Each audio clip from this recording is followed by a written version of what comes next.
Hey YouTube, Sizzy here. Hey guys, Isrin here. Hey everyone, so I was literally just about to go to bed.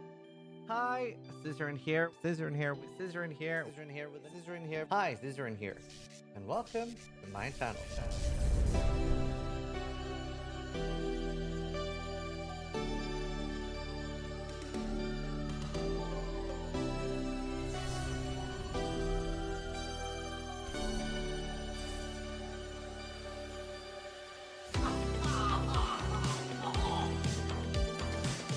Wow, that looks like my girlfriend.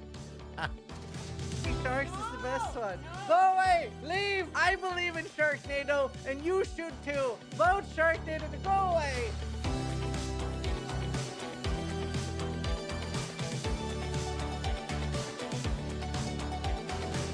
That says a lot. What? Excellent Gauntlet will be hell on Earth? Yes. Yes, it will.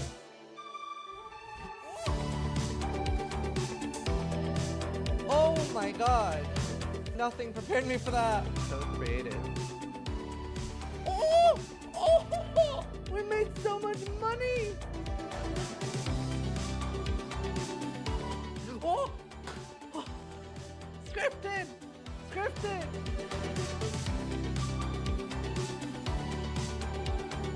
That's our card! That's our community card! We made this!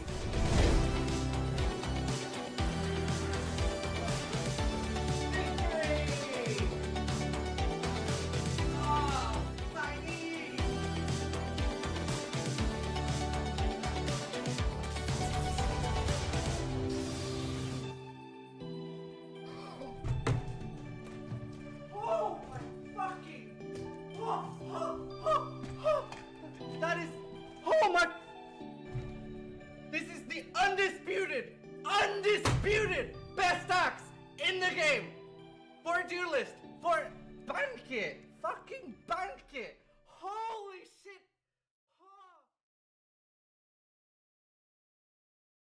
I also have a little cute cat you guys can't see. Sleeping right to my left. Such kitty much meow just resubscribed for 47 months. Have you seen the new RimWorld DLC that is about to drop next month? It's basically like RimWorld meets faster than light, right? Like FTL? Shoka, I can... Attacks? I would have to push him. I'd have to push the thing he's sleeping on. I don't want to do that. Yeah, no, it looks super cool.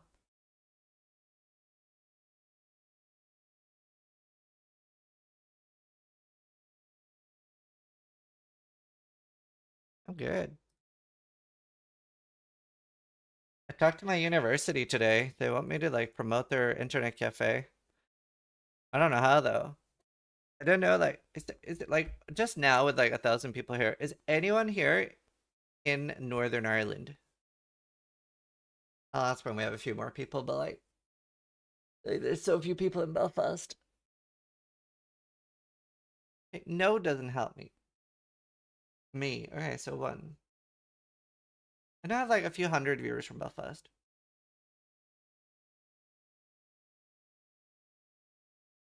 It's Amethyst.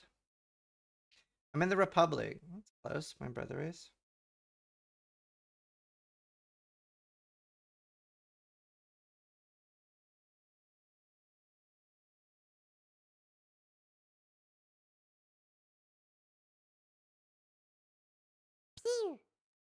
Cornelius 221 just Any of these things resubscribed for for 53 53 months? months. Hi finally.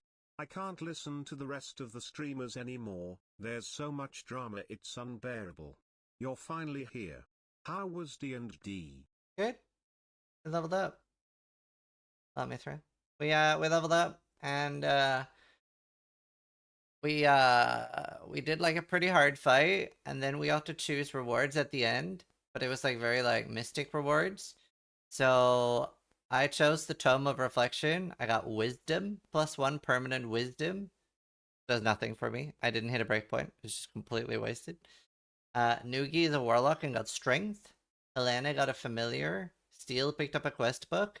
And Karn got kicked out in the last round of the fight and didn't get a reward at all, and he's pissed. So we didn't really get anything. When are you buying your third house? That depends what I want to do. But maybe next year. It depends because I also kind of want to just pay off everything I have right now.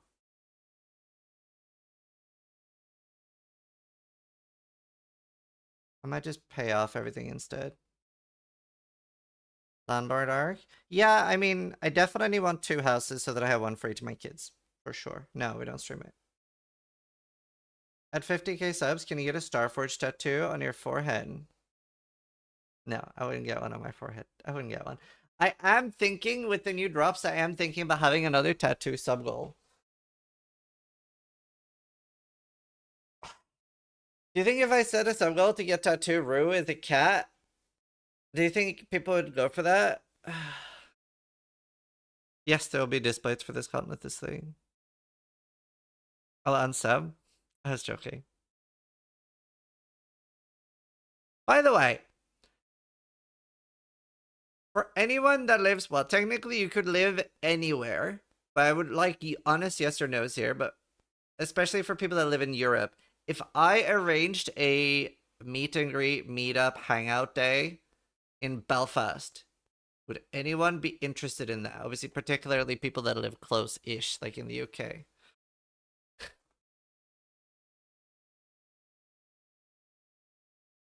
One, two, three. Yes, it would be me, Steel, Noogie, Karn.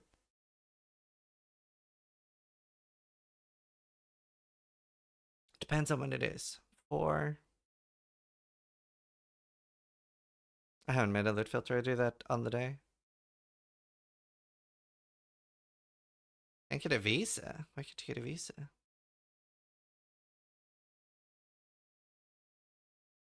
What would we all do? Just hang out and eat and talk, and there's like gaming computers there.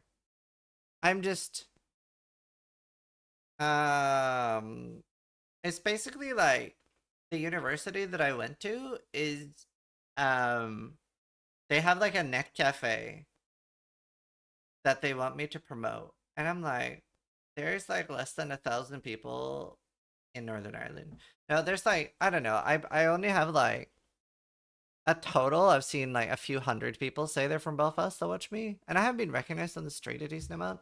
But I'd say there's like less than 1,000 people or 2,000 people in Northern Ireland that are aware of me. So I'm like, this is so niche.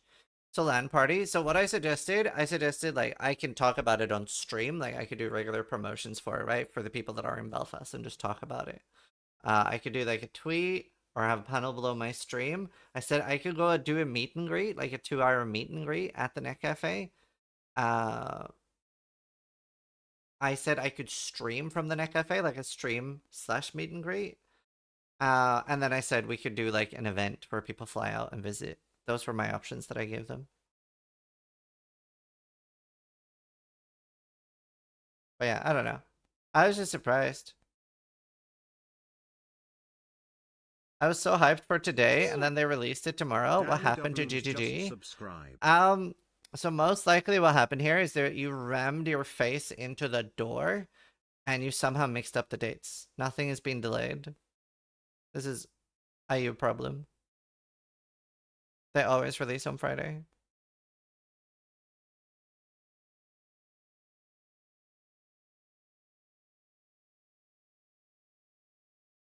How many guides are you pumping out to tomorrow? I am mostly done recording. I am going to do everything explained now. I'm just going to talk a little bit with you guys, then we're going to do everything explained until stalling. We're doing it live. So I don't know what's still coming out. There will be 7 total guides. I don't know if the one with Garatha is out, the one with Pox, the one with Helmbreaker, the one with I'm Exile. Why do you upload so late? What do you mean? Garatha made you? Unironically true. You have a date in mind already for the mean grade? I don't. I was literally just spitballing.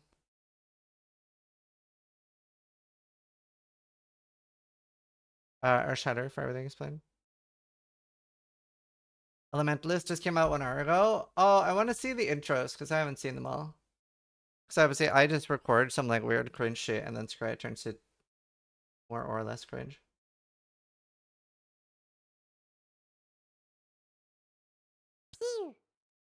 Araki just resubscribed for I have 87 exactly. months. I think I might have to skip next month's substreak notification. Wait, why? Oh, that's funny. XJWKX5 I think I just have resubscribed exactly for 69 months, 320,000 less than subscribers on 3. YouTube on the dot. That's interesting.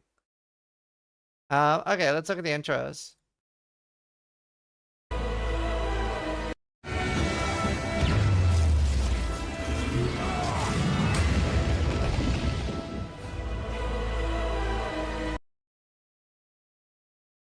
Ever. I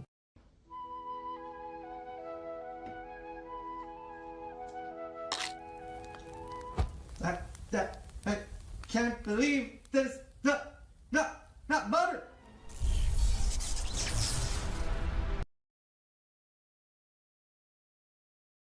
Myself last season is my start.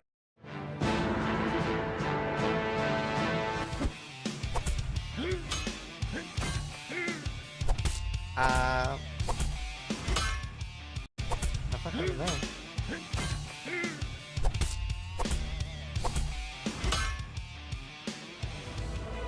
I don't get that it's not butter one. It's a parody of Family Guy parodying It's Not Butter commercials.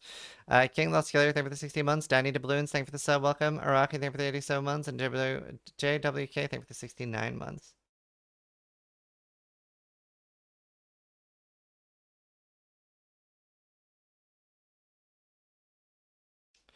Got a question about the lightning conduit build. Do you think we could swap the change gem into orb for a Bladefall of Trathus? The mana drain shouldn't be a big deal, and we could effectively do one button build mapping.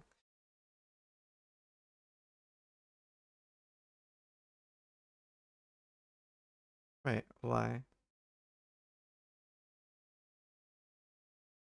How would Bladefall of... Oh, I see. No, I don't think that'll work.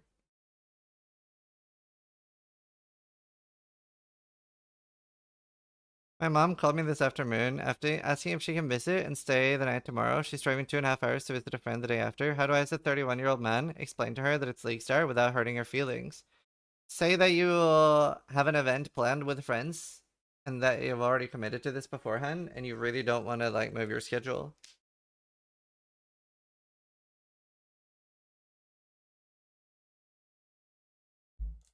I don't know. Like, everyone in my life fully understands gaming. So,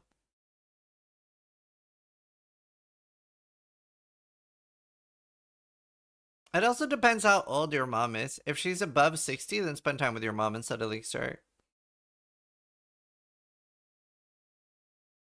she's under 60, she's got plenty of time left.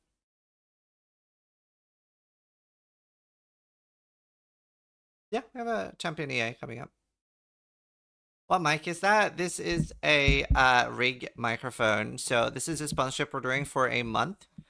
So it's basically a budget microphone. So obviously, usually I use the SMB7 Shure, which is one of the best microphones you can buy, which is better than this budget one.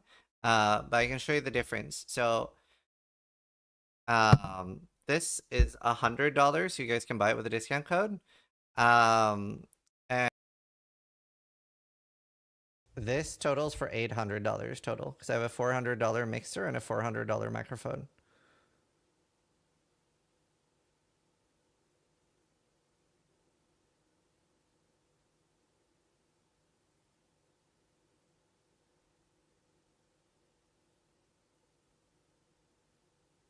But yeah, like obviously this is better, but it's a big price difference too. It's pretty solid for the price.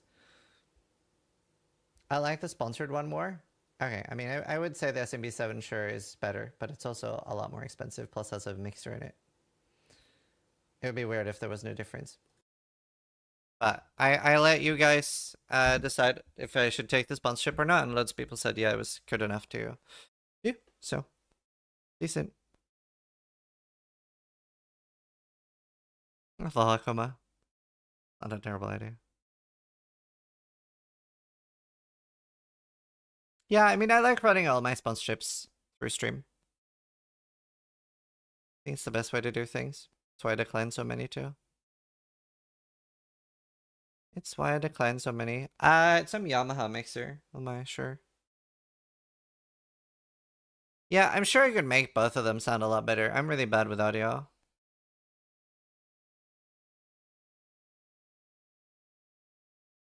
Can we get a casino sponsor next? No. I liked all 3 builds you posted. Can't decide. Hey, free jam. Probably more mid-league builds, links. When does your podcast start? 5 hours or something. I like your lightning conduit build. Yeah, it looks really good. Everything looks really solid. I got a compliment from Jung yesterday. He said, Ziz, I checked out your Earth Bleedquake and I thought it was gonna be dog shit, but it looks really nice. I was like, nice. Is your bleed SSD unchanged? Yeah, you can use that. Same issues as before with that. You really need a Roslathas. When is your Mind's Eye sponsorship? I don't know what Mind's Eye is. Mind's Eye. Is this a game?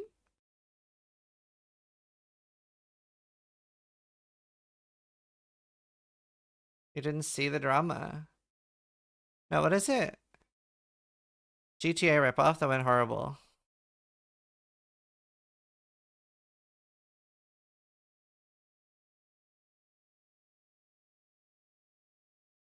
They canceled co-sponsorship while he was starting the stream.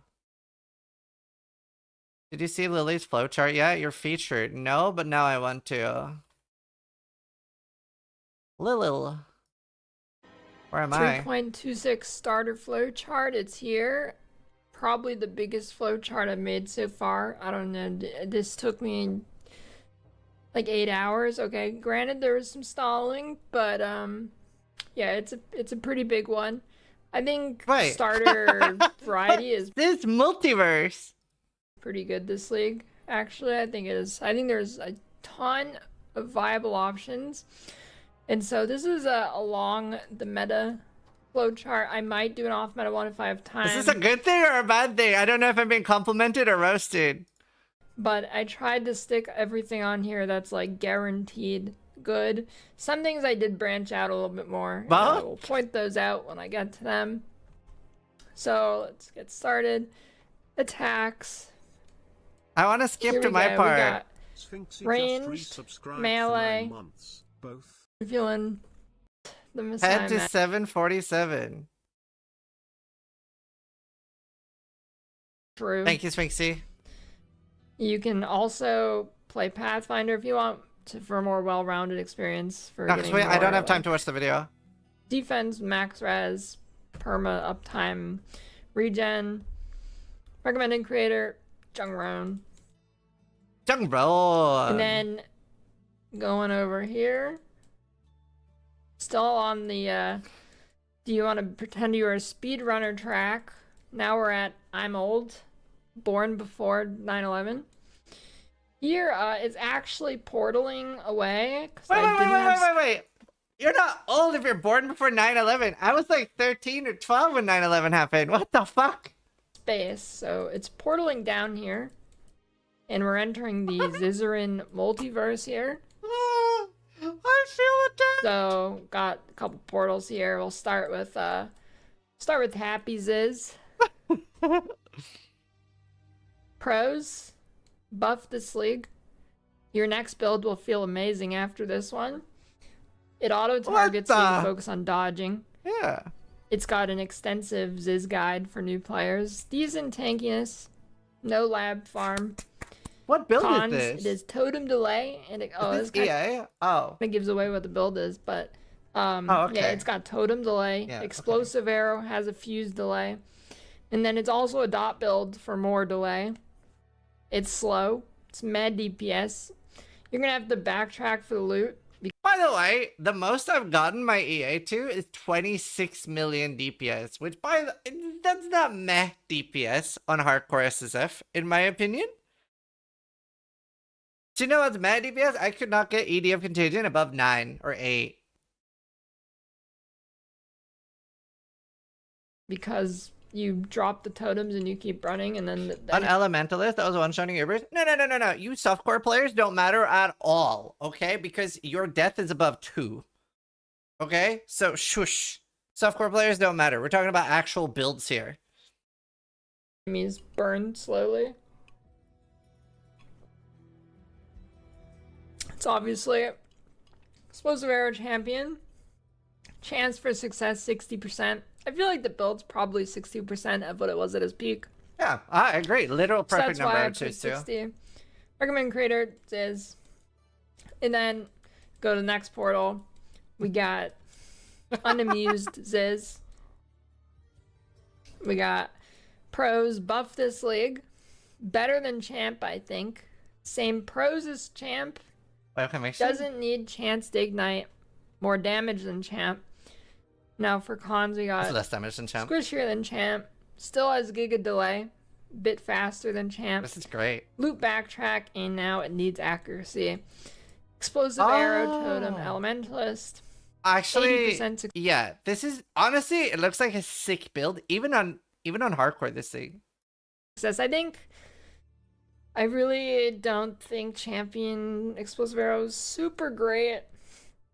Granted, is like it would be tankier for like bossing, but I think elementalist will be the more rounded play or all-rounder play style. Disagree. So if you want to do like everything, probably elementalist. Fair. Recommended creator Palstron. Now let's go back up the portal. Go to the next one. We got Angry Ziz. Ziz is mad. Pros, not explosive arrow totem. It can full screen clears. Which one is this? It looks cool. The cons, 6 portal defense. I haven't seen any known creators start it, so it's kind of a risk. Not much info on the build unless you speak Russian, because the only video I could find for it was some Russian guy. It was mentioned on Clubgun's tier list though, so okay. I'm gonna assume he looked into it a little bit more than I did, and I'm gonna assume it's pretty okay. What the fuck is that picture? Recombinate, kinetic blast warden, chance to be good, or chance to succeed, whatever. It's multiverse. 50% either. I think it's like 50-50. Either it's good or it's not. What's next? And then there's actually a 4th portal here. It's the 8th dimension Zizarin. And we got cool ass build for pros. It's lightsaber. Oh, it's like and lightsaber. Fucking Cons. Energy blade. It needs something else to start with. You can't really start with, to be honest. blade, right? It is energy Yeah. blade, spectral. Alright.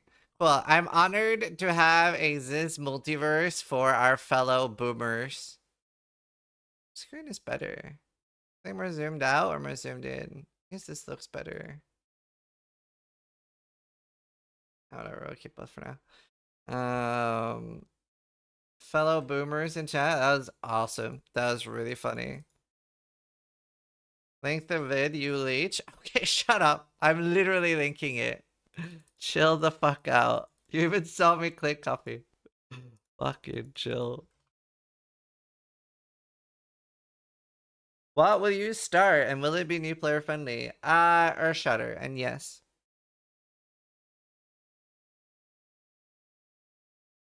I'm traveling to Slovenia next week. Are you familiar with the area at all? No? I'm also confused why you would ask me if I'm familiar with Slovenia. That is the weirdest question I've ever been asked. Can you please walk me through your thought process? Please say you're American. Please tell me you're American. In my head, you're American.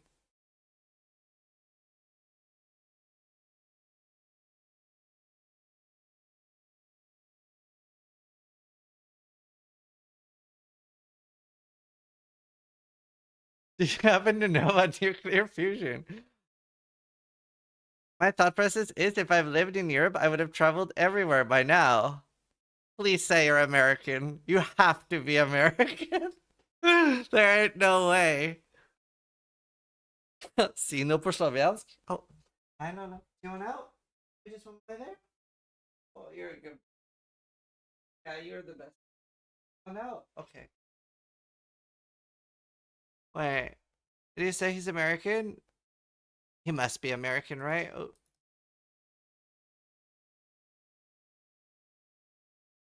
Sir. No way, he's not American.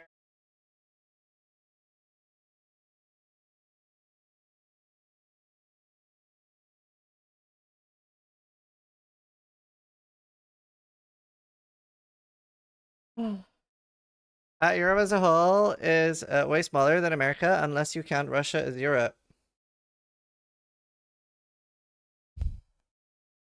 See, that's true.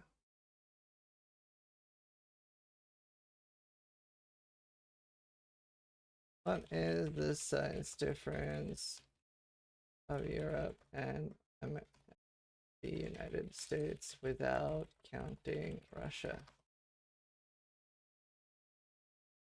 Let's see. Without Russia, Europe is still bigger, by the way.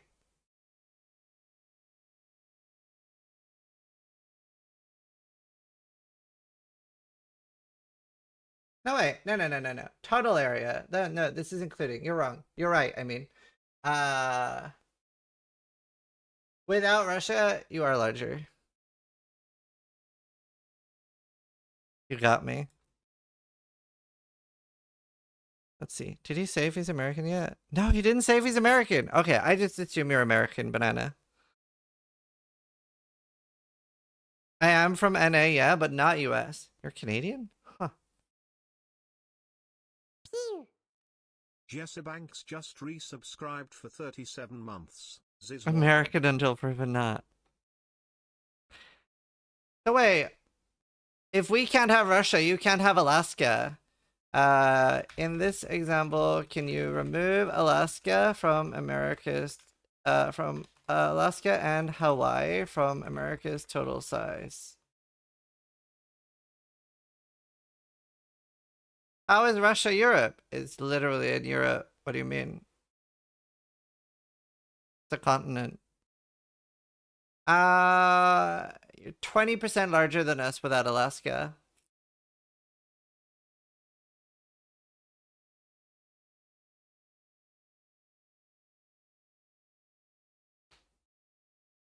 Still bigger? USA! USA! Europe does not equal EU? No. Doesn't.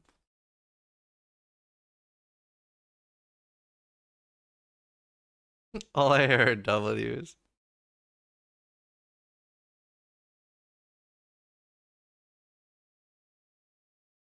ChatGPT has you as the top 5 most skilled PoE players, only behind greats like Elon Musk and Chris Wilson. Yeah, I mean,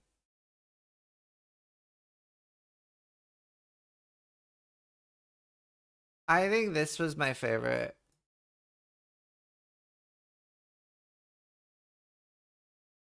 I think this was my favorite. The best Path of Exile creator.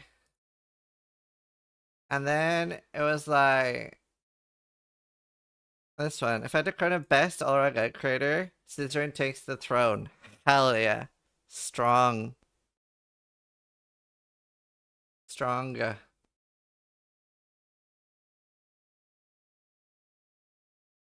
Have you seen the True Size site where you can drag countries to see sizes? Yes. Cadence underscore just resubscribed for 17 months. League High P11. It is a very cool website. Fergar, Jesse, or Cadence, Chogan. Thank you. Thank you guys. Yes, I have seen United States. Oh, it's already here. Because of course it is. Here's the United States compared to Europe.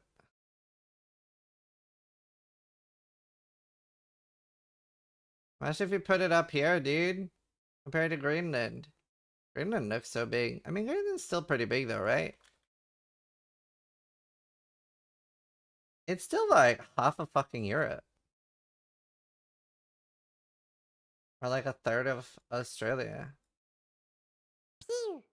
Wow, Yazini China's clicked so just much bigger than resubscribed America. For 84 months. Big numbers. Wait, how small is Canada compared to America? Oh, they're kind of comparable when they're on the same thing. Love Pyro. Wait, hold on. Let me see how it fits. Let me see how it fits. Ah, you'd have to rotate it a bit. You're gonna have to rotate it. If you slam it in here and then rotate it up, Florida kind of loses its like dongle.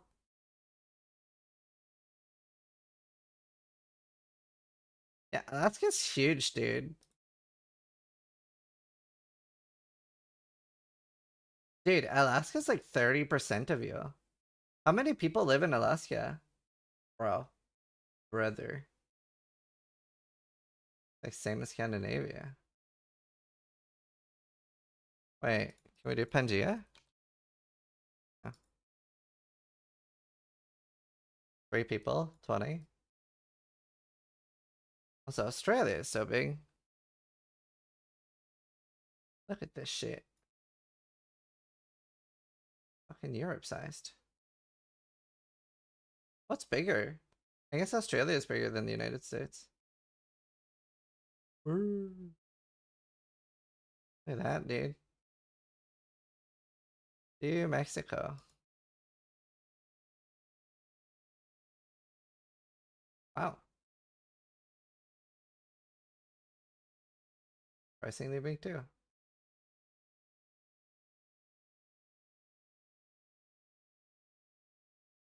How is Norway? Norway's pretty small. Pretty long. We would be like a state. I mean, we're so long, we would be like 8.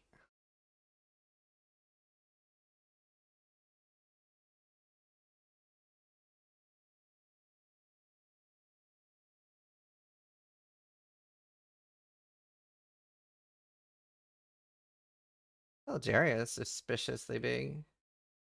Like half of the US. Like 30%. Do you know, like, to be fair, this map is kind of fun to play around with because it really makes you understand how warped our perception of countries are. Like, Algeria is like 40% of the United States. Not that Alaska fucks up the United States. Do Russia? Yeah, Russia's freakishly big.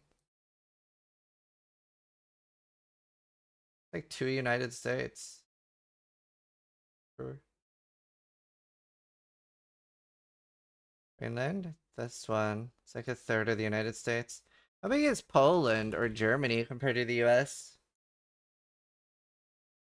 It'd be like 3 or 4 states, I guess. What's the biggest US state aside from Alaska? I feel like Texas is kind of big, but maybe it isn't. Is Texas the biggest non-Alaskan state?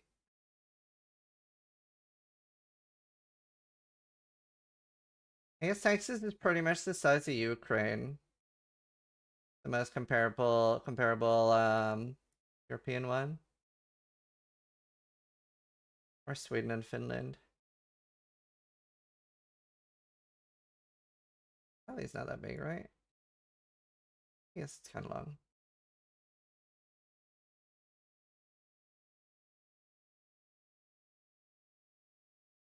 Isn't this like, this is so cool though.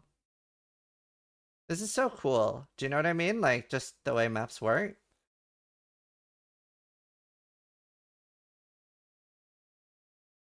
I'm aware how far the UK is from Slovenia. It is Europeans. We're very well traveled.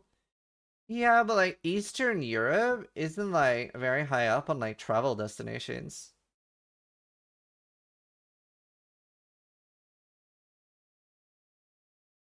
Like, where have I been? Where have I been? I've been to Australia, Singapore, Thailand, China, Egypt, Mauritius, Rarotonga / Cook Islands, but they don't show up, but that's an island up here. Czech Republic, never been to Poland, been to Germany, New Zealand, America, United States, Untied States, Canada, Norway, Sweden, Denmark. Never been to Finland. I can't go to Finland. I'm banned from Finland. Been to Greece. Why? I said on stream that I hate saunas, and I got an email saying you were banned from entering Finland. No, I'm just joking. Calm down. Spain, obviously. Guernsey, Ireland, United Kingdom. I live here.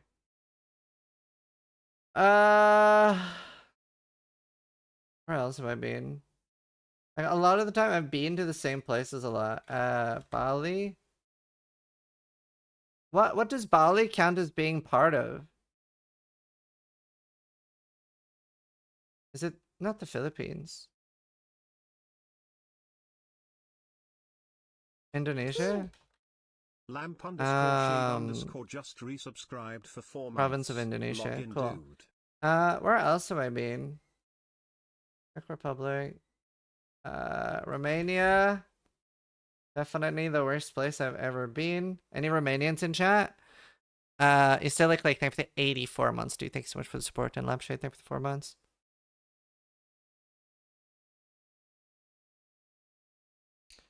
Have you ever been? Yeah. So I went to Mamaya in 1994. Why do you do us like that? Well, tell me I'm wrong. I went to Mamaya in 1994.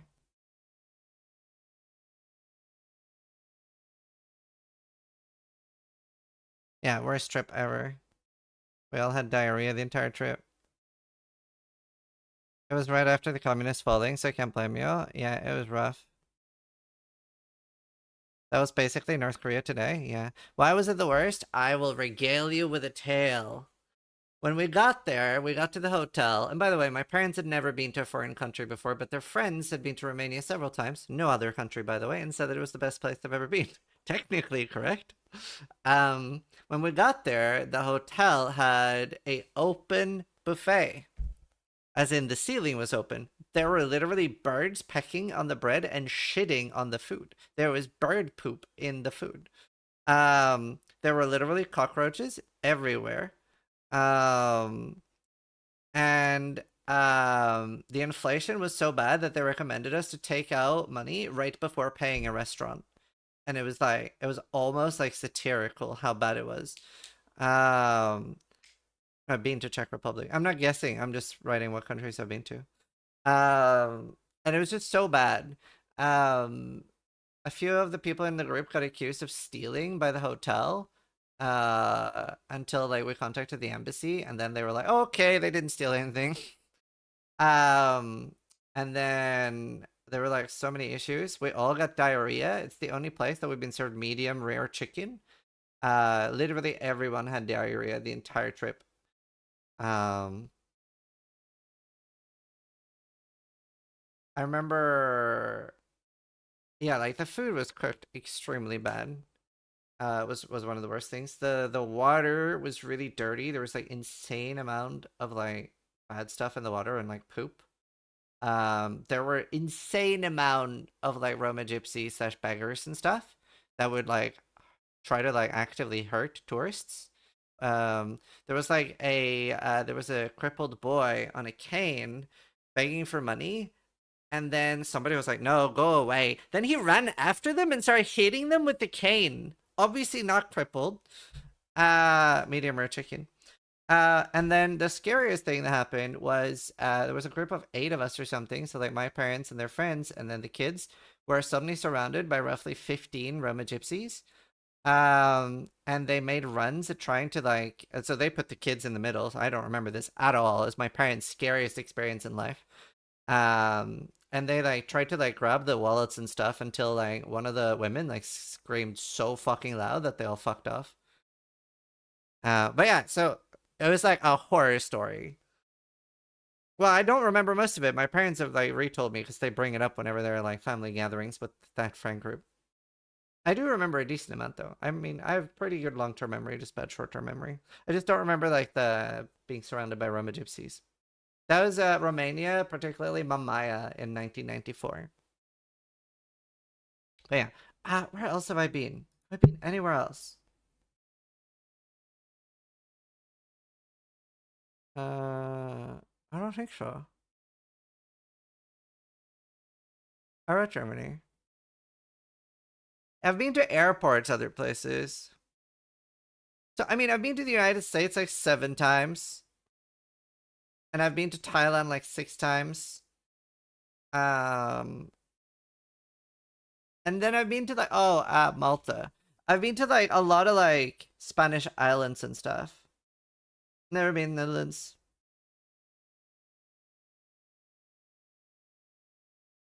Hi, Tinos. You should move here. So we like lady boys. Yeah, I went to Thailand for a thing. No, my brother lives there. ChurchCon was in Germany, the one I went to. Normie, yeah. How can you travel this much, to be honest? That's a great question. Most of this traveling was when I was younger. Well, now I have the means to, I could travel a lot now, right? I make a lot of money streaming. But my dad was the sales and marketing director of a big geographical company in Norway.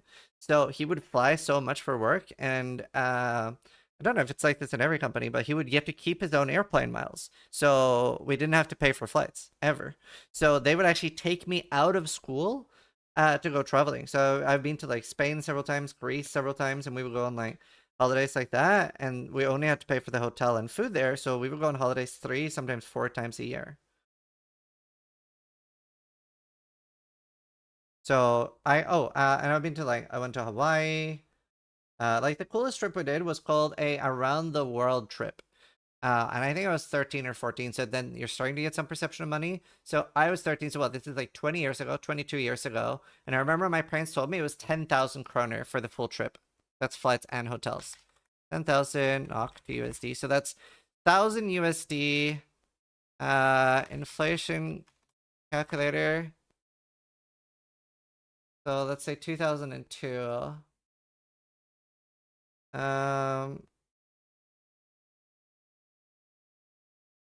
1,000 then.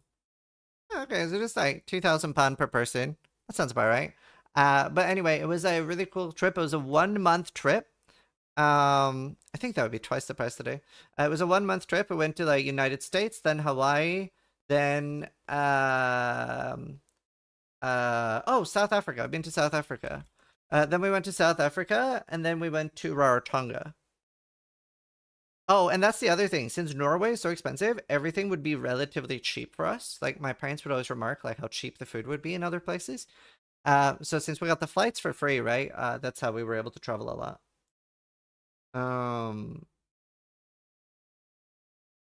But yeah, I think this is everywhere I've been.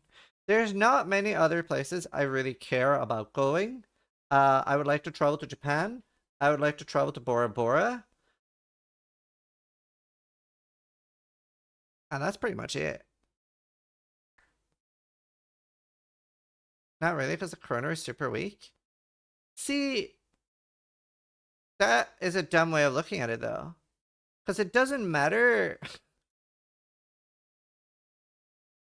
Like, this doesn't matter. The fact that it's 10 to 1. Oh, my camera died. Weird. I wonder why this is happening more. I really don't know. All I have to do is like refresh it like this, but it happens. This doesn't matter. Like whether this number is good or so, like matters so little. The thing that really matters is like what is your income? Like are you making relatively 40k a year or 60k a year or 80k a year? Like you work at McDonald's in Norway and you're making 45k a year or 50k a year. So like I would say as a Norwegian, when you go most other places, it's a lot cheaper. But yeah, I don't know. There's very few other countries I would like to go to.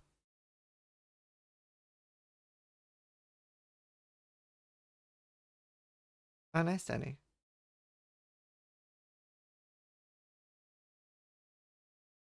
Like, my girlfriend wants to go to Mexico. Come to Brazil? I don't think I'll ever go to Brazil. Sounds too much PvP.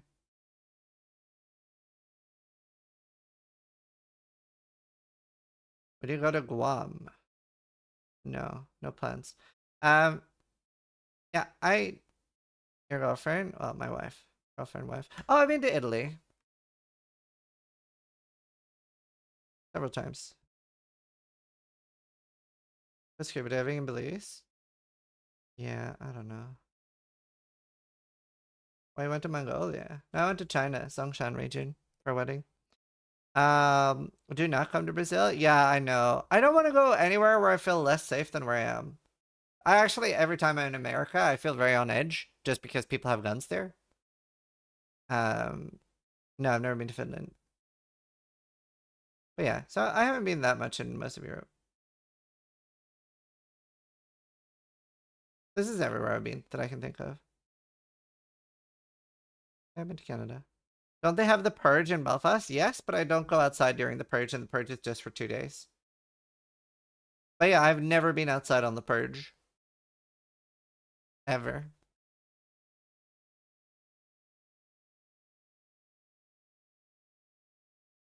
No, never been to Turkey. What the fuck is the Purge? 12th of July, Belfast. The 12th!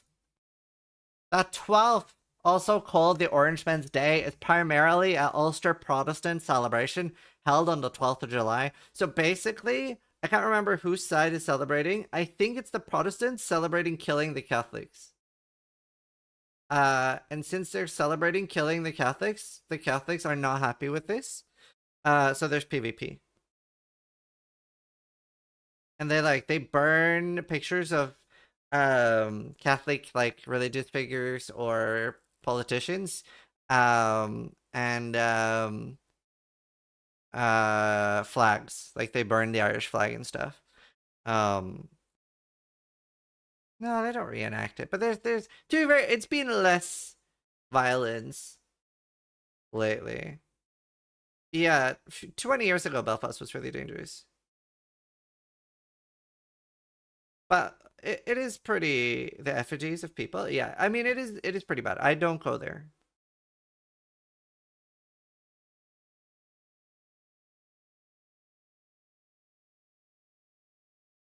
Ballymeena's foreigners put up Union flags, hoping to be spared violence. Yeah, I did read this. I did read this. Virgin just resubscribed for 37 months. I know there's some bad stuff happening in Ballymena right now. So if I remember what happened, it was some foreigners raped a 14-year-old or 13-year-old. And then there's a big anti-racist sentiment, or sorry, a racist sentiment towards anyone that's not white.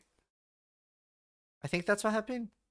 I did warn Karn and stuff.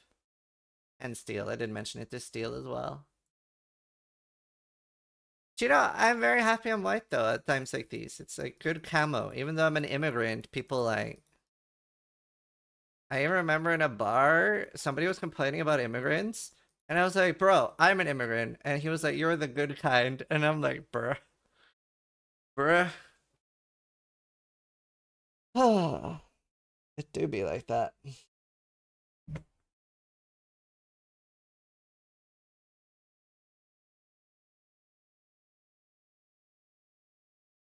Racists are known for their intellect? No.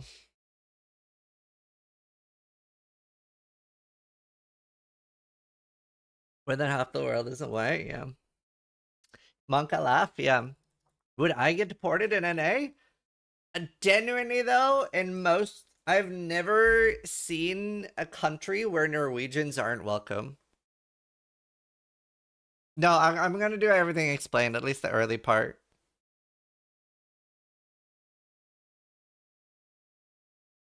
Sweden?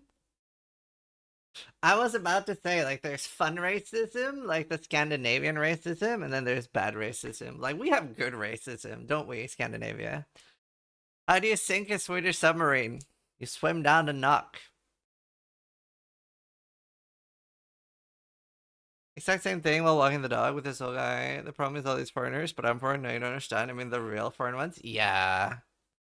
I really genuinely feel like the cure for racism is traveling. Or just realizing that every nation has cunts.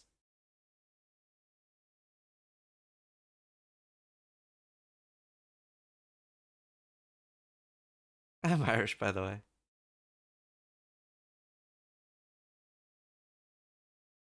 Why does Norwegian motorcycle drivers wear pajamas? They lie down in the curves. No, I don't get it. Can you explain the joke? There's a passport ranking, yeah. I was just in your country recently. It's this lovely place. It is really good. So here's my predicament. I would like to live in Norway, but I would like to continue speaking English, and I wish my friends lived there.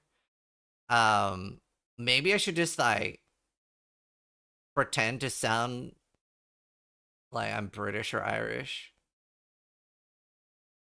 Like, I do genuinely think Norway is objectively the best country in the world, but I don't like the personality of Norwegians.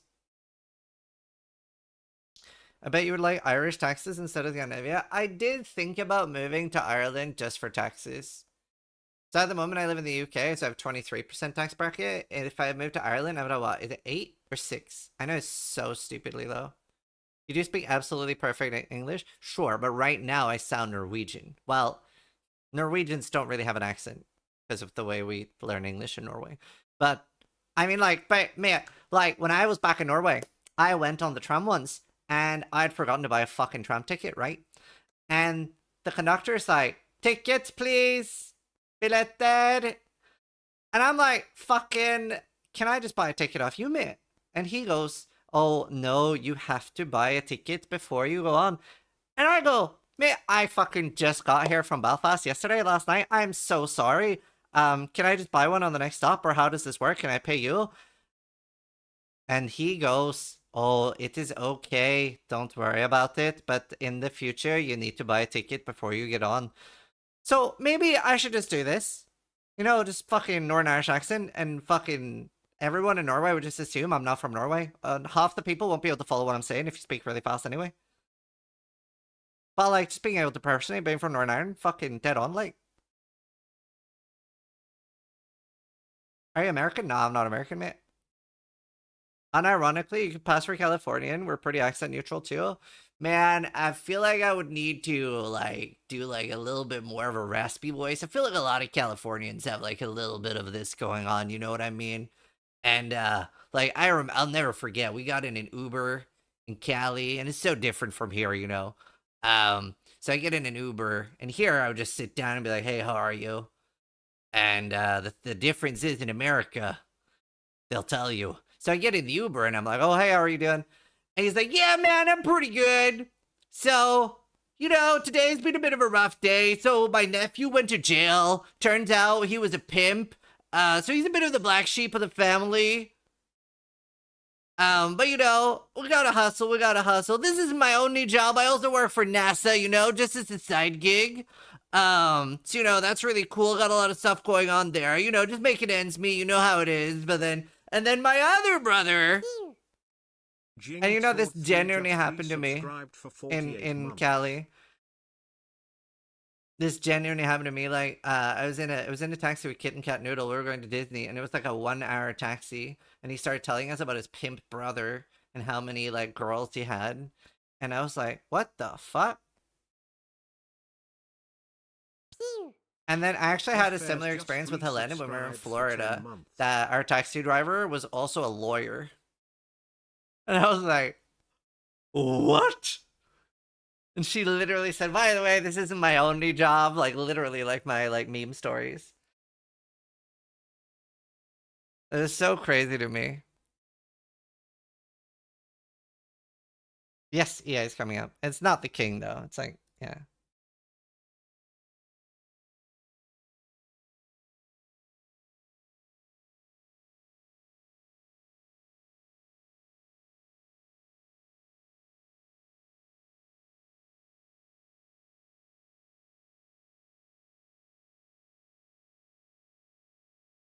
I find viral.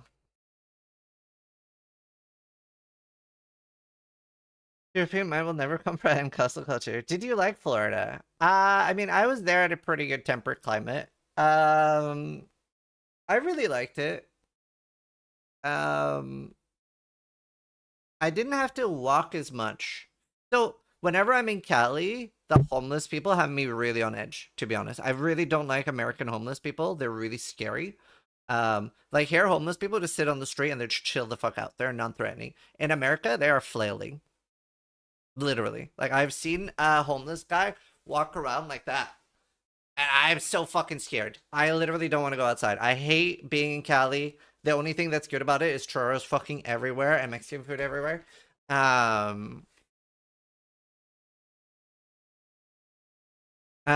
So really scary. I did like Florida. I mostly drove.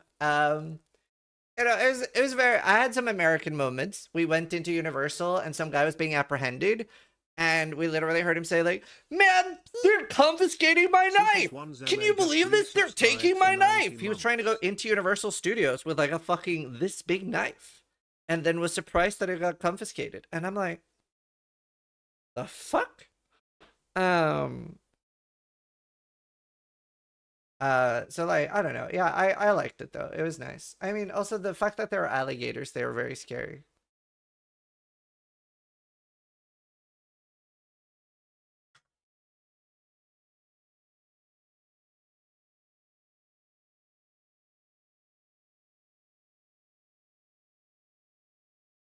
We're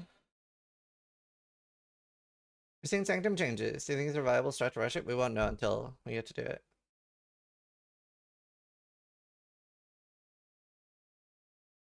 But yeah, I like Charlie in general. I really like Belfast. It's the safest. I feel safer here than Norway, for the most part. It also depends. Like I don't like big cities like London, Oslo, Paris. I feel really unsafe in big cities anywhere. I really like small cities or communities, like sub 1 million. Ideally sub 300K.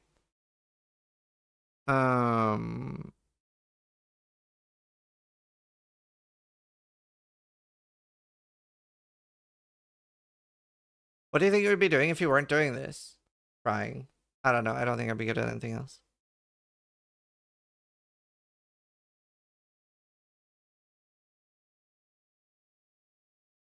And like, I really like there's not even any dangerous animals. Rabies doesn't exist here. So even if you got bit by an animal, you're good. Like, there's just so many nice things. Come visit me in LA. Nice small city. Bro, LA sounds so stressful.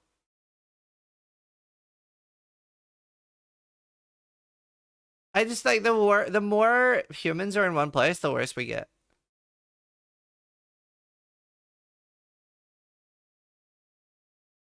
My city is under 30K. I live in 10cc. That sounds nice. Go to Finnmark. Yeah. I feel safer in cities that have a 1 million to 10 million. If it's more, it feels too much. If it's less, it's a little too little. Oh, really? But like crime goes up so much.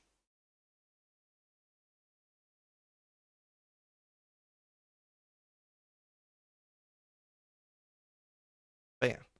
All right.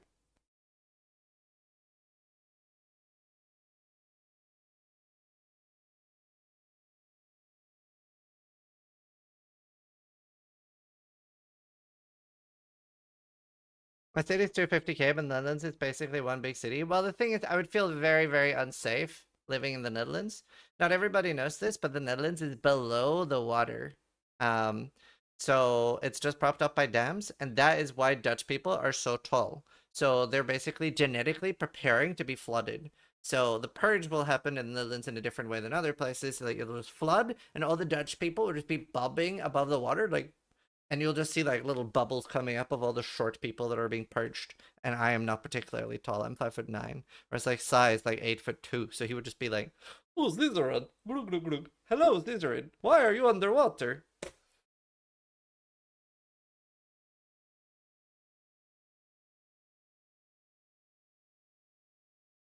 No, can't win them all. All right, let's put on some music.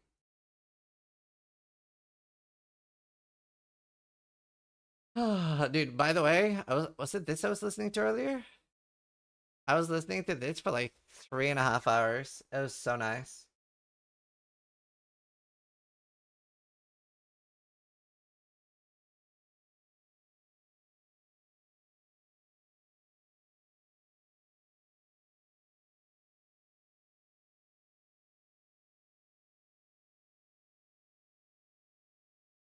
Any white noise in chat? Anyone enjoy white noise? Any white noise enjoyers?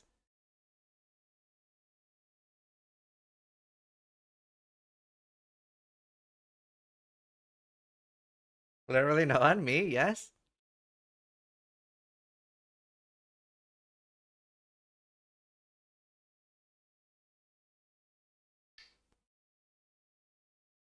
Do you think it's where they originally nerfed champion, then rebuffed it to be better?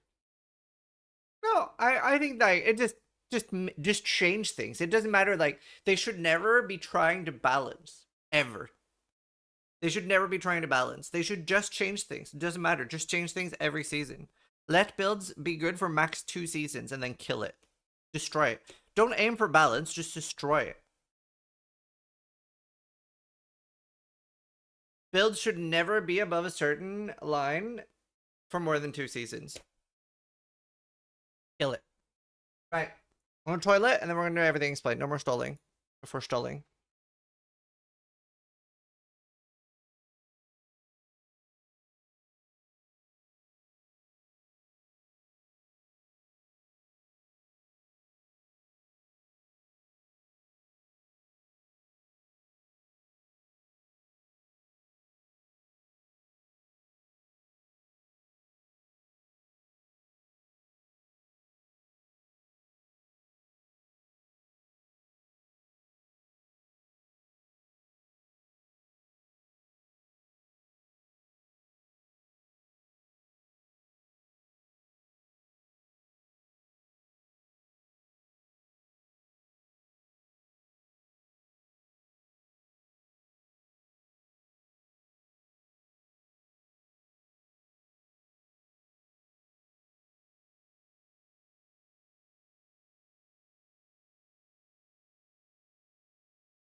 Hello.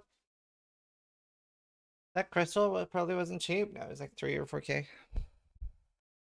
It is very cool. Paying for a day.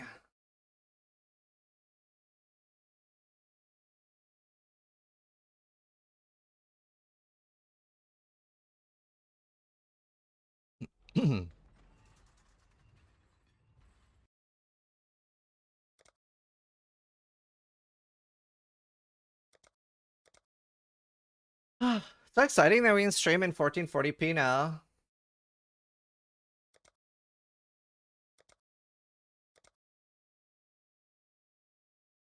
Did Twitch just break? No. It'd be exciting if we could watch it in 1440p. You can. Max bitrate, 20k. Can't watch it anywhere. Lots of people in chat can watch it.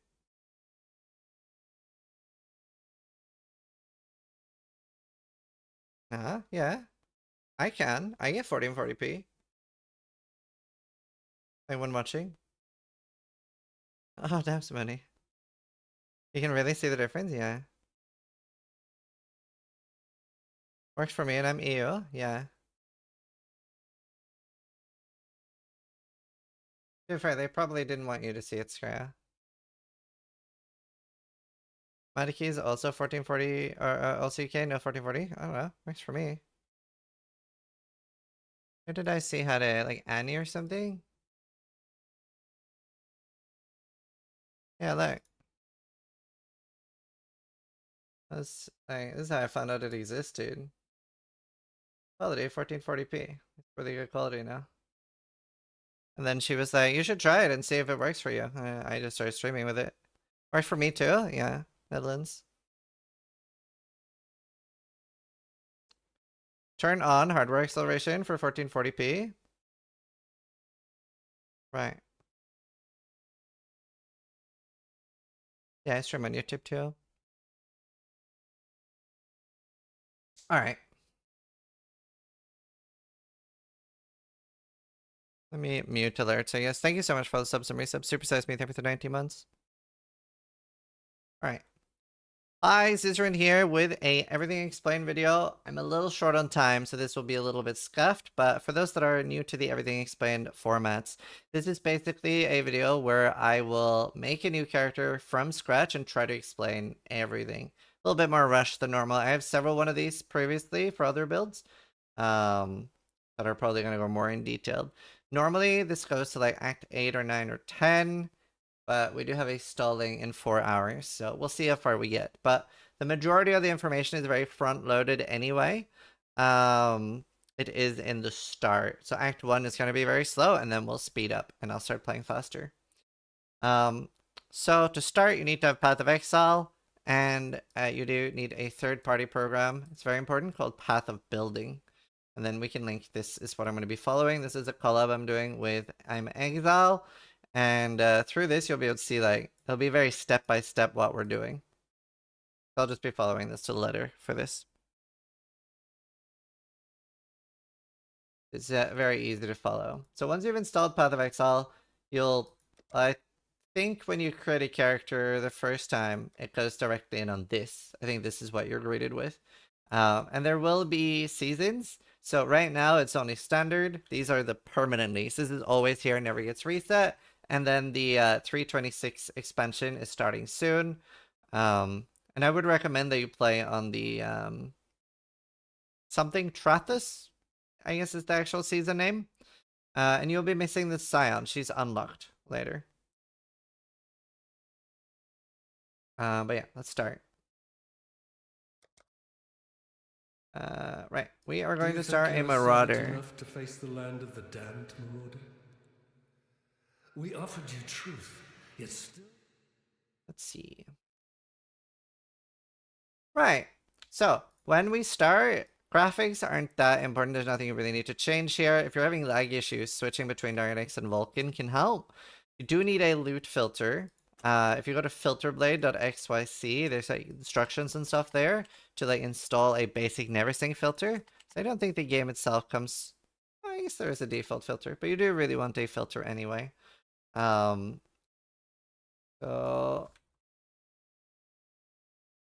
I'll show you real quick. If you go here, you can download a filter. There's like basic ones, etc. And this needs to be in this folder as a .filter file. So it's pretty straightforward to install. Once you've got that, I'll just scroll through my settings so you can see it's things like showing sockets on gear, which we'll come to later, automatically. I really like having land spur transparency gone from my map, but that's just a preference thing. Other settings that matter, always show sockets, show life mana levels, and then I have all of these enabled. These are good. And then I like having a pink cursor so it's easier to see.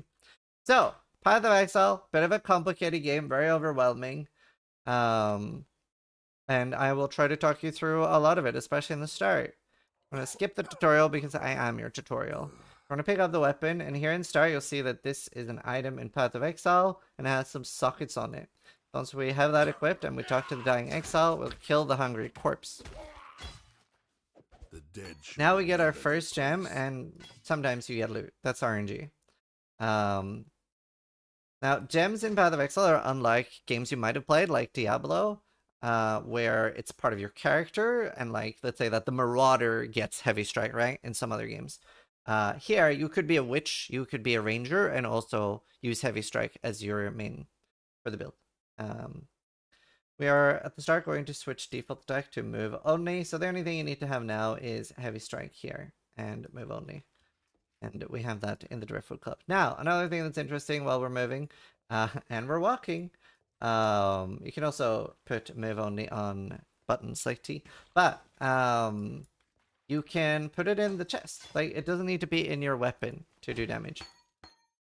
There we get our first support gem, and now you can see, now we do actually need to put it back in the club because you see that these two are linked.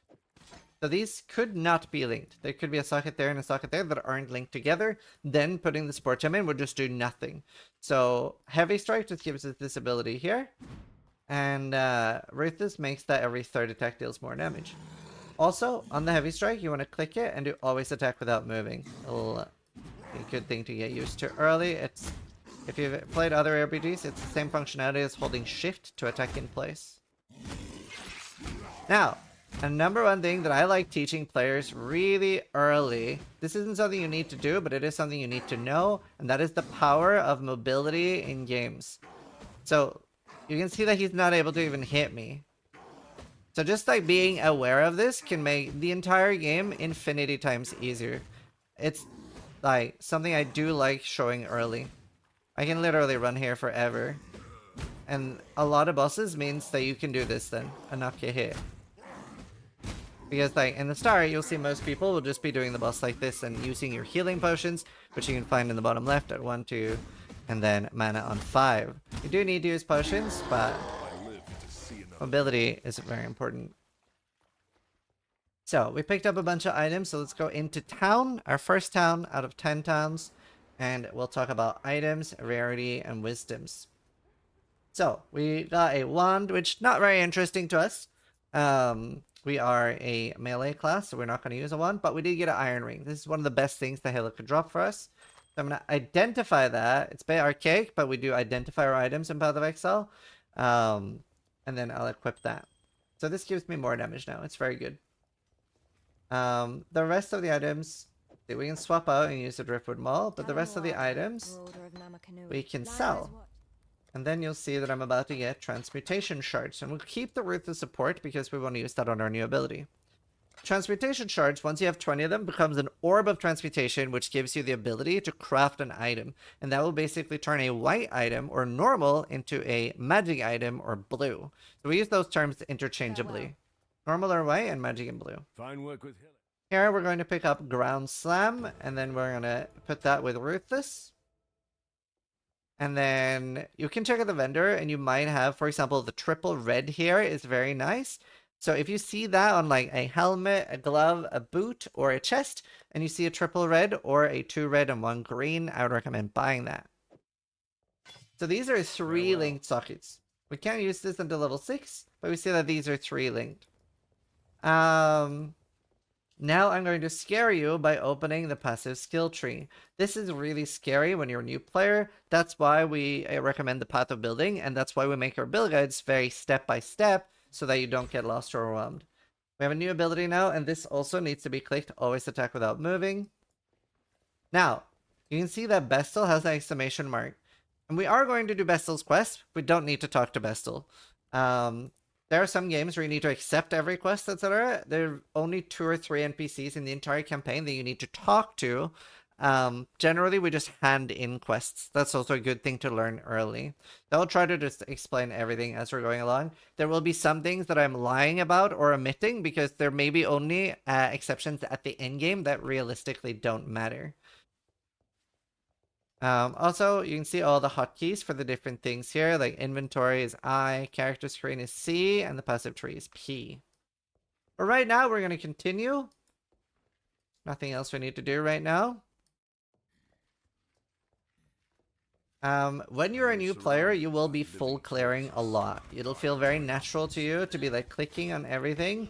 and killing every monster you see. You will notice that I am not doing that because I, as an experienced player, know exactly how much I can run ahead, where I need to kill, what I need to kill, and you'll see that I'm mostly focusing on larger groups, etc.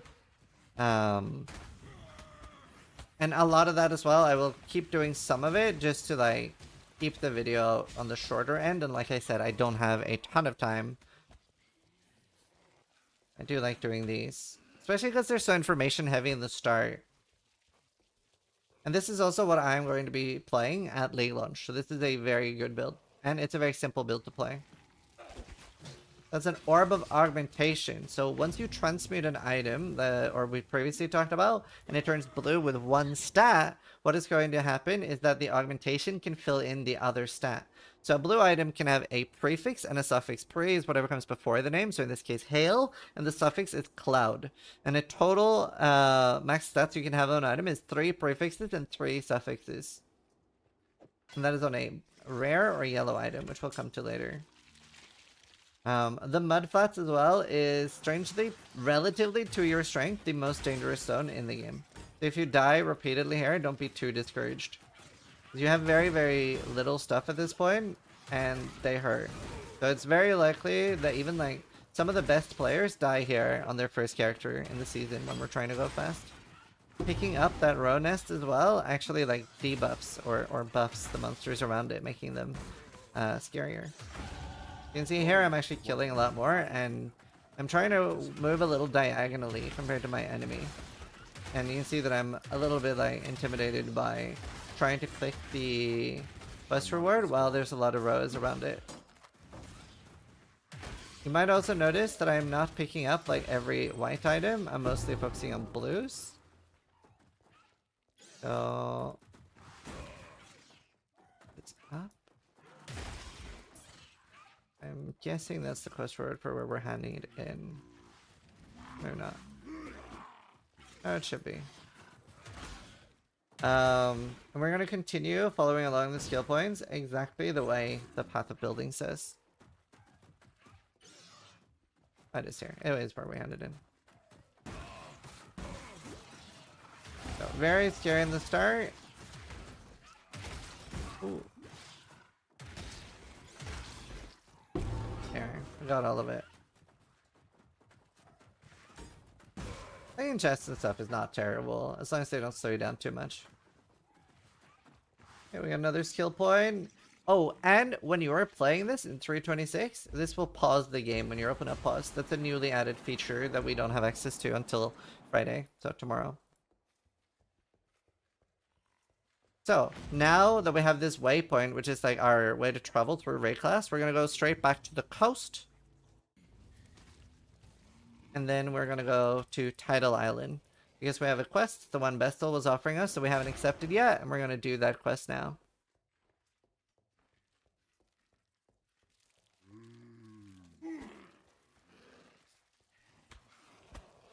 And again, never feel bad about over-clearing in Path of Exile. There's not really such a thing as killing too much or being too slow when you're a new player. And whenever you see that like I'm moving from one zone to another, and you can do this at waypoints too, you can actually hold control. It opens up a panel that lets you make a new zone of a zone that you've already visited, and everything will respawn. Similar to visiting a bonfire in Elden Ring. So if you're feeling weak, you can farm a zone until you're 5 or 6 levels higher and then proceed. That's very commonly done on hardcore mode.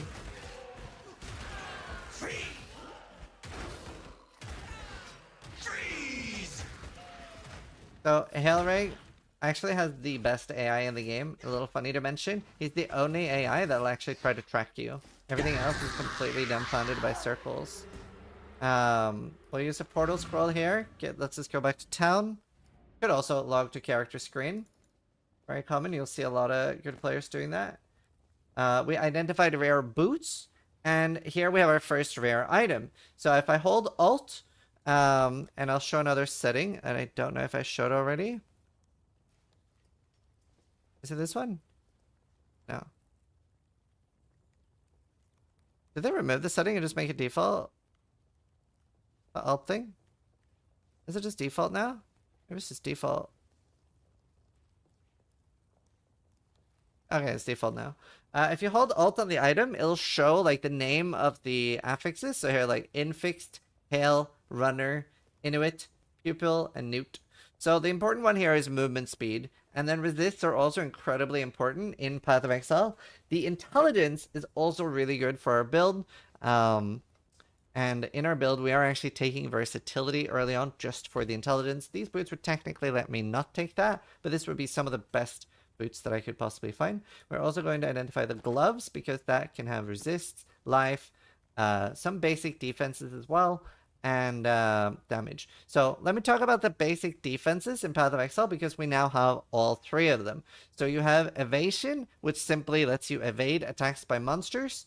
You have energy shield, which is basically like life, but it recharges on its own after you haven't taken damage for a bit. And you have armor, which when a monster hits you for physical damage, it'll lower the amount of physical damage that you're taking.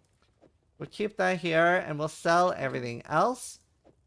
And we're going to take the reward Quicksilver, and we're going to take the reward Chance to Bleed. And then we're going to sell these. We're going to keep the chest plate, and we're going to keep the support gem and the boots. So this is what my inventory looks like now. And then once I get level 6, I'll be able to put on the chest and swap my gems to that, and then we'll get one more support gem. For now, though, we're going to swap out Ruthless with Chance to Bleed because it is slightly better. And you might have noticed so far I've only been getting Transportation Shards, but if I sold an identified item... Oh, that one has 6 stats. That sells for an Orb of Augmentation. But if this had 5 or less stats and was rare, it would sell for Alteration Shards. And while Transmute will turn a white item into a blue item, a Orb of Alteration will reroll the stats on that blue item. Let's see. Here we're going to get... I mean, we can pick up Decoy Totem. It's always useful early. Shield Charge. You'll see like speedrunners use Shield Charge very early, but we're not going to do that. And we are going to buy Frost Blink. That's all we need here. We are blessed. Decoy Totem on E. It'll be very useful as a new player. You'll love it. And then once I get the boots, I'll be able to use Frost Blink. Or I think at level 6 or so, we'll have versatility.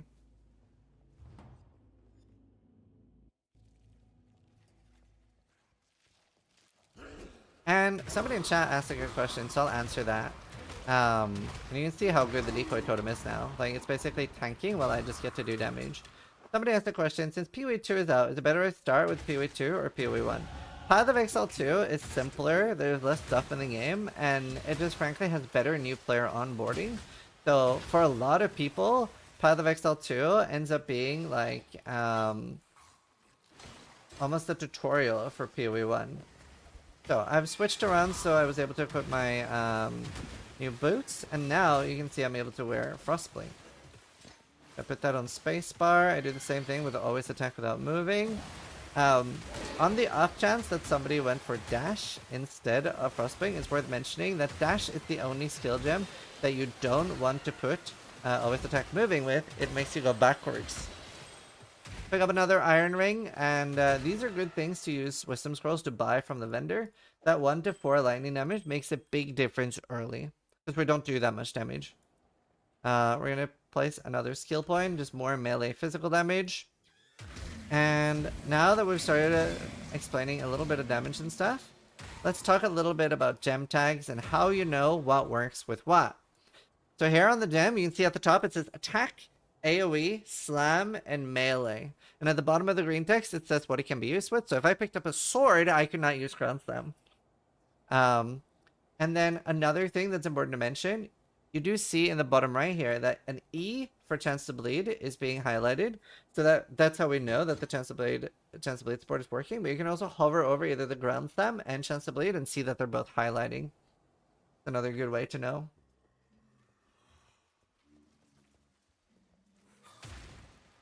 So like I said, obviously these are very, very information heavy in the start because there is so much to explain. You might also notice that I'm almost always killing blue monsters. And that is because blue monsters give 3 times more XP than a normal monster, and a rare monster gives 5 times more. My mana is gone. You also saw that I picked up a medium life flask here, and what that does is it is a better version of the small one. It'll just heal for more, almost double. So throughout the campaign, we're going to be upgrading our flasks often. And later, we'll get more and more utility flasks. Like we already have the Quicksilver, which makes us faster when we use it. You'll get a lot of different flasks.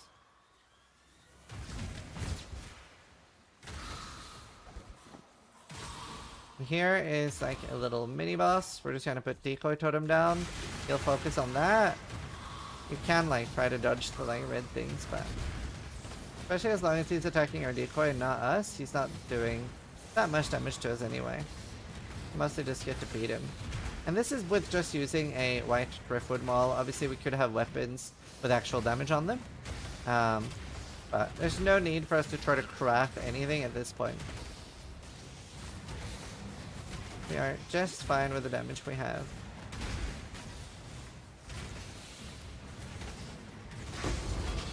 Alright. We're gonna pick up everything, and a lot of that is because we want to vendor things. Now get rid of that old plate vest. There. There. A little bit of Tetris. So now you can see that I have Ruthless. And you can see that if I hover the chance to bleed, it highlights the ground slam, and the Ruthless highlights the ground slam. Or if I hover over the ground slam, it highlights both of them. So now we're on a 3-link. We can portal out, or we could simply log to character screen. Both are okay options, because you will run out of scrolls early. And now we can talk to Tarkley. And I will grab my Book of Skill, another skill point there. We're gonna vendor pretty much everything. Now, I've found a blue, a red, and a green item, and it doesn't matter which one is red, which one is green, which one is blue, but if you have a linked item with one of each color, this sells for a chromatic orb, which will recolor an item. Recoloring an item is based on its stats. A strength item will favor red sockets, a dex item will favor green sockets, and an int item will favor intelligence, or blue. And you see these stats here, that's how we get them. We can also get stats on gear, like you see that here. So we go here, we're getting 20 strength, and obviously we will have way more strength than we need, but we do need to pick up versatility early, and that's how we are able to equip gear and use gems. Like later on, it'll be like 150 strength or intelligence needed for various support gems or armor and things like that. Greetings. That's a lot to take in early. So now, for example, you can see that I'm vendoring a bunch of things because we do need a lot of transmutations, but I will need some alterations as well. So I'm identifying this armor, even though I have no intention of wearing it. You can see that I'm getting 9 alteration shards from this. Farewell. And then I have a Whispering Essence of Greed. We'll use that later, but basically, this is similar to an orb called an Alchemy that we don't have yet. What an Alchemy does is it will use it on a white item. It'll turn that white item rare with at least 4 modifiers, guaranteed up to 6. Essence does the same thing, but it guarantees 1 property. So if I use this on a glove, it'll guarantee between 5 and 14 life. Let's see. We're gonna check the vendor now, and we were looking for. This would have been good if it was white and only costs 1 transmute. 2 is a little bit expensive. But we are looking for a Jade Chopper next. Stay sharp out there. So if you have a Jade Chopper in your vendor, and how does the vendor work? When does it reset? It'll add and remove some items every time you level up.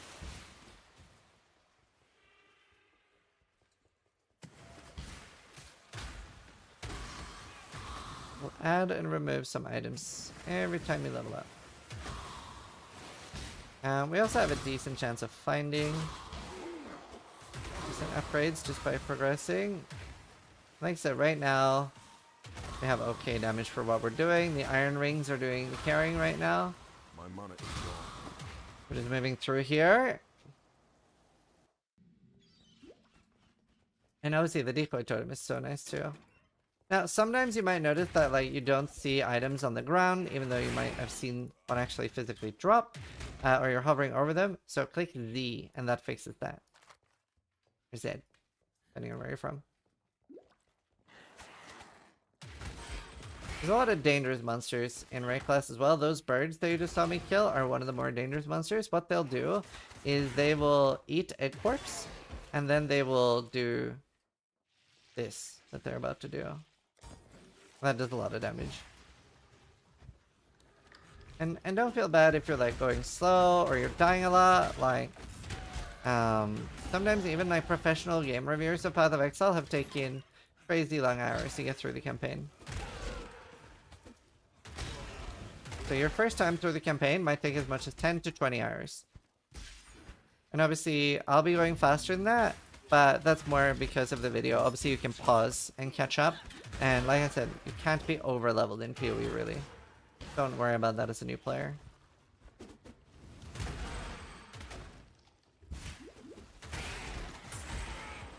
There's a 3 red link helmet, which is good. The ideal is just making sure that we don't have 3 links on our weapon. The reason for that, let's say that this Driftwood Maul had 3 red links on it, and that's what we were using to do damage with. A bad thing that ends up happening now is that if I find a really good weapon, it might be painful for me to swap off of that. So, while it doesn't matter, like, it doesn't do more damage if it's on my weapon, but being able to upgrade and change our gear is very important.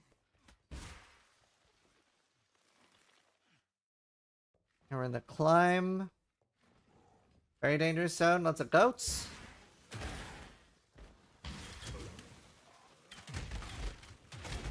You do have animation cancelling in Path of Exile as well. Not super important, but you can see, like, if I see that, like, I can click away and stop it as long as it's not too far through the animation. Not used as much by new players. Let's see. There's a rustic sash, that is important, and we do want that. That'll give us more physical damage. I'm going to ignore that mechanic, it's not super important. If you open it, you can just kill everything. But it is an endgame mechanic that you will not see until the endgame. You basically break enemies out of stasis. I think it's a bit too early to show that anyway. This can give you some gear upgrades though. Okay. We can now go back to town here, and here we are also able to get a new gem. So even though we haven't completed a quest, just by being here, we get a reward. So we're gonna pick up faster attacks. We're gonna need that later. We don't necessarily need to use that now, but this gets us access to buy Maim. And we're going to buy Maim and use that instead of Ruthless. Goodbye. Also check the vendor and see if he has changed. He has. We can now buy a Jade Chopper. Now, Stay sharp out there. if I had something called a Blacksmith Whetstone, which is quality currency. So you can use a Blacksmith Whetstone on a weapon to give it up to 20 quality, but there is a recipe that if I had a blue or a rare rustic sash, I could sell, let's say, a rare rustic sash, this weapon, and a Blacksmith Whetstone, and I would get a really high physical damage Jade Chopper. We don't have access to that, so I'm going to use my essence on the chopper and hope for any damage. And then once I hit level 9, I'm able to use that for a big upgrade. That would be really nice. Now, obviously, we can't use this until level 9, so I could have waited. I could have waited at least until we're able to use it. What is the meta build this league? What I'm playing. At least for League Starter. We have a guide for this coming out with IMXL. So, this is a trial.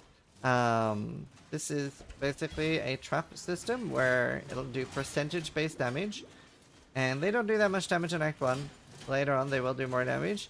And this is what you need to do and complete to get to the Path of Exile Labyrinth, which is an endgame system that gives you subclasses.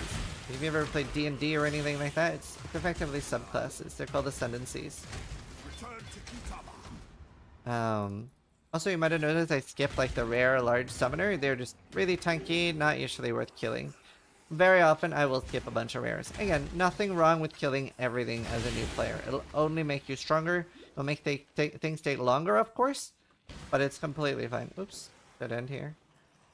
Once we get one more level, we get a large damage upgrade. So right now I'm on 88 DPS. You can see that by hovering over here or by clicking C and clicking here. A bit of a mini boss there that we don't need to kill.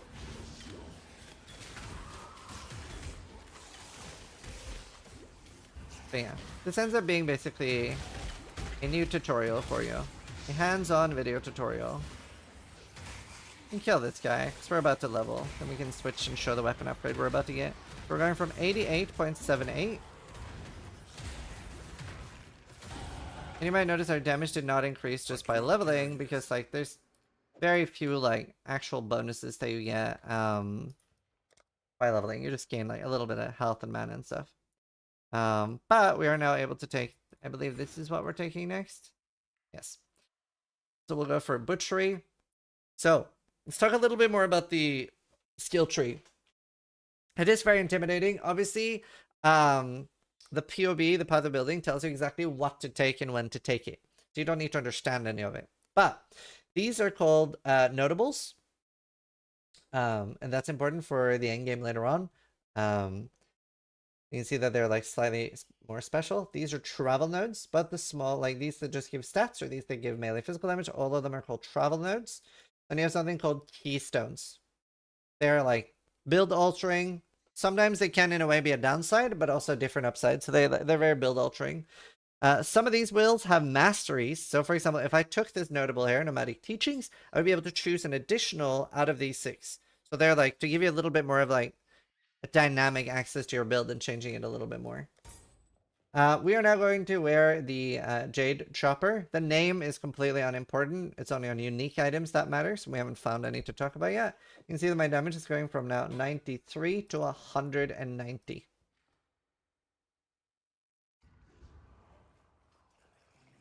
Tell people to use the Path of Building community fork. There is no other Path of Building anymore. You Google Path of Building. That is the only thing that shows up. Now, this is a good thing to explain in Upper Prison. You might have noticed that I am running directly to the objective in every single zone, and you might be feeling like you are full clearing, which by the way, again, only a good thing. You're only going to be stronger for that. But you might have noticed that I am running pretty much directly to the next zone in almost every zone, and very little like backtracking or dead ends. So how am I doing that? Do I have some sort of secret map pack or anything? I have 25,000 hours in the game, and there are less than 50 possible generated layouts in every zone. And it's less complicated than Path of Exile 2. So you just sort of pick that up after a while of playing. And again, don't be worried if you run into dead ends a lot. It doesn't matter.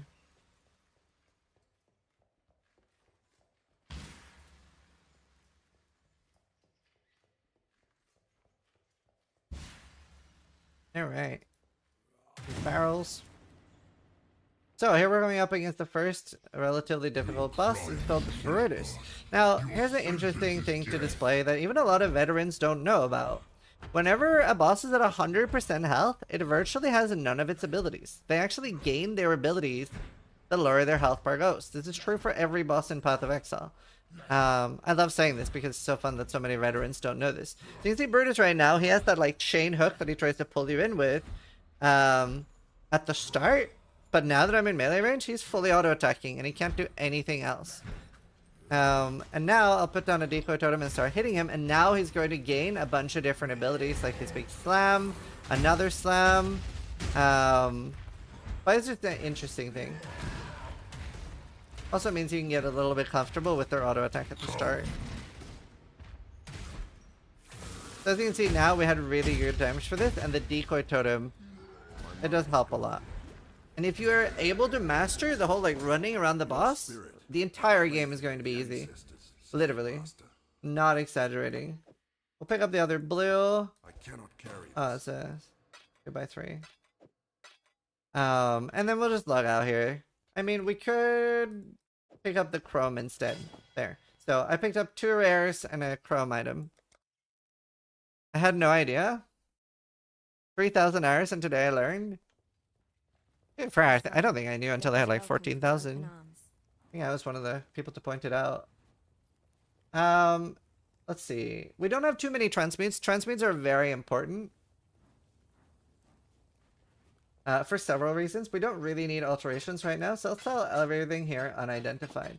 Now, if you are a returning player and this is not your first character, I'm not going to do this because I want to simulate the experience as if it's my first time playing. The only thing that's different is there will be some recipes for the crafting bench that I already have.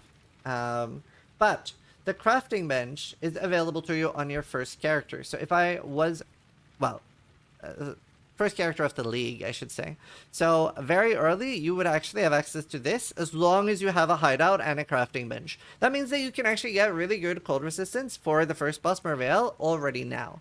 Now, if you're a new player, for whatever reason, they've actually waited all the way to Act 2 to give you a hideout. So if it's your literal fresh account, I'm going to wait until you have it so that I actually show the genuine experience. This is inspired by me being tilted by RuneScape guides, because in every RuneScape guide, they'll say, oh, I have this amazing great gear, but you don't need it. And then they proceed to do everything with the amazing great gear. Leap Slam is the ability we're picking up from Tarkly. And we need to buy another one called Intimidating Cry. Stay sharp out there. Now, we should also check the vendor and see if he has a red and a green item, because we don't have that, and we do really want that. Any red, green link. The problem is, this sort of has an energy shield on it, so it's kind of tricky to get this to be red and green. Now you gotta leave some by killing Brutus. Okay, this is nice, but we're not gonna do that. This would be our next axe upgrade. If only I didn't have movement speed. If only I didn't have so nice boots. Okay. That's annoying. Stay sharp. Okay, we will get that eventually. Hello. Let's buy Intimidating Cry. Control F to open the search window. And then we have these two once we get a level up. Now, I'm going to do something that's just like a preference thing. It's also a good learning moment. If you hold control, you have a new hotbar, and you can see that I've changed some of those to Q and one to mouse button 5. You don't need to hold control to access this. You can just rebind them in the here. So you can see that I have mouse button 5 is used bounce skill 11. So I'm now going to put Frostblink there because that's where I like to use my Frostblink. So I won't need it there. So we're gonna have my Leap Slam there. Right. You can see that I can still use it even though it's not on my bar. Not necessarily something you need to do yourself, but explaining the existence of things can be good. 4,000 hours, never knew that. Yeah, part of why I love doing these every season, a little bit is inspired by Gucci Pradas. During one of my first Path of Exile universities, I was explaining something that was kind of basic. And Gucci is one of the best players in the game, and he learned something from them. It really goes to show how much of Path of Exile is shared knowledge. We're gonna ignore that flask because it's unrealistic to get. Oh yeah, I'm level 10 now.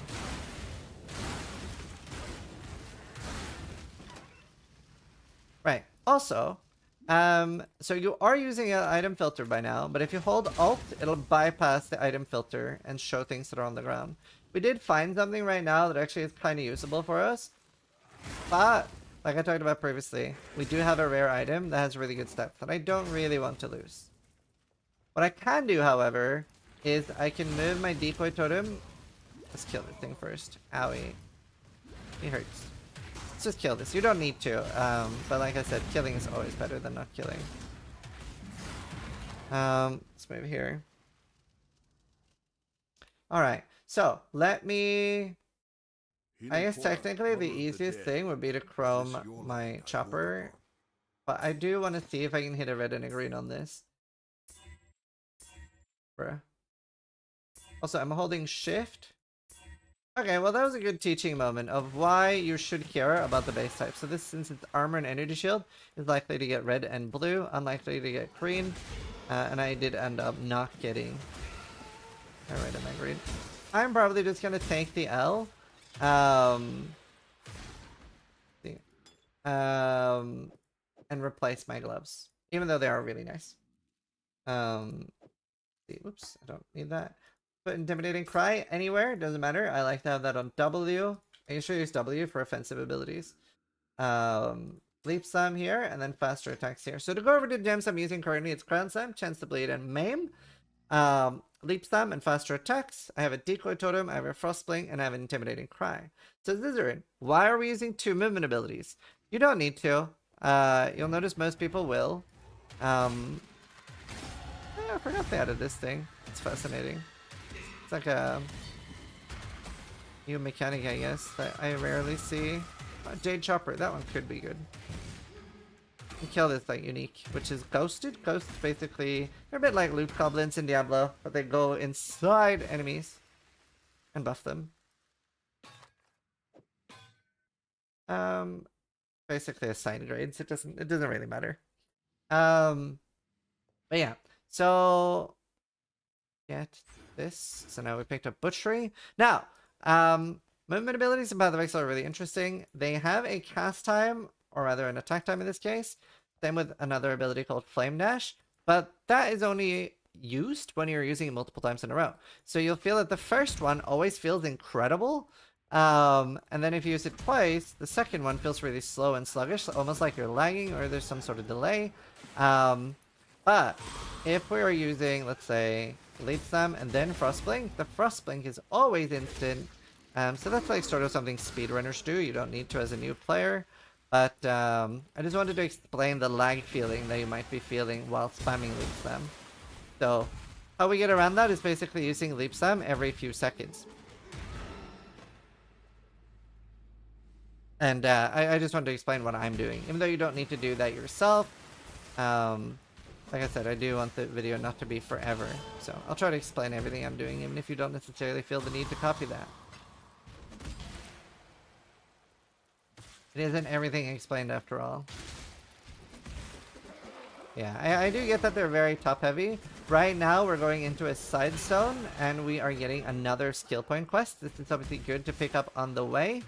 And interestingly, even though there's a boss guarding this, called Strangle Charm, he froze me even. We can just leave since I'm unfrozen. We don't need to fight him. It has nothing to do with our skill point. He just guards the quest thing. You'll notice I'm just like clicking past all the yapping. Path of Exile does have lore and a really good story, but it takes most people a very long time to get into it. If you are interested in Path of Exile story, Kitten Cat Noodle has a really good lore series on YouTube that explains it really well without having to run around and talk to everyone. So now we're going to use our War Cry. You can see there's a 2 there on our War Cry, and now my next 2 strams do insane damage. So a War Cry is basically a temporary buff. Sadly, our Leap Slam also uses that currently. It won't in the future, but we'll be using that for bosses. We continue going here. Could also pick up the life nodes. Depends what we need, but we're kind of tanky already for what we're doing. No, I don't have build-specific loot filters. I make a loot filter tomorrow before lunch. Let's see. Identify this. This one is really nice. So we can just do a quick check because it is a mace, so we can use it. It is more damage, so we will use that and then sell our old one. That's because physical damage is generally what we're trying to scale at the moment. And we are about to swap to Sunder, which it's gonna feel really good. You're gonna love this. So I'll vendor my inventory and then I'll go over the changes and what we've done. We've now got Sunder. I'm going to do always attack without moving on that. So we have Leap Slam, we have Intimidating Cry, I have Sunder, I have a Decoy Totem, and on my other bar I have a Frostblink. That could be on your first bar, obviously. Okay, I'm going to delete some things from my inventory that we don't need and aren't going to use. There, just to make it a little bit cleaner. Believe I've explained every orb I have except the Jeweler Orb. You might now have seen the socket system of Path of Exile, and like I mentioned, gems always go in gear. You can't insert one into your character. That is a PoE2 thing. But here you can see this is a 3 socket, and it's 2 link, and then this is unlinked. Now, you can have a 4 link, a 5 link, a 6 link as well. You can't have more than a 6 link on an item.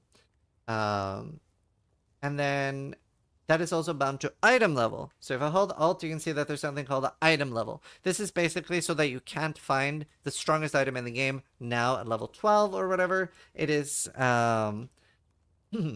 it is something that'll scale. So the highest item level currently in the game is item level 86. Nothing above that matters.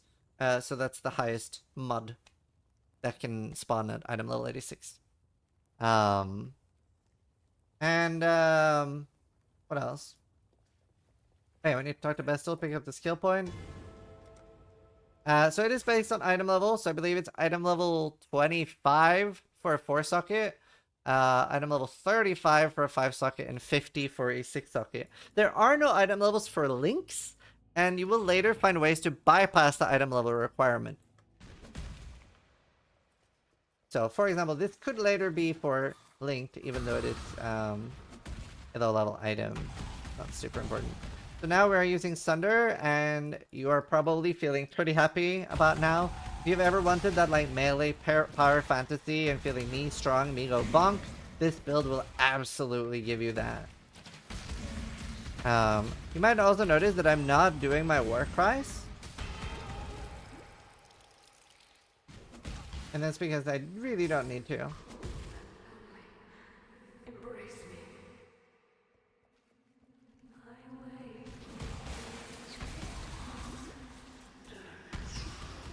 Alright, here's another essence. So the way those work, if you didn't follow the first time, I might have not explained it. You click it 3 times and then they break out. You have to fight them. Every essence has like different abilities. Some are scary, some are not. I guess we can pick up the mallet. It could be an upgrade. It's virtually the same we have. However, we did get a greater life loss. We're gonna put that out. Now I have 1 greater and 2 medium. Getting a large as well would have been nice. We just never found one, and I was too lazy to buy one. There you see that I used my Intimidating Cry for that rare, and then I one-hit the rare. So what Intimidating Cry does is it gives us a large damage debuff. Try not to go too heavy into explaining everything with numbers and stuff. Just give you a like broad explanation on how things work.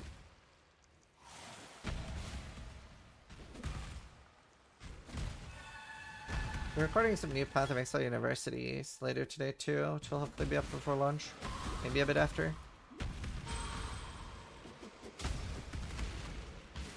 I'm doing an everything explained now, Marvelous, so this will explain a lot of this. This will be up later.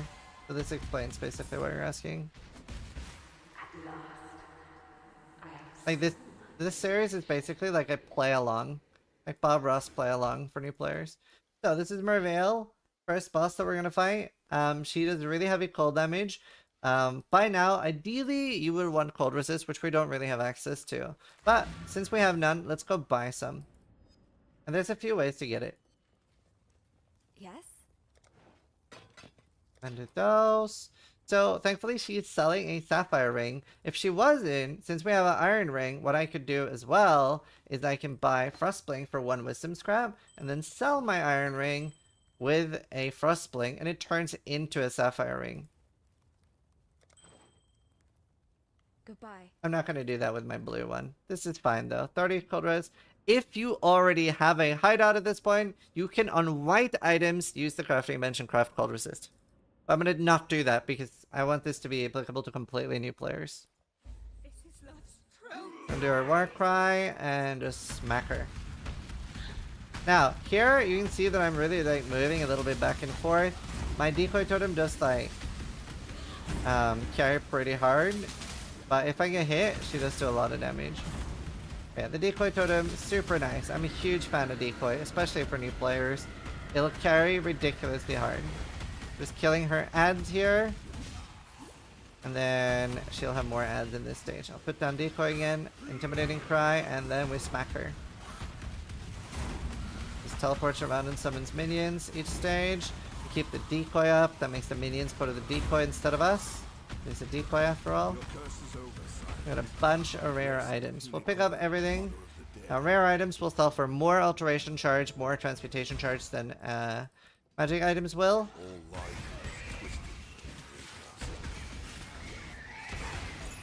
The Lapis Amulet, we can pick that up. don't think we have room for the little horn. That's fine. We could do some Tetris, but I'm very lazy.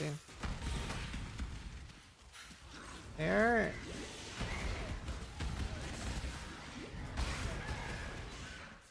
Let's see, just going to this one at the moment. Resto technique. Little mini boss here. I mean, you could just one hit him or two hit him before you go to town. Doesn't really give you anything. I'll be playing Earthshatter, but you can play Fisher with this, yeah. Now I'm getting to the point where I will want some alterations, so I will identify it. Why am I not looking at the stats of any of these items? Why do I not care? And we have previously talked about some of the good stats on my items. So, a little bit of this is diminishing returns. So, I already have a boot with 1 resist and movement speed. It also has intelligence on it, which is going to be really nice. Hopefully... Okay, I've screwed up a little bit. I'll explain what I screwed up as well. On Frostbang, when you get the option to level it, like you see I'm about to get the option to level Sunder here, I would ideally, back in time, right-click the gem to not level it further. That'll keep the int requirement low. It'll just make it easier. Like, if I didn't have this Lapis Amulet, I would still be okay for now. But you could very often get like, oh, I need another boot with 10 intelligence, and you don't want that to happen. So next time that levels, I'm going to try to right-click it to, like, it'll go here and not level anymore. And then, but yeah, like the boots are kind of good. I will keep looking at boots, but they kind of need movement speed to be usable.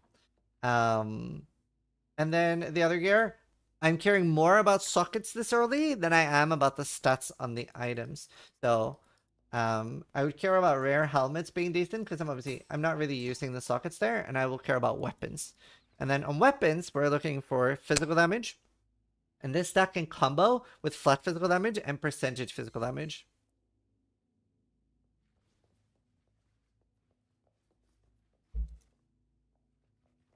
Then gloves, you want resists, always good. If you click C and click on defense, you can have up to 75% of each resist. It's very simple. If you're about to take 100 damage and you have 75% of fire resist, you take 25. It's very good. You want resists. You want to be resist capped pretty early. I usually get resist capped by Act 2. Yeah, we'll just keep moving. Strongbox, these can be crafted with transmutation orbs, alteration orbs, etc. Not going to this early, but they're worth clicking. Little mini boss there. There's a lot of mini bosses that we just ignore. Side zone that we're ignoring. Could do it. It does give you a Quicksilver. Yeah, Max Troll is really good for builds. Especially, it's very good for like hand holding and stuff.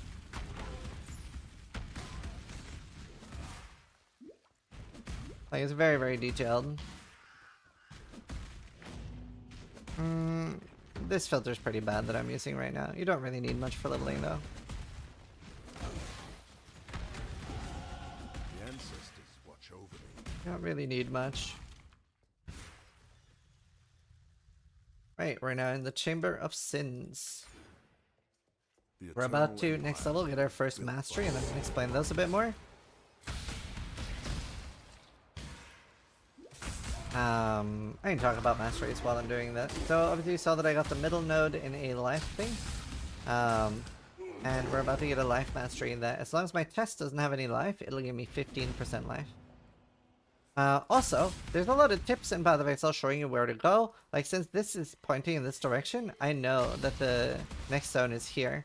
So that's another way that you'll see a lot of, like, racers will go exactly to where they're supposed to be. Let's bring Essence of Contempt. This is really good. It would be better if it was like a higher tiered essence. They can like be better. Because this is the base one. So this is just guarantees 1 to 3 physical damage on a weapon. But it is more than none. Here is another one of these trials. Let's go do that. Now, trials can be really scary if you're trailing the trap like this and you panic. However, if you're just running through them like what I am, then they don't have enough surface area to damage you. You can read layouts in this game, yeah.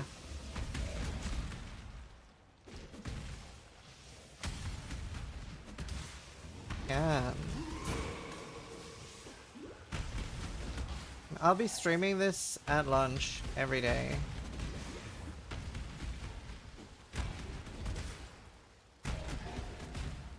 That'll be fine. Although, my kids are sick. I'm terrified. No, I didn't kill. No, I'll be Earthshatter. That thing! It started everyone! Alright.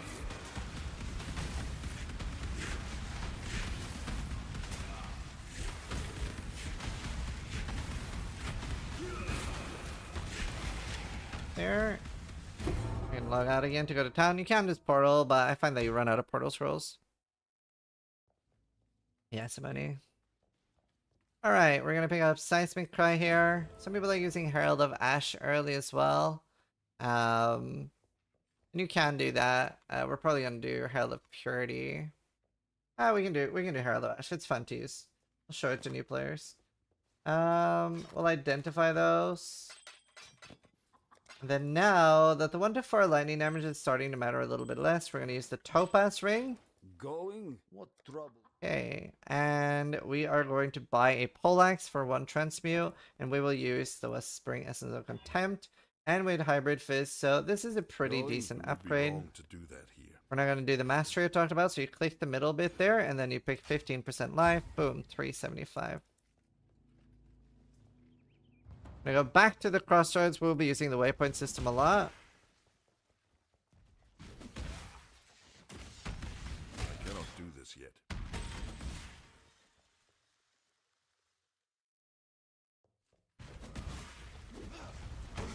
Yeah, it should be Bondrasi. We're just zooming. Just zooming to the boss. So now we're gonna kill something called a bandit. We can kill the Blacksmith Whetstone Box. This is a rare one. And has something called a Rogue Exile. A little bit lucky to get early. They are basically alternative versions of us. So if you hold Alt, you can see that they've dropped a full armor set. Dropped an absolutely full armor set. Like they wear rings, amulet, a weapon, shield, etc. But yeah, nothing crazy that we need. Also, thank you for all the subs and resubs during this. Here we're gonna go talk to Creighton. A lot of people help him on the launch just for movement speed. We are gonna kill him. He's a bitch. He dies very easy. And like, you really see how much you can use decoy. It makes everything so free. I'm like in love with decoy totem. We'll go to the first encampment, and maybe you're wondering, how did you open that portal? If you go to hotkeys, at the bottom, use portal scroll. Decoy totem is the most OP skill in the campaign. It really is. Make it. We're kind of on transmutes as well. We need more. We have 4 alterations. We can identify this ring. That's good. Life and all res. Not high on either of them, but it'll help. So right now my res is 16, 36, 30. Once we get the infamous crafting bench, it'll be a lot higher.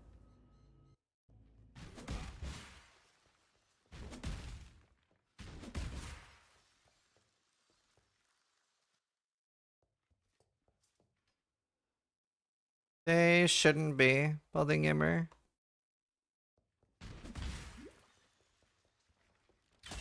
Are you sure you're just not looking on different versions? Like different trees? Which trees are not matched? How do you use Frostbite hotkey? That was explained earlier, but it's on my second bar on mouse button 5.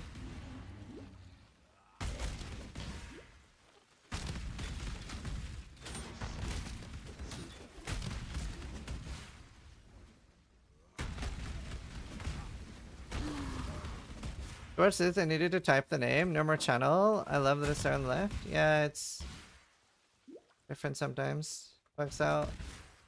Ascending nodes. Okay, thanks. Okay, a little mini boss there as well. There's an essence there. We should do that. Another contempt.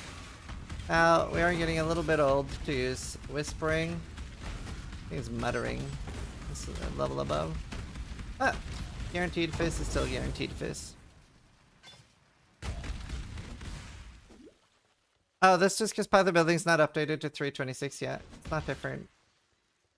But like, we can't force POB to update.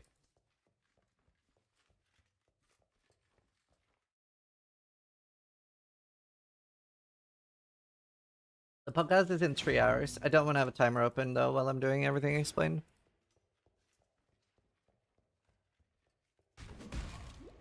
Oh, yeah, it's all explained. The thing. Explained in the notes too. Alright, we're gonna go here in this zone. We're gonna get one other trial for our lab or our Ascension. And we are gonna get a skill point. We'll go get the trial first. So it's in a corner. Yeah, but not everybody's on the beta branch. And if we make the POB for the beta branch, then it crashes for everybody that's not on the beta branch. There is no winning. There is no winning. I'm doing a podcast with Mathel, Steel Mage, and Quinn later today.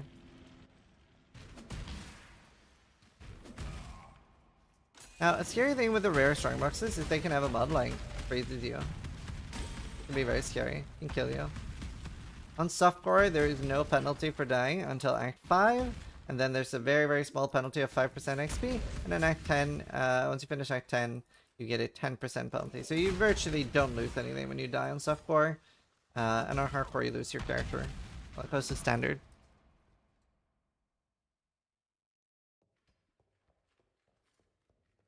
Slams are really good, J6.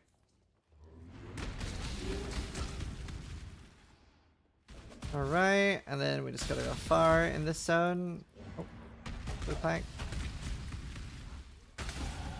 We're level 18 already, so now we can get a bit of a damage upgrade here. I have 319 damage on Sunder, up to 500 now. Almost doubled our damage again. And you'll feel really, really nice with every upgrade you get. And you also like feel stronger all the time in Path of Exile. It's wonderful. You do have to like keep upgrading stuff, but you have very nice progression. It's very fun.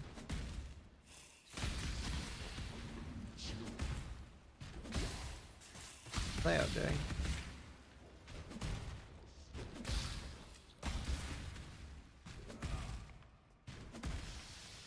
Alright.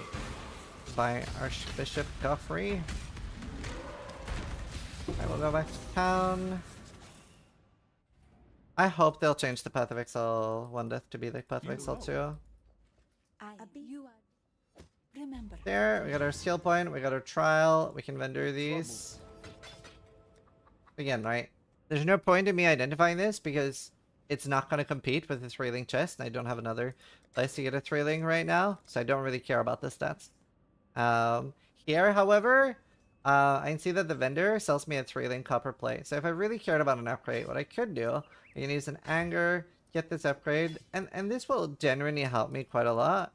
You see my fist mitigation goes to 61%, and now you might be thinking, wow, I take so much less damage from fist now. Now, it's a little bit complicated, and I don't want to go too far into it, but this stat isn't entirely accurate. While armor will help you a lot from small monsters, like the normal monsters that are hitting us, it does also lie to you. So if you're taking, it's proportional to the damage you're taking. So if you're taking a large hit, it might only give you 10% mitigation, and a small hit, it might give you 90% mitigation. It'll never do 100. So it is good. Still useful. I'm a lot tankier now, especially towards like physical attacks. I would pick champion if I was Green Bomber. I would follow Ostrix's guide. I cannot do this yet.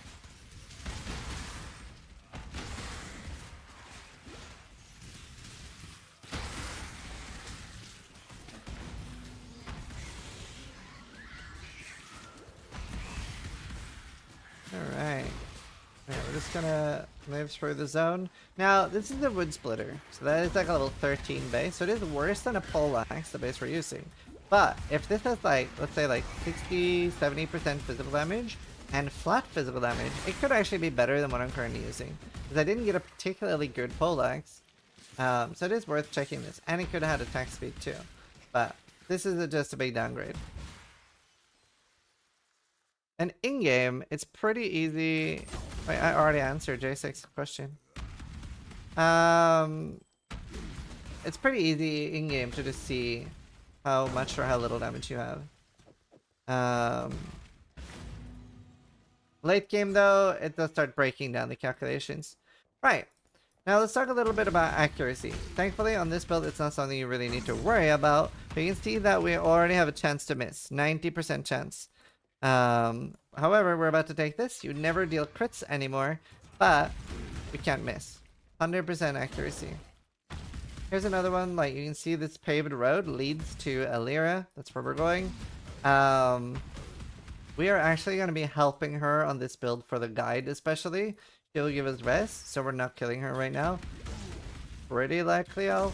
No, I guess I'll help her too on launch. It's nice on launch to help her. So she'll give us a resist buff. I'm just very used to killing her.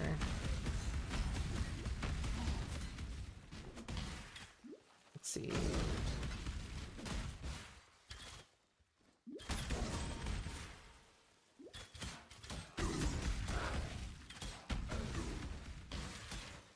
We're gonna pick up another skill point here, and then we're gonna go fight not Arakali, Weaver. There's a thrilling red helmet, yellow. Now... This would give me a little bit more flexibility on other links. Yeah, I should have Herald by now, actually. I should have Herald by now. We're not going to use Seismic Cry right away. I'll buy it for an alteration next time I'm in town. Need to take a toilet break soon. Obviously, on YouTube, you can just skip that break when you're watching in the future. Thank you, my ancestors. I will repay you. Let's see. So now we are about to start carrying whether we're using an axe or a mace. Up until this point, it doesn't matter whether we're using a mallet or an axe, or even a staff. But we are about to start carrying. So the next points, we're going to start taking axe nodes.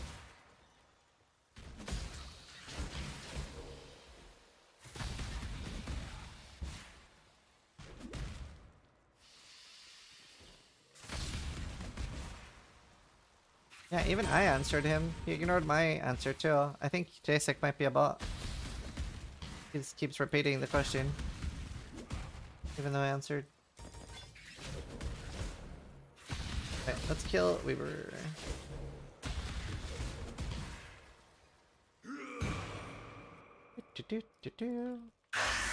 There's 2 stages. Particularly dangerous, especially with Decoy Totem.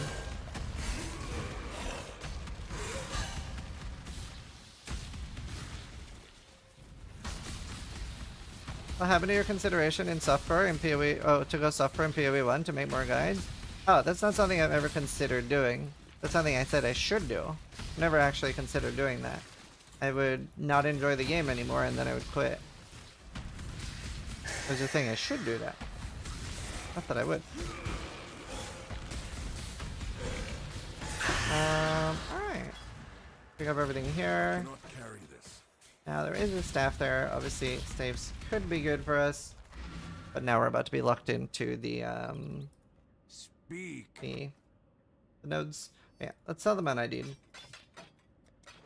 Return. Have a lot of alts. We can pick up a Herald of Ash. We'll set you back 1 alteration. Also gotta buy Blood Rage for later because I don't have a slot for it right now. Stay true to you. I'm gonna take a quick bathroom break. I'll be right back.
Alright, I'm back.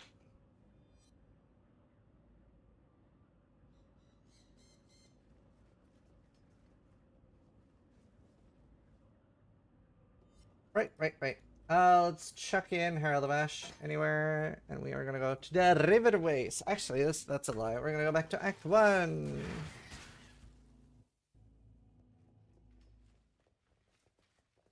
We're gonna talk to Bestel again. So that was the way forward skill point that we grabbed there. Now, a lot of Path of Exile early started just being told what to do. Explaining why to do is kind of complicated. There's a road here that leads you where you're going. Also, I'm going to turn on Herald of Ash. It does like a little bit of a fire explosion. Also uses more damage. This is 80 damage. Here's the next zone. Is it out yet? No, the launch is tomorrow. Get our first axe damage node. Obviously, there's multiple damage types in Path of Exile. Right now, we're predominantly dealing fire damage. Sorry, physical damage. You have like fire, cold, lightning, chaos. Well,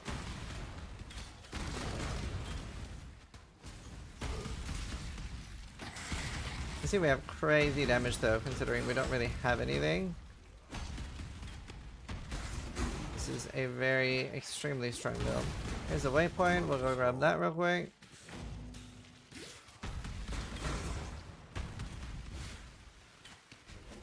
Have to find oak.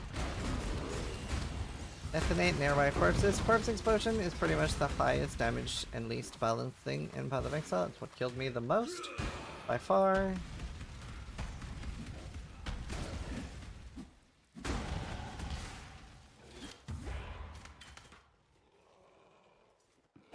By far. Alright, let's kill Oak. Ellie Reflect, LOL. Well, I've died 4 or 5 times to Ellie Reflect in 25,000 hours and roughly 40 to 50 times to Detonate Dead. Pick up the Mana Flask. It is 10 times more deaths to Detonate Dead. I've very rarely died to Reflect. It's not Reflect in the game anymore either. What do you want? That's a good thing to explain. This is a bad flask. You don't really want your mana flask recovering instantly. It doesn't feel very good. You really want it over time, so it's sort of irrelevant for us. We don't super need a good mana flask right now, so it's whatever. We're gonna go back to the Western Forest. We're gonna run straight up to Illyria, and we're gonna help her. We're gonna be like, out of all the degenerates in this forest, you are now our friend. She will give us 15% all resistance. So now already I'm at 46, 54, 63. Maybe take significantly damage from elemental.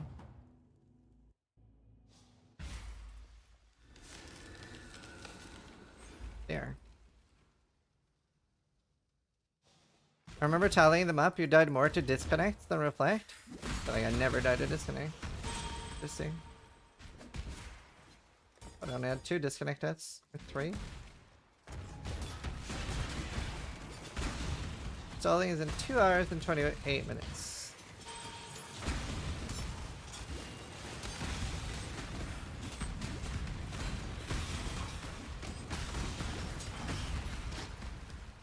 Oh, a rare Poleaxe. So this should be a good weapon upgrade. So I'm picking up most rare items at this point. And I'll try to like make note of when it's an item that we're actually interested in and where I care about it. So this I care about because I was hoping to get more physical damage, something that would be a big upgrade. Melee damage we wouldn't really care about at this point unless our existing weapon already only had melee damage. But now in the Val Ruins, which a lot of you will find will be your least favorite zone because you'll get lost here a lot. We have the Corruption Altar. I don't really have anything spicy to use it on, so I will throw it on the Poleaxe because it can reroll it. That's one of the outcomes. It didn't, it just added a white socket. I'm not explaining Corruption to a new player. Just keep future Val Orbs away from your items. Don't use them as a new player until you understand it and watch a full video on them. They can ruin your items. I would like to apologize ahead of time on my lack of backtracking and mostly running straight where we're supposed to go. Because there's at least one guy that is full cleared this entire zone, and he is pissed. But once you know the layouts, there's only like 11 layouts in this zone. I have opened the way to Kitava. But he is pissed. There. Here is another mechanic. I will do one and like briefly explain it. I usually avoid these like endgame mechanics though during the campaign. It's not really super worth it, but the monsters that are killed inside get resurrected as part of the ritual. There are 3 or 4 rituals in the zone. Each ritual will be scarier, so the first one will be really easy, and then they'll get harder. Ow. So, for example, let's say that I found this one very difficult, then I would definitely not want to do the next one. Because that one will be even worse.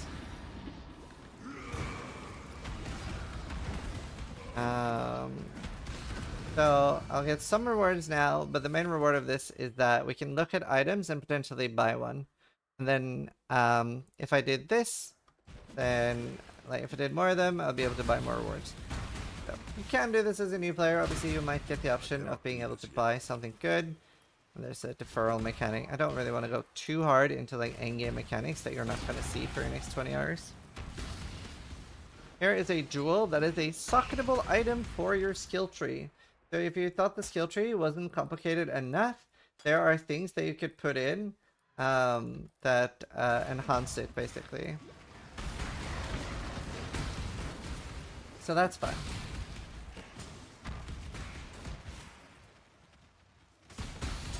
There's another poleaxe, very good. Yeah, that's fine. Actually, I can't have room for it. Any good? Oh, that is massive. So I'll go over that item in a second with you. But that was a very big upgrade for us. It's got high attack speed, it's got physical damage, and flat physical damage. So that was really nice. If you're wondering about reading items fast, that's just something that comes with time. But this takes us from 800 damage to 840 without the Herald of Ash. So like 15-20% more damage, something like that. And we're able to use Blood Rage now once we get some dexterity. We won't for a bit. That was a big upgrade, and the attack speed will feel really nice. Like, very often, I will even, like, use, for example, faster attacks on Sunder instead of a damage support gem, just because it feels nice. Like, if I ever have a good weapon, I'd be very likely to do that. Because even though, like, yeah, like, more damage is better, but effective more damage can be more important. I was, like, trying to pick up life loss and stuff like that as well.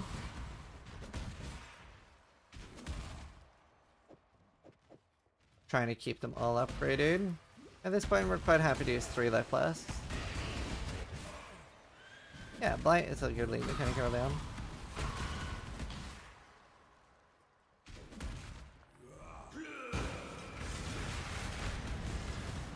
Yeah, we'll have a video and a guide for this. Scrya, do you know actually when the guide for this will be up?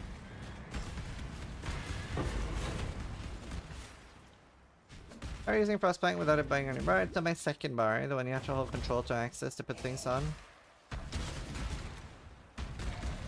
Don't need to hold control to use it. Tonight in a few hours. Cool.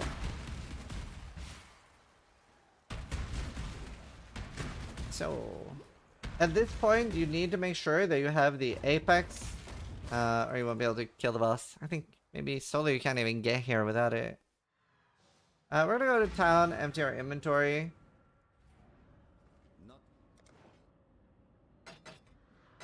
Honestly, we could look at the helmet.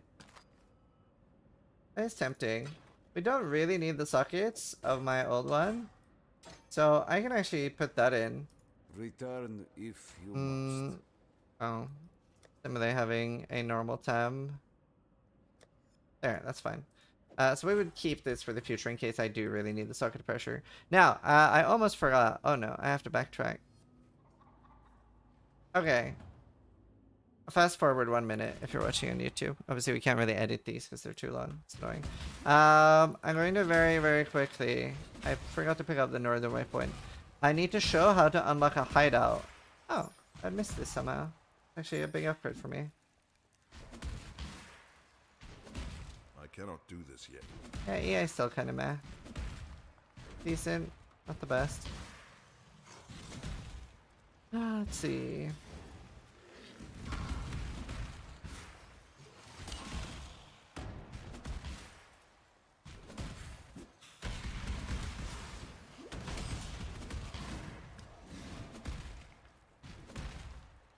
Alright, so sorry for the backtracking, but I want to show new players how to get their hideout. It's very important, and it'll give you some large buffs. Also, let's get the waypoint. I'm late starting this. No, the raider. Not for lunch.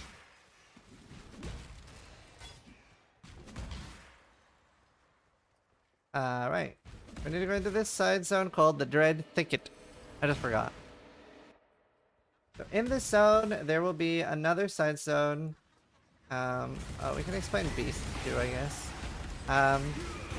Kind of like Pokemon, we'll kill it, and then Einar will come capture it. Once we have one red beast and a few yellows, then we will be able to fight them in his menagerie, and he will let us get some buffs. So you'll have like a list. The one we picked was it'll give us a unique boot. So we could do that. I probably won't use whatever he gives me, but he could give me something really useful. But it's unrealistic that you will have the same experience.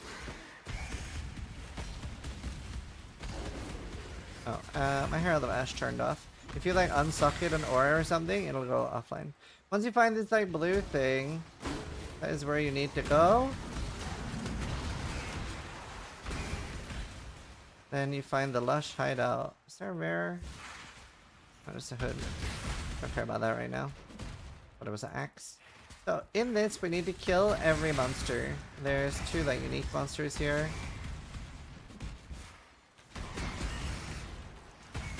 Then 2 more monsters that we need to kill, and then this is unlocked.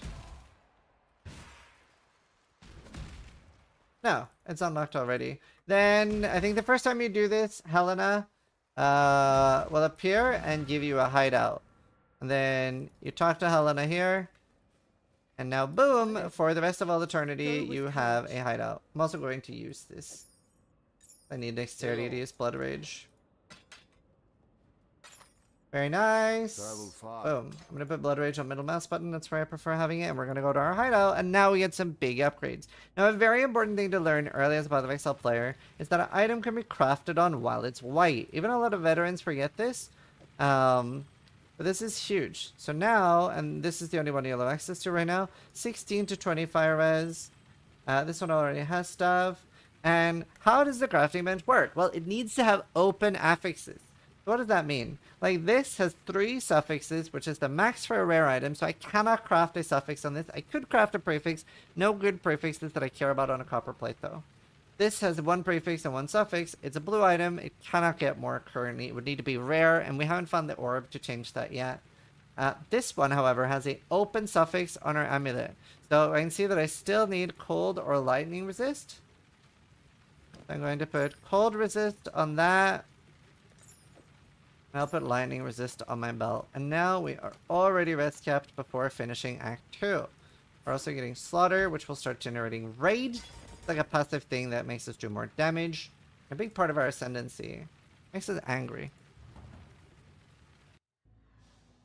But the crafting bench is huge for that, so remember that like sockets is all that matters early, and that is why, because we can just craft anyway.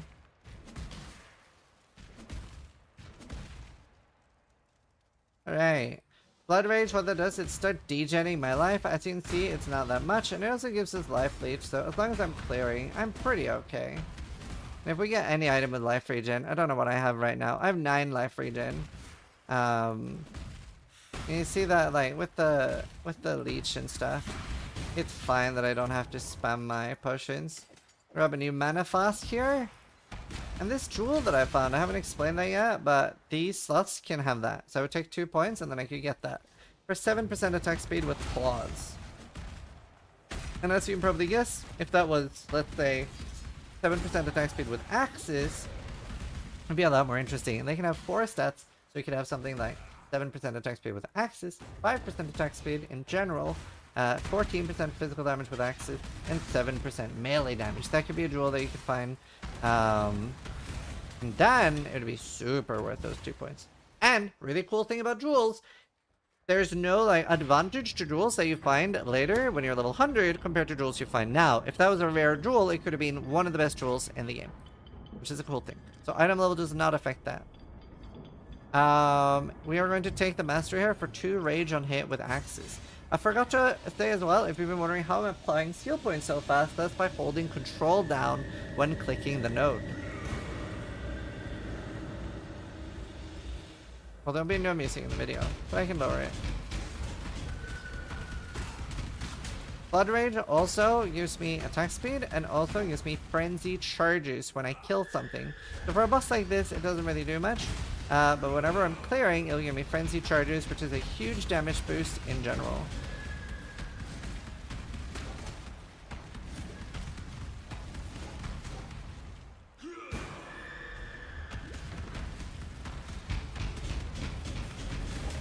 Alright, boom. We got a double axe. That is our next base type of axis. So this could potentially be a large upgrade. I give this warrior of Kitava to you, Tukohama, my father of war. You There. Belt. Doesn't really. So it does have lightning res like we have on our crafter one, but none of the other stats are important. Mana, lightning res, good. Duration, fast life recovery rate. I don't really care about any of that. That might be okay, just because it's also a new base type. It is a small upgrade, but it is a lot slower. So in this case, I'm going to not upgrade. If it's basically a side grade for damage, but a lot slower, travel far. it's not something I really care about right now. Oops, I must have picked up that gem by accident. The seismic we do want.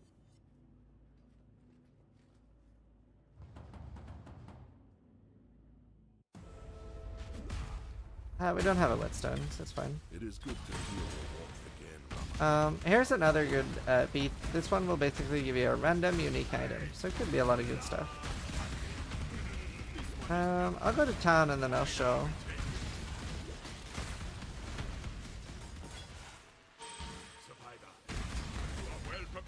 Oh, I've been upgrading my frostblade even though I said I wasn't going to. Annoying. So easy to forget. Thankfully, it's easy to buy a new one. Especially that we're in Act 3.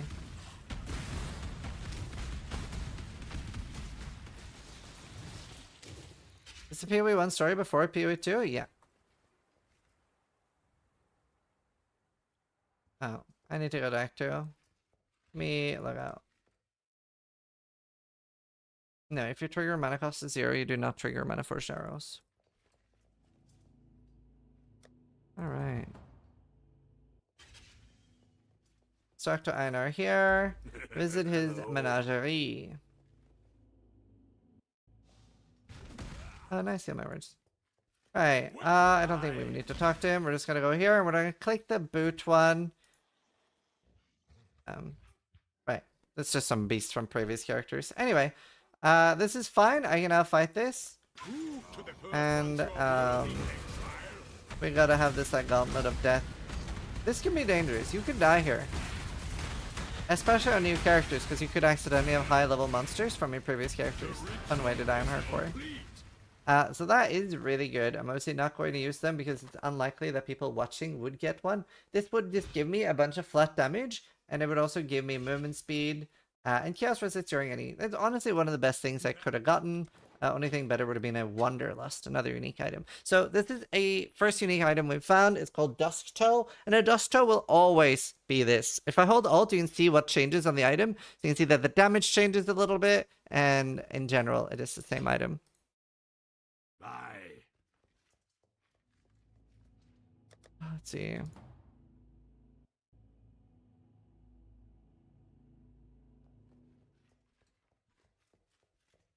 Why don't you use a rare belt to craft a fifth axe? So for that, you need something called the blacksmith whetstone, which we don't have.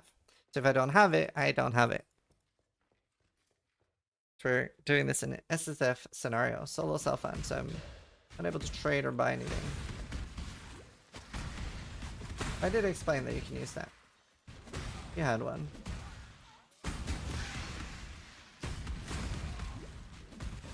Thanks, Osrix, you too, dude.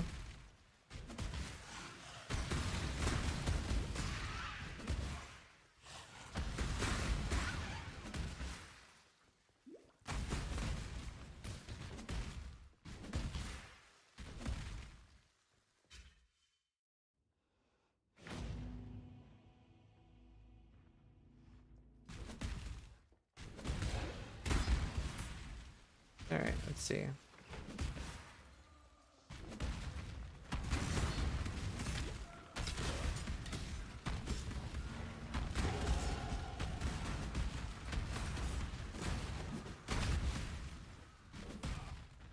Hey, Minnie, how you doing? There. Did you miss the thing? Did I? I am avoiding talking about some things. It's important to lie to new players. Whenever I'm a new player in a game, I've never really benefited much from hearing about being 10 minutes into a game and hearing about the exception that'll only matter 600 hours from now.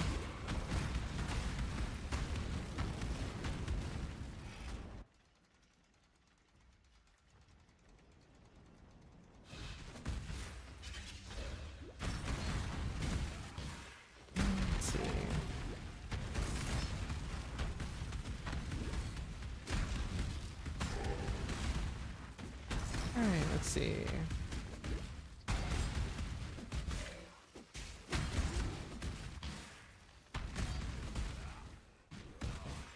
There. You're simply too stupid to be realistic, aren't you, brute?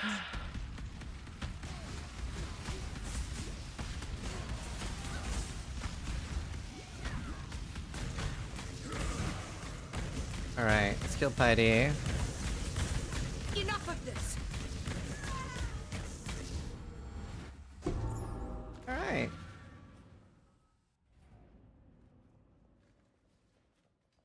There. Let's see. We need to. Oh, I forgot something. I did actually forget something. We need to go back to the city star, and this is the only NPC you actually need to talk to before handing in a quest. I just looked away, I guess. Thought I did it. There's our first foiling as well, but it is blue, which we can't use. I cannot do this. It is blue. No, but I can't recolor that to red. It's very unrealistic. There. Let's go back to town. Now we've talked to Clarissa, and then we can hand in the key. See what this helmet has. Nothing interesting. And obviously, one-handed sword we will sell. Watch yourself. Seen the slam comparison video? Nope.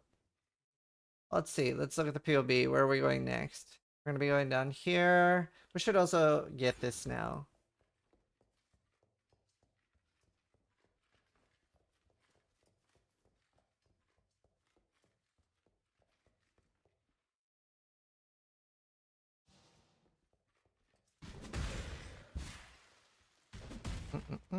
And then we go down here, and we are on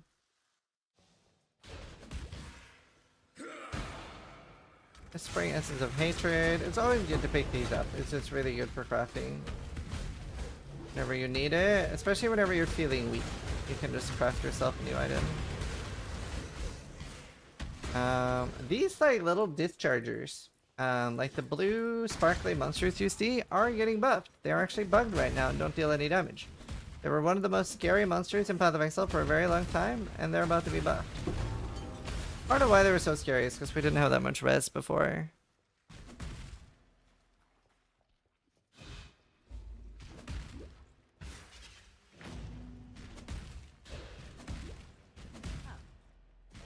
Let's see.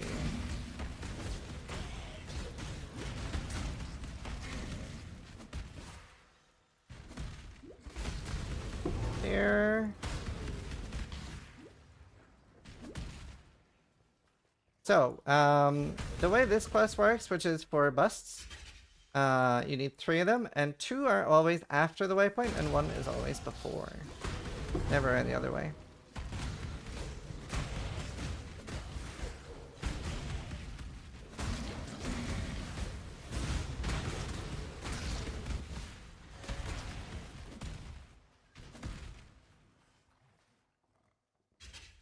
How do you get POV to work? Well, it depends on the POV.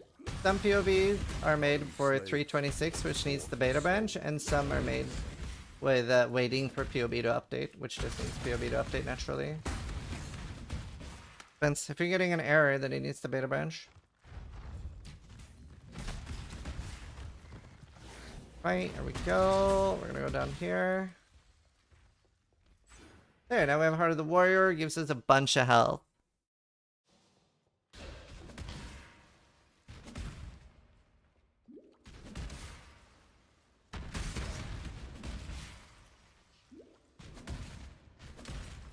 So we're going in here for another trial. I cannot do this yet. And we're almost at the point where we can ascend. Panicking is the best way you can die to traps. You just keep running, you're usually fine. Yeah.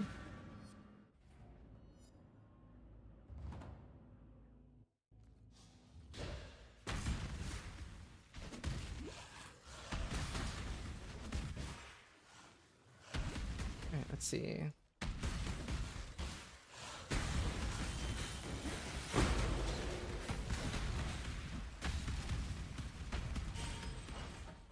There.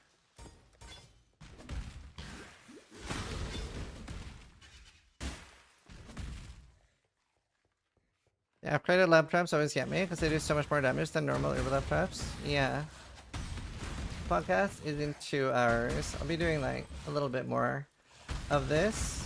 It'll be a shorter one than most everything explained, but it's so top heavy anyway, showing the start. And I will also be playing this at launch, so obviously people can tune in and see what I'm doing. But normally I like to have these for like 6 or 7 hours. But now it'll be a way shorter one, just showing the start of things I need to prepare for the podcast and stuff too.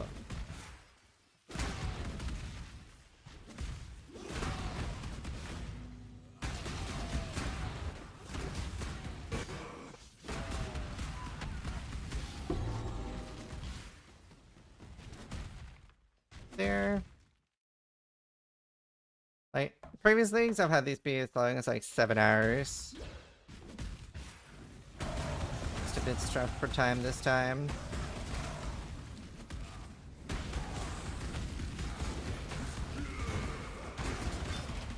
Let's see, we'll pick up that armor.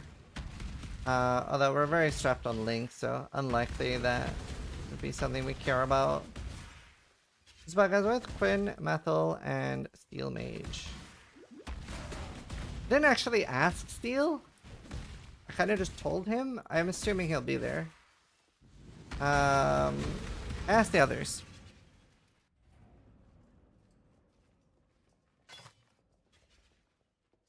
Alright, turn in the bust.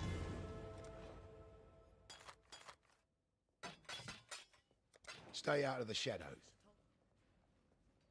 Let's see. Are we picking up anything here? Let's see. What auras are we going to use later? Later, we're going to have Blood and Sand, Herald of Ash. Oh, I should have bought Blood and Sand by now, actually. And then Auto Extortion, which we... Did we get that yet? No. Well, we can grab Vulnerability.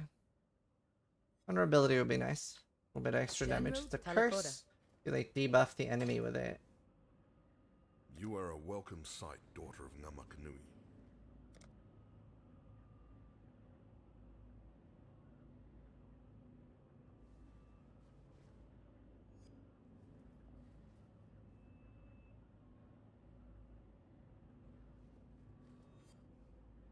Let's see.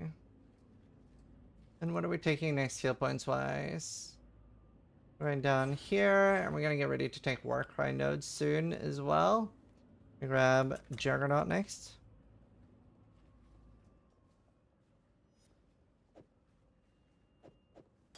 There. Boom. Just out our health potions. So you can see that I'm like trying to upgrade those as we continue.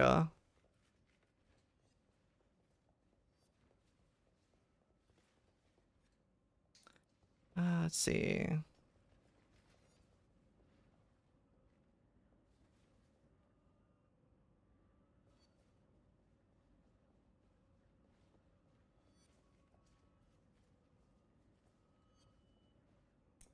You can buy auto extract now, just not the option for the rest. Yeah, we're buying that now and setting that up. I might need another item with links though. We need a 3 red now. We might have to go back to our old helmet. Mate.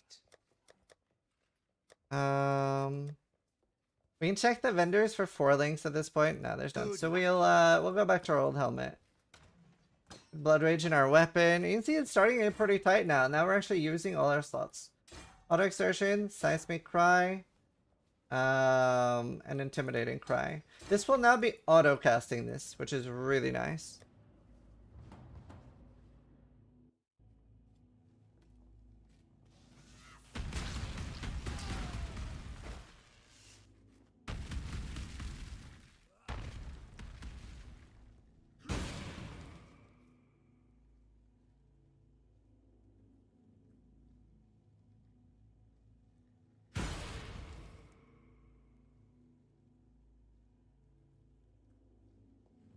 Let's see. Okay, so now you can see that we're auto casting. You might have noticed that I enabled this here as well. I'm control or right clicking this to enable it. It's like a new thing they added. Yeah, kind of nice. And then now we're getting seismic cry, gives us some AoE, etc. On our abilities, and then our intimidating cry, which we don't need on our bar anymore, but we can have it here to keep track of it, is now auto casting for more damage.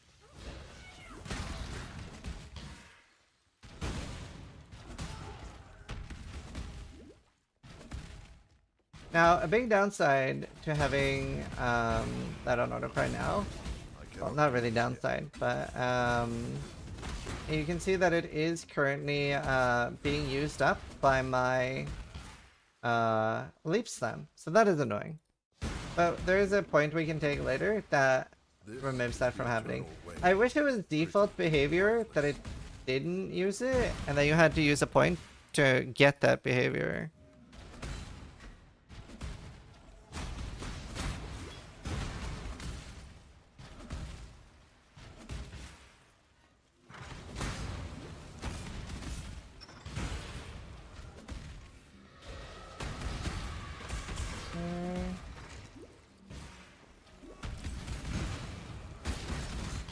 You'll also notice that like we're starting to have some like mana issues. Like I'm about to use my mana potion more often. You could always either disable the auto cry or you could disable the Herald of Ash.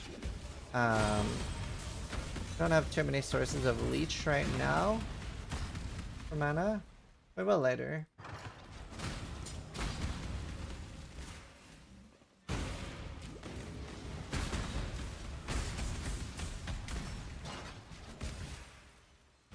Alright. Elevator ramp for softcore tier 17 extract beyond lasting. I mean, this is gonna be the best league starter for most people. That's why so many people are doing it in the race as well. And there's like, I don't know, 11 different creators all making a video about this build. My mana is gone. Is very strong. Need a new potion. Potioning so much. And this layout is very simple. You always go to the left. A lot of essences in this zone. Gilded Axe, that is our next axe upgrade. It is a 4-ling, but it also is blue, so not much it can do. I don't know if I need Dex or Int the most, but I'm screwed. So no matter what she gives me, very unlikely that this could be an upgrade. Kind of need Dex and Int. Part of that though is also because I accidentally leveled up my Frostbling and I kept forgetting. Just kind of annoying. Oh. Wait, what? Did I not get the spool? Oh, I didn't pick up the sulfite. That's funny. There's a thing here we're supposed to pick up. I just forgot. Thought I brought it. I didn't bring it. Exactly 24 hours to logging in?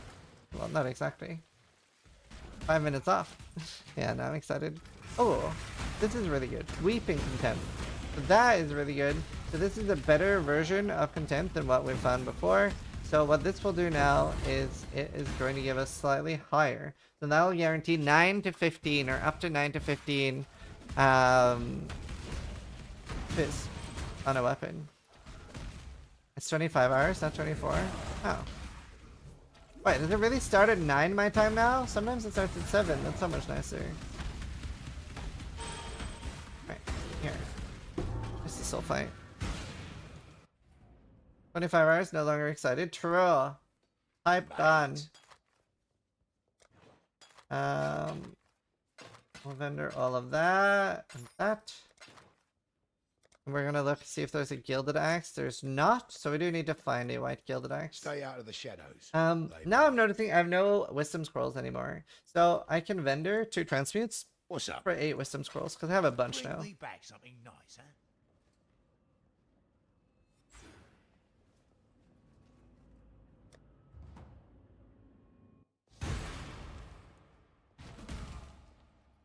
Yeah, the earliest I've ever launched has been like 7 for me. There, we ended in the quest. I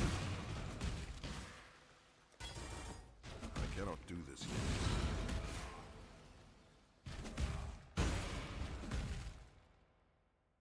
There.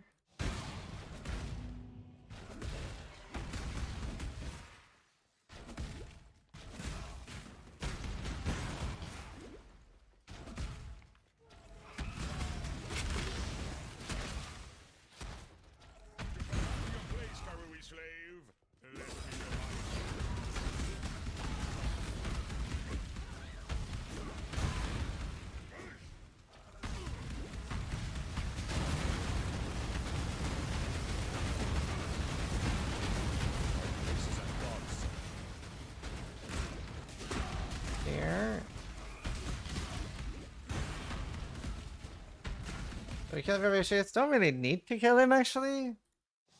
It's nice to, though. He's a dick. You'll notice I'm also clicking storm boxes most of the time. They're also like, they just give a bunch of wisdoms and stuff. I think, oh, it's not my first alchemy, it's my second one. So an alchemy, like I explained earlier, it turns an item rare. Fusing is a new gem. So if I use the fusing on this, there's a chance that it links all 3. It could unlink it too, but could turn it into a 3-link, 4-link, etc. This is a Val side zone, and skip those while leveling, but they're kind of like scary zones if you want like a little bit extra rewards, a little bit extra XP. You can do them on softcore though. Really a downside. You can't die in softcore. Rather, you can die in softcore. It'll be Earth Shatter. Little Brutus clone there.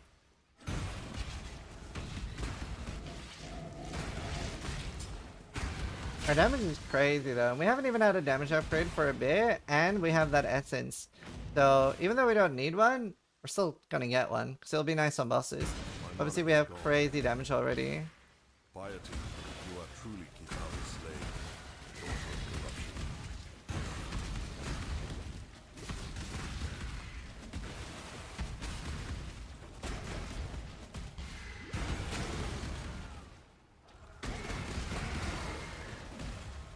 Alright.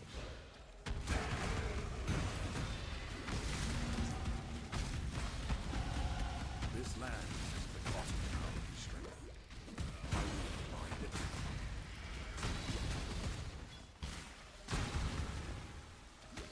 Full chainmail. We don't need any of that. Now, as a new player, you're gonna feel very, very like hoardy. Like you're gonna pick up every item, go back to town, look at it, and it's gonna take you a long time. Like, items is the most complex thing in Path of Exile. Hopefully it gives you a little bit less FOMO by seeing me like skipping everything. So clearly they're not that important. Also, the correct way here is when there's one wagon by the entrance. But yeah, as you can see, I'm just skipping everything. So clearly they're not that important, and I'm doing fine. Very little. Obviously I'm looting axes, they're important. I cannot do this yet. And if I see anything with good sockets, I'll loot that. I need new mana flask.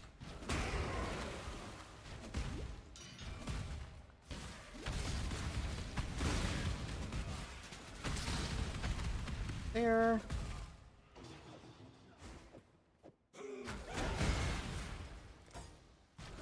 Just get a good filter. It's not going to help new players. Most filters show most things during the campaign. Very You've done your unhelpful for a new ancestors player. proud, Karui. Now, here's your warrior's death. You'll I'm be gonna remembered. curse the boss. That's that vulnerability symbol above her head, and then we're gonna throw that decoy totem, and she doesn't really do much. She just tries attacking my decoy repeatedly. Curses only last like 8 seconds or something. 8.4. A double axe, that could be very nice. Don't care that much about the sword. Up here, there'll be like a recipe thing for a crafting bench. Make sure you pick that too.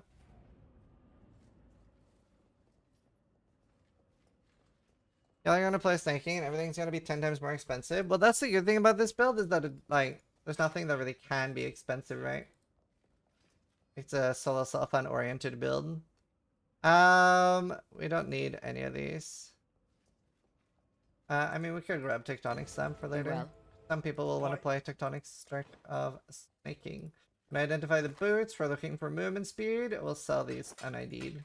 Now, this is probably an upgrade. Because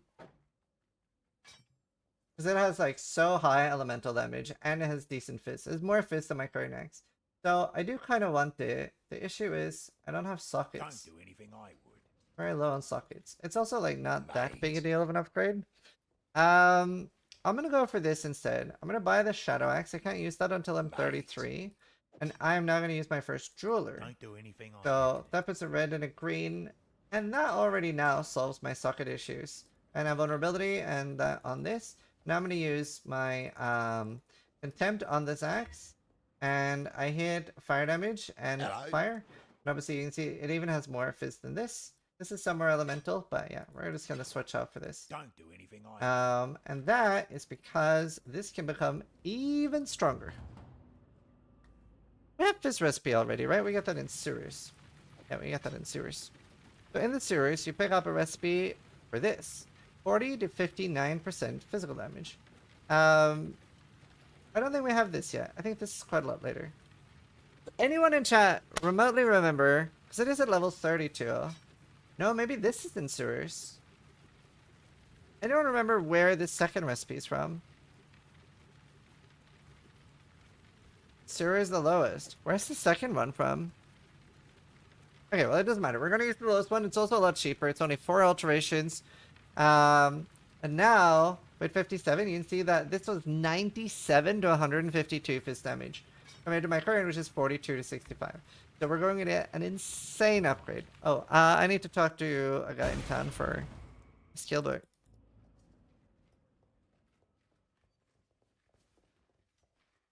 You have fun elsewhere. There. Let's see. I'm gonna start picking up these now. I know the POB actually doesn't necessarily say that, but I'm going insane with the work price being exerted by my travel skill. It's ossuary. Oh, okay, that's quite far away. Oh.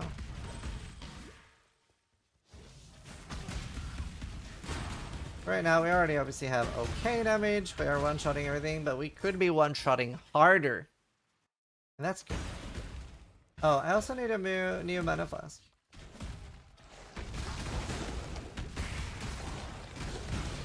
Now, already now that I'm in this zone, I could actually go and do the lab. However, ooh, another Weeping Contempt. We can keep that for a bit later. Now, because I have that big upgrade waiting for me at 33, it's actually pretty tempting for me to wait to 33. Because obviously I could do it now, but especially because I will be playing hardcore, then I'm going to think about like, well, if I just do it in 3 levels, I'll virtually one-shot the boss, compared to now, I'll have to like maybe dodge, and actually care about what the boss is doing. We'll buy a Colossal Mana Flask. And notice I also don't really care that much about rolling my flasks.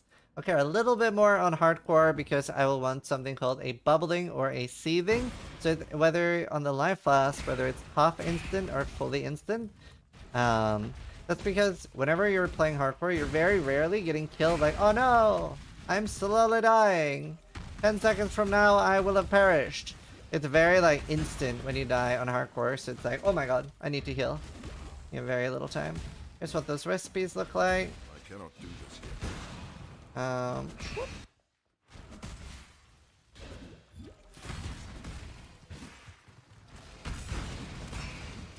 What's the best build you have ever played? Lightning Strike.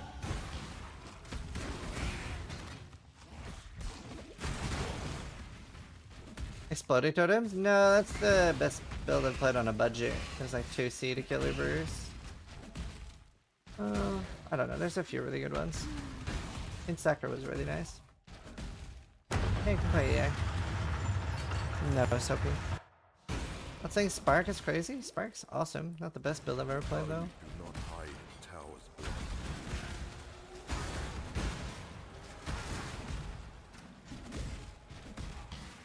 Also, he didn't ask my favorite. He said the best.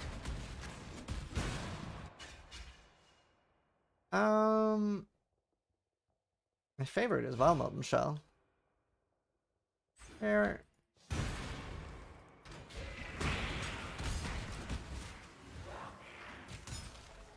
Now we gotta go up the tower. Up, up, up we go.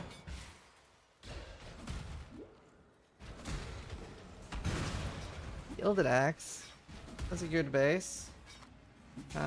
Very bad rolls though. Only had like elemental damage. Nothing particularly interesting about it.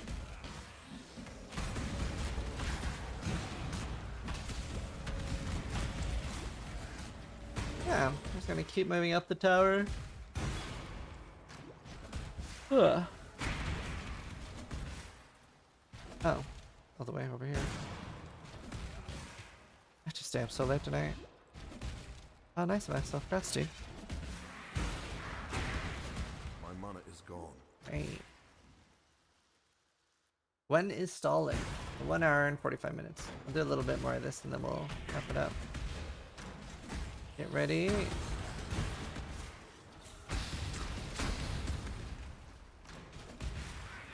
Can do library. Don't really need anything from it on this build. I don't think. I don't think of anything I would need library from.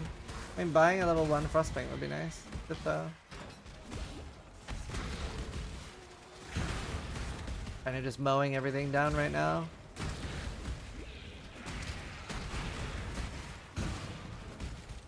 It'll be planned or posted before lunch.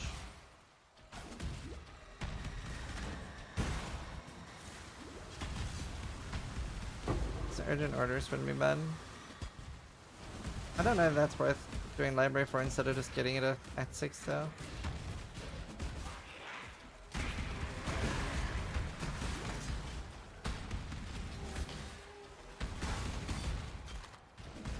When can players get into the queue?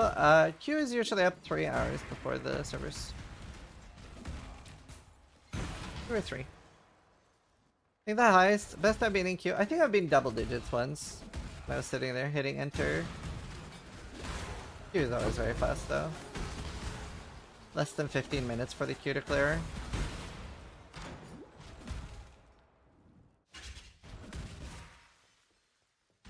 It's fine, I have a guide coming for it. It's an okay build. Now you almost resemble a man. Karui. Ow. Wait, am I still SCAF? Yeah, mostly. A little bit low on cold, but doesn't matter. It don't matter. As you can see though, we're not having many issues.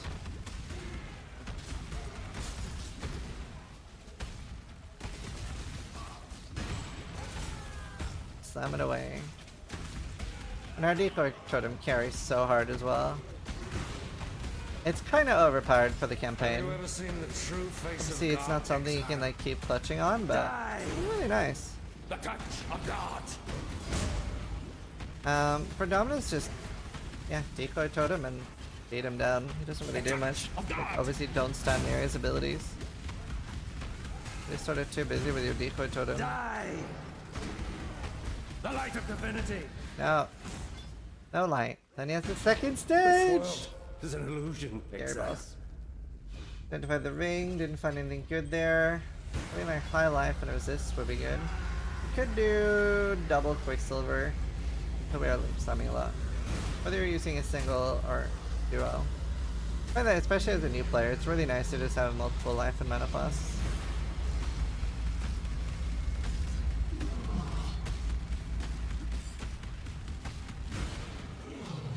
I am running out of potions. So now you can see that I'm out of mana potions. And instead of sitting here waiting for things to regen, I can just go back to town. It instantly regens. There's no stupid well to talk to. And we're back in business. You'll kill a lot faster than just running around waiting and panicking. And then boom. I got whatever fits in my inventory and then we'll move on. Oops. Don't die, please. Follow a dead river to the foot of Kitava's cliff. Falling up here too. I really hate the well. I cannot do this. My mana is annoying. I'm gonna turn off Herald of Ash just because it feels nice. And I have way more damage than I need. I think that that is always okay. Whatever makes you feel better is always a better solution. Boom! Measured Fury. We get one more exerted attack now. So what does that mean? So if you see an Intimidating Cry, it'll hit 3 now, meaning that my 3 next Leaf Slams will deal extra damage. But then on the next level, at level 33, which we're also going to do the lab then and show how that works, is at level 33, we are able to have your travel skills do not exert. And that means that I will basically only use those empowered attacks on my Sunder.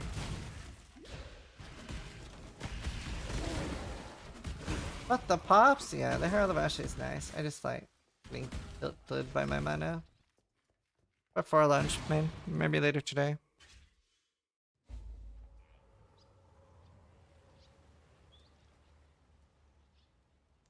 Alright. Get level 33 here, or in the next zone, then we'll go lab. I could hit it here if we kill a lot.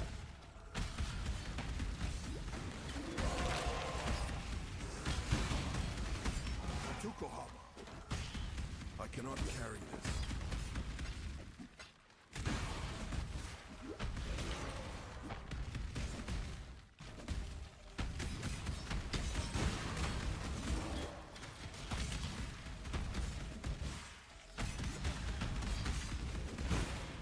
There. Thanks, Bolton. Nice shitty. Up here is the boss. Got a few more mobs. And then... Oh.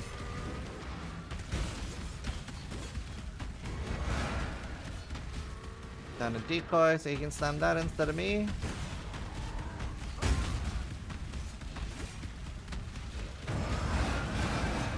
Then we are now level 33. About to get a large damage upgrade. Let's see, let me just bin that. I need that quest item. Now, for gloves, I do want to look at all of them.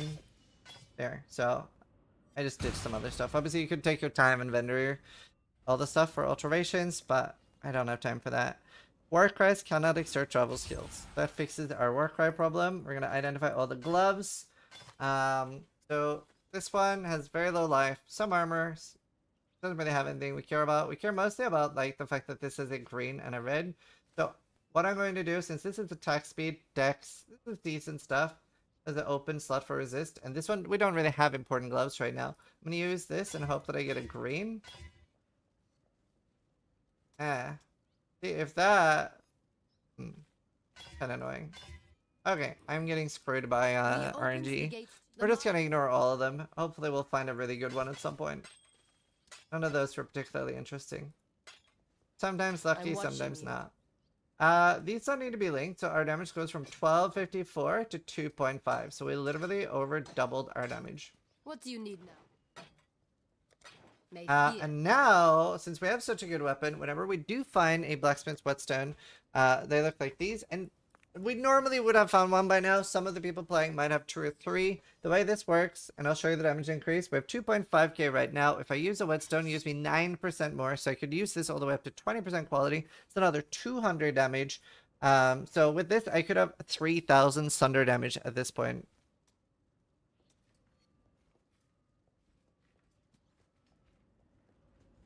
Alright.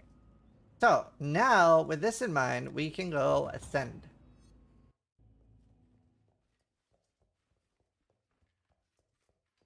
So now that we've done all the trials, and it'll pop up with like a tablet thing telling you what you're missing if you haven't gotten all of them. Before the gates of the Go do this. labyrinth. Within these walls, the justice. Parkour, I see. Let's see. Oh.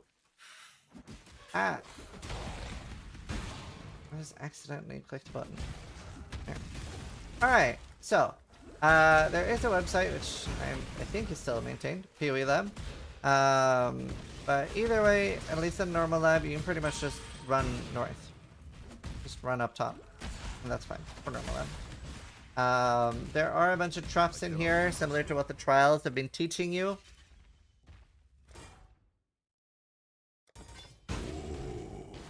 The weary traveler draws close There. only as efficient as those he commands. And now, the weapons are RNG per day. Switches every day. Some of the stone switches every day. So you need a dual wield sword, sword and shield, or mace. Mace is by far the easiest. It's very hard to die because all of his moves are very slow. Most dangerous thing is the goddess that does like that barrage above his head. And then you can see that these like the tens of rage are coming up. Now the way that works is if I defeat the mechanic, heal will be easier and I will get less reward. If I kill him without killing them, then he will get buffed, but I'll get more rewards at the end. Kinda tricky now that they're all up to not kill them by accident because we do so much damage, but I could have just killed him before they spawned, and then he would have been slightly harder, but I would have got one more key at the end of the lab to get another reward. So I have to kill him one more time like that, and then I get to fight him a final time. That'll be for real thieves. If you die in the lab on softcore, you have to start again from scratch. So it's basically a medium core mechanic.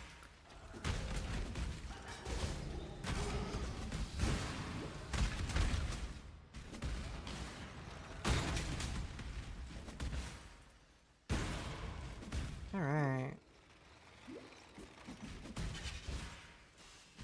That was a dead end. Gonna go back.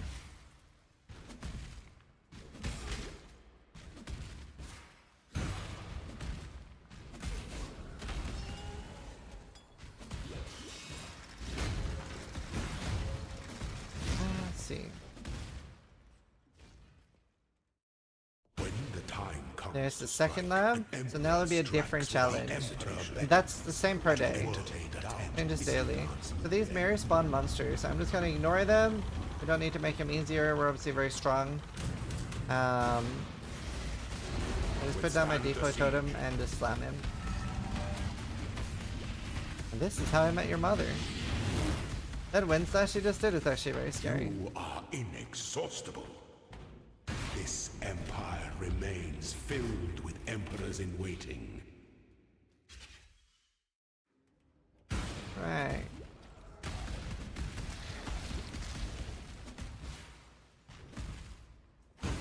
So now, the next time I fight him, it'll be for realsies.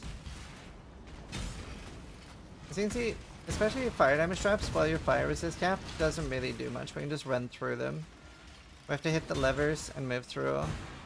And you'll notice that I'm just running straight face first into all the traps, because as long as I'm just running through them, they don't really do anything. Especially in normal lab. Cruel and Merciless lab, the next two are harder. There's a fourth one too that is even harder than that. Dead end.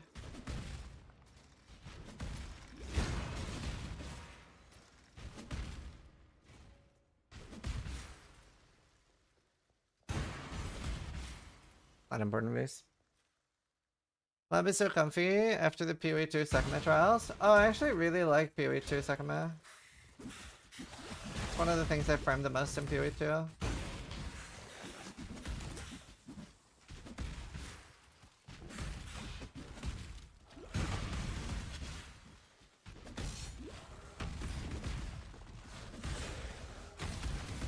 Autocry is so annoying with mana. Eating my 4 mana potion. Alright, Esperance Trial, last one. As you saw, I mostly just run up top. Aspirant can afford to be promising. It is at 10 o'clock, yeah, in the Our podcast. throne is the most I don't have a timing game game. of them all. Show clock. It's 1 hour, 30 minutes. Same time as normal.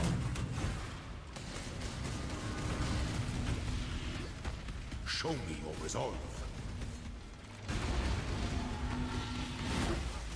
Okay. Triumphant at last. Another unique. Another interesting for our build. We'll pick it up. The Gilded Axe could be really good. Wasn't. We're mostly looking for like multi-fizz. So as you see here, right, we have the 13 to 24 fizz, but also the crafted percentage fizz, which makes it a lot better. Now, there is a build called Tectonic Slam of Snaking that a lot of people are going to be playing. I would probably, in this case, use 8% on the Earth Shatter. I don't have that yet. Forgotten to buy it. Yeah, we don't want any of these, so we just click X. I don't care about either of them. They're like special gems that a lot of builds use. Alright, we're gonna ascend though. We're gonna ascend as Berserker. We're gonna grab Crave the Slaughter.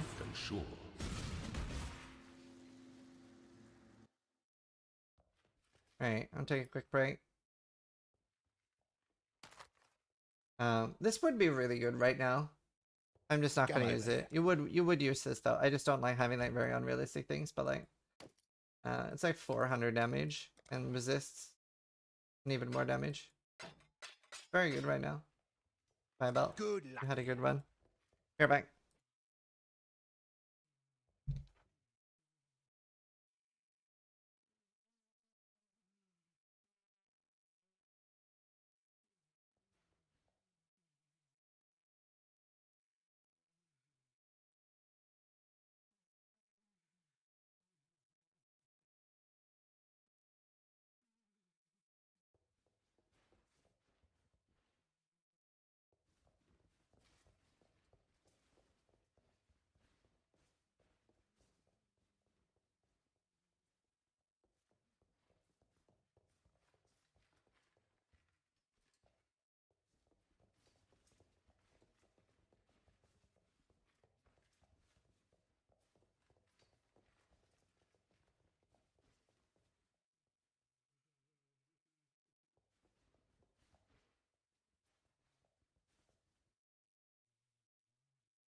Come back.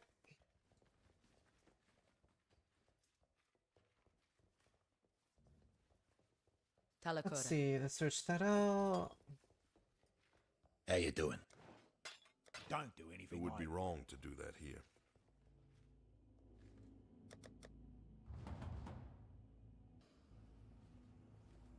Okay, let's continue. New class coming on? No. No, can't new classes.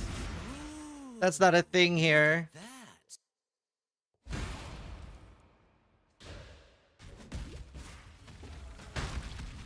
I cannot do this yet. That's not a thing here. Too complicated to put in a new class. We got new ascendancies for a fun event once. That's about it. We effectively get new classes every patch though.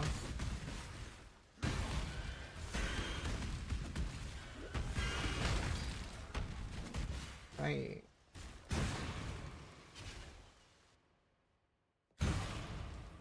I don't know that bud.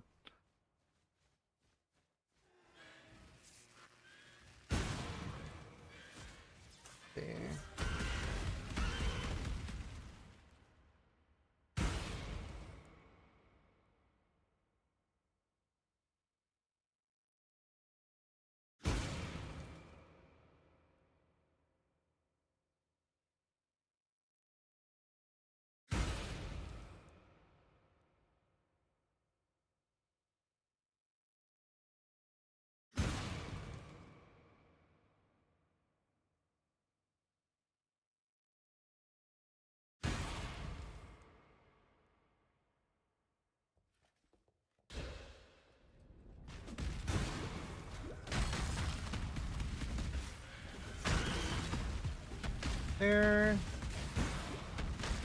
His belly rumbles. He is hungry for me.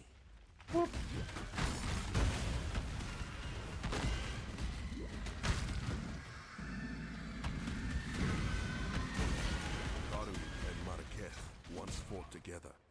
I honored that friendship.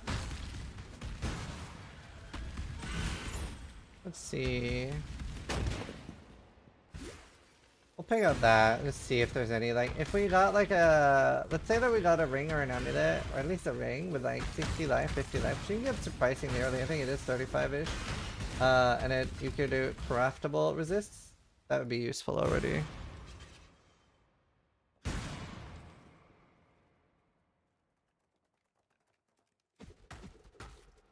Oh, my cat's like meowing at my door. Ah, okay. I'll close my...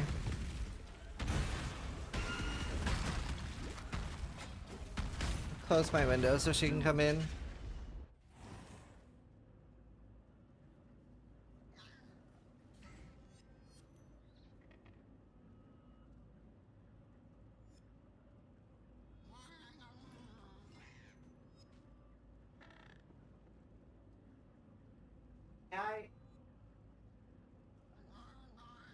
Is it cute?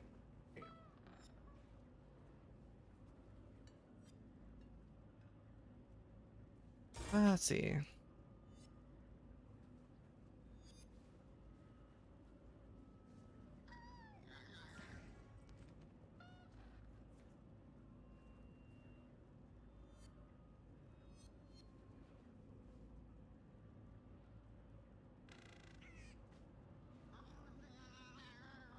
One sec, I have to type something.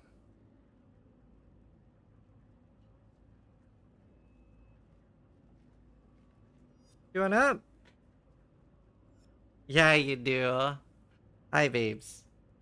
She's so cute.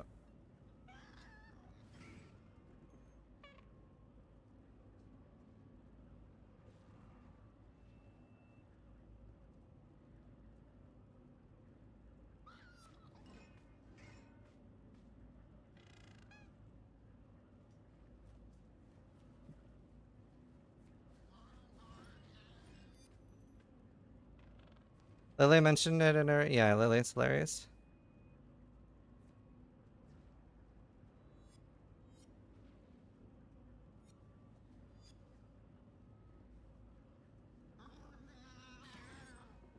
There. Let's see. Let's continue. Sorry.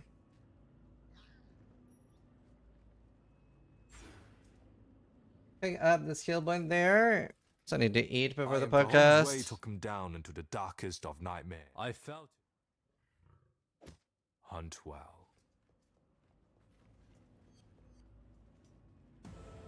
Check out the Shadow Axes. This could be a really good one. It isn't. So again, if you haven't followed along, attack speed is good. Physical damage is good. High elemental damage is useful, but not particularly great. And yeah, you want the double fizz.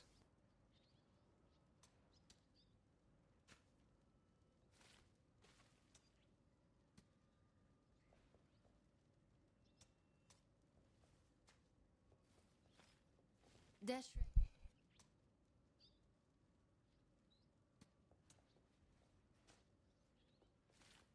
Let's see.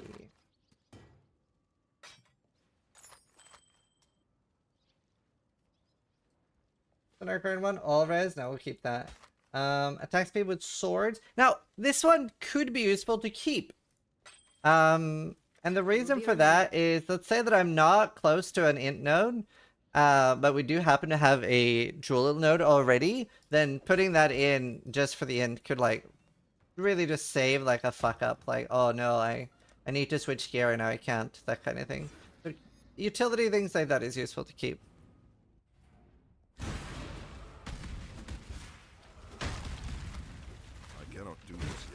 What's your take on AI Golemancr? It looks really good. Even doesn't look too bad for hardcore. It's not as tanky as Champion, but it is tankier this season.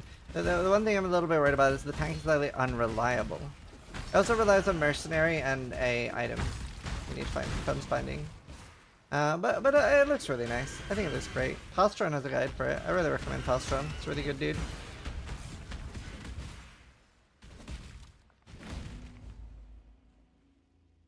When is stalling? 1 hour, 20 minutes. So I'm probably gonna finish this act and then I'm gonna eat a bit while prepping for the podcast. I'm not gonna end stream. I'm just gonna stall and chill. Normally, like these, everything explained would be just honestly, frankly, better. This is a bit of a lazy one. It's just I had so many requests to do at least something for a play along. I was a little unprepared for this.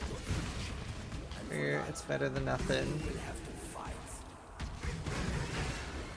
A lot of health issues and stuff this lunch, so I haven't been able to do as much as I wanted to. Amethyst rings are always great to pick up early. Chaos damage used to be something that you really didn't need until even yellow or red maps, and it was mostly endgame things that did chaos damage. But we're finding more and more chaos damage earlier in the game. I don't know if that's the trend that's going to continue staying, and it's usually part of the league mechanic. But it has been like increasingly difficult to survive on hardcore with that. It's a bit scary. Oh, looks great, Vanguard, dude. Good to see you, dude. Yeah, I'll be league starting this. So, Earth Shatter, basically. There you saw I picked up a armor evasion helmet, because that's something that could potentially be useful, especially if it's really good. Say that it has like 50 life, 20 cold res, and stuff like that. Okay, it has none of that. Like some stats, a little bit of life, no res.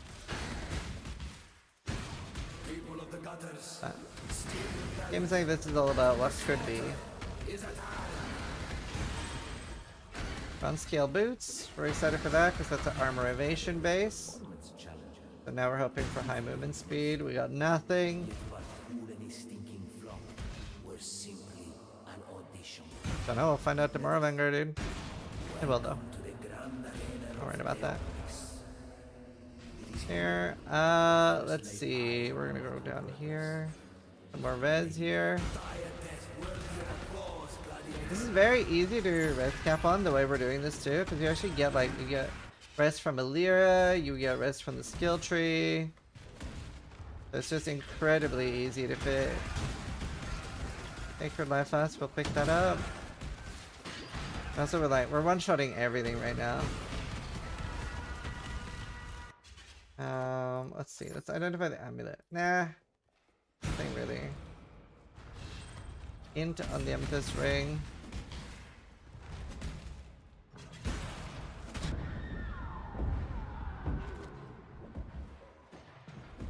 Has Quinn said what he's gonna play? No, but we're doing a podcast today, so we'll find out.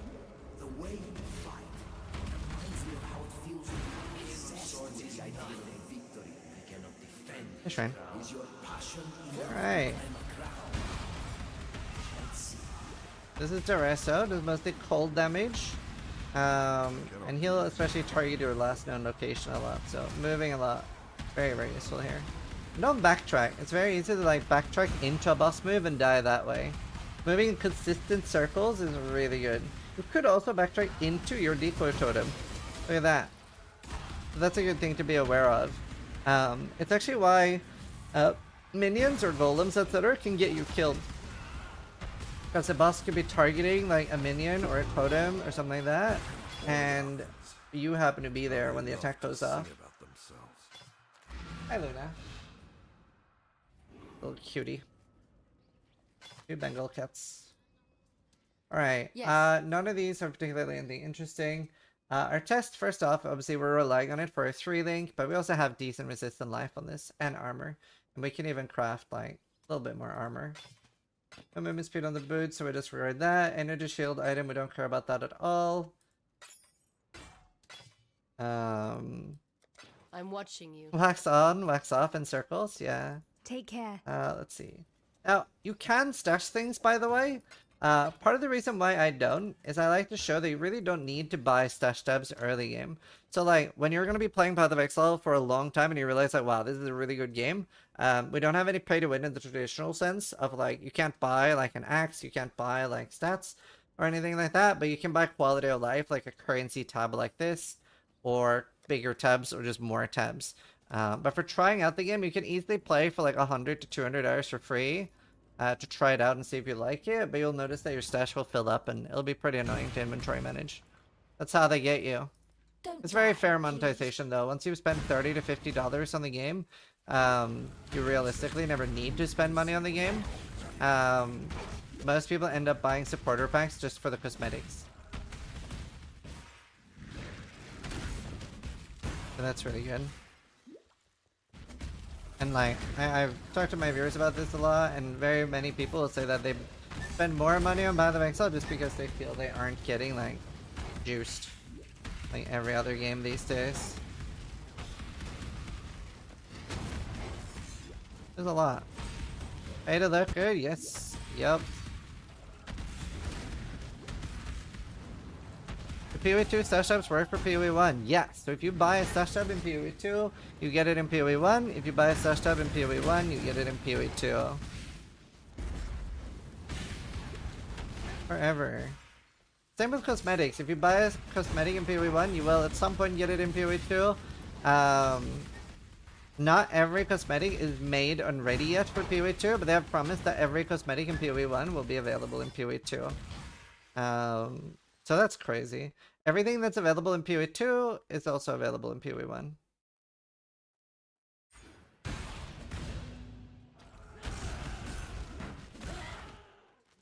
Yeah.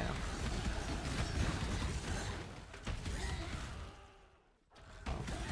You want out? I think she wants out. I will let you out.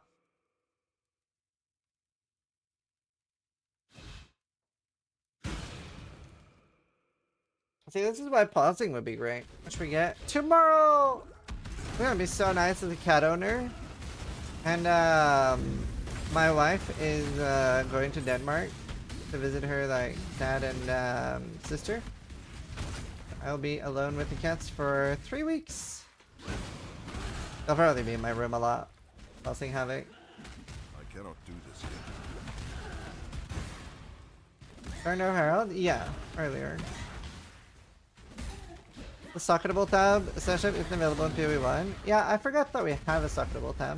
I don't even know if I bought it for PoE 2.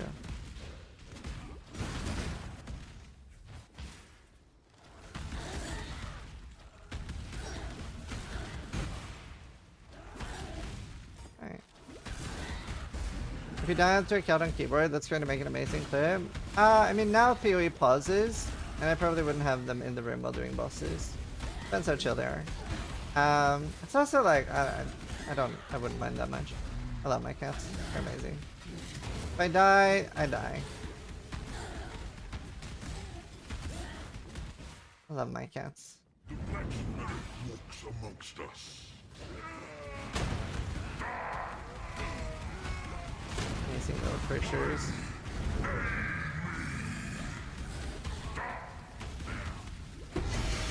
They're unique. It's a useless one, however. You might have seen some axes there, but they're one-handed axes, and we don't really have any interest in that. We only care about two-handed axes. This is good. A little bit low and stuff. We can fit the int requirements, so let's swap, I guess. This is more sockets, and it's slightly more life. More of a side grade than an upgrade, though. But yeah, you need to identify uniques before you vendor them. You will be remembered. And especially as a new player, there's nothing wrong with hoarding uniques early. Especially this patch, there are a lot of common and cheap uniques that actually might be quite valuable due to changes with the upcoming mercenary system that's being added to PoE. Oh, nice mini. That's funny. The way to a god's heart. I like the level of detail. Guts. There. So this zone is pretty dangerous. A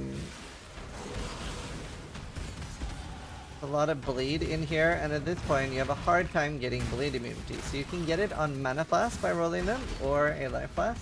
So I can show that now because we do have a bunch of currency. Normally you wouldn't actually roll for this though, because it will cost like a decent amount. But there's a chance that you get lucky and get it fast. You also could just find it. This is a really nice flask that we would keep because it has the instant recovery. And then, yeah, a little bit unlucky.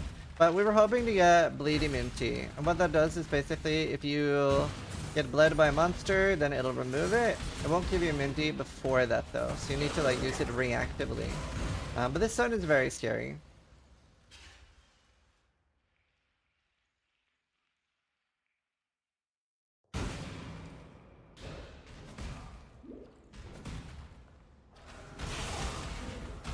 Alright.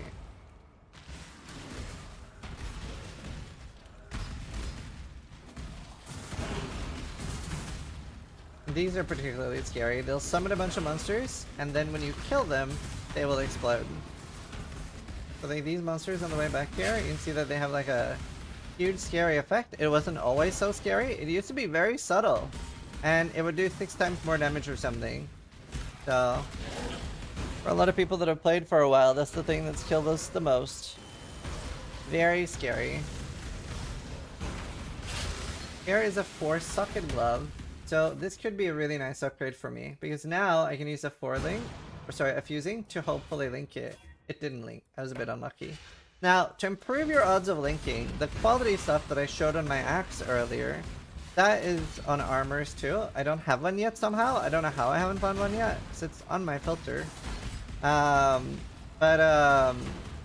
If you get a 20, let's say that these are 20 quality, they would be easier to link than with 0. Well, Brute. It's always easier to get more sockets and more links by having quality on the account. So, Heidi's very scary, has a rotating beam, just stay kind of close to her, keep hitting her. Decoy Totem doesn't really do anything at this stage. And then after she's out of this stage, then you can put down a Decoy Totem. She will kill it pretty fast though, she is very scary. Calm wasn't half the man you are, Marauder. It was...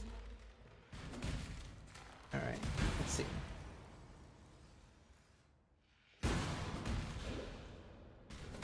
Piety. Betray me, and I will have your head.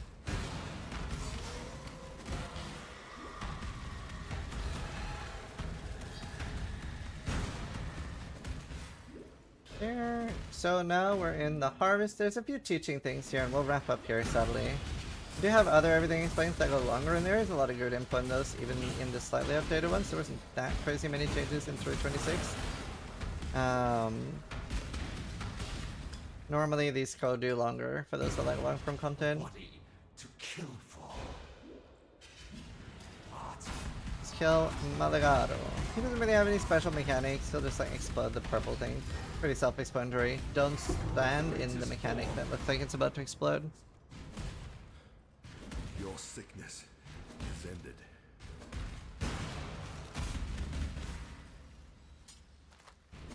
But there's another boss here, Dodri. There's a lot of teaching mechanics that there's actually a lot of veterans that don't even know. Valor, the Theorbot told you to stay away from your item. It can completely ruin it. Now you are simply gorgeous. Chevron, just with lightning abilities. Decoy kinda takes care of her very easily. And she teleports after she does like the healing lightning. Fine. Dodri, however, kinda scary. So,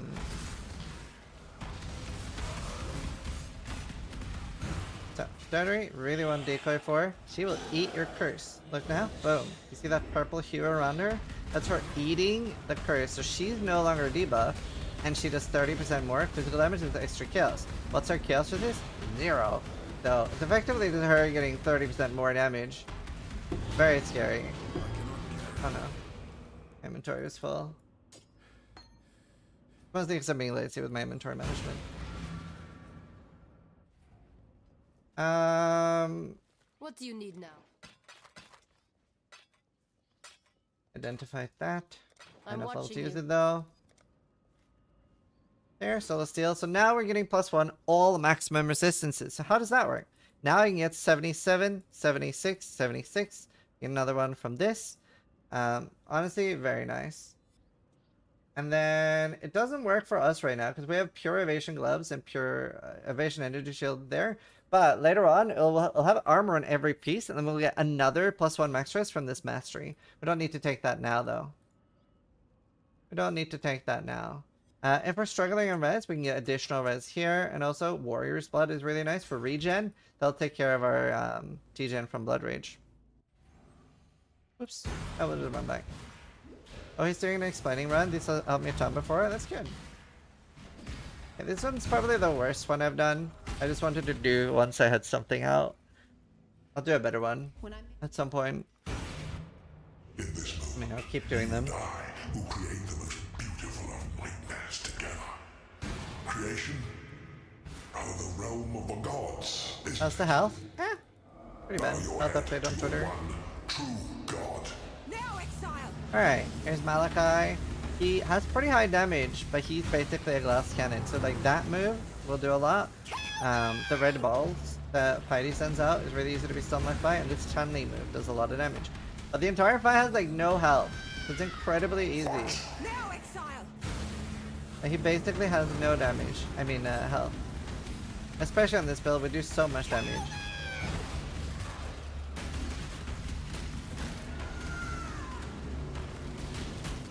This fight in the gauntlet was so cool.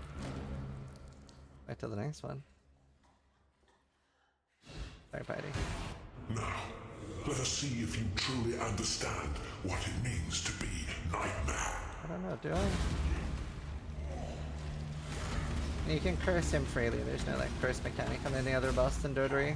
I gave my life. The only one that eats your curse. Gave me so much more. Did pretty good damage though. It's gonna destroy his hearts. His Horcruxes, sorry.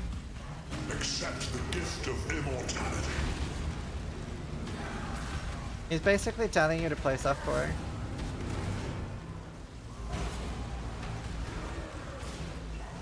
Nightmare, why are you so in love with death? I bugged out a little bit. Okay, nothing we particularly care about. We can grab whatever to fill up our inventory. And then now we're in Act 5. I'm gonna end it here and go eat. Sorry for doing a short everything explained. I'm not gonna end the stream, I'm just gonna end everything explained. Normally I do a longer one. Maybe I'll do another one mid-league this time. But yeah.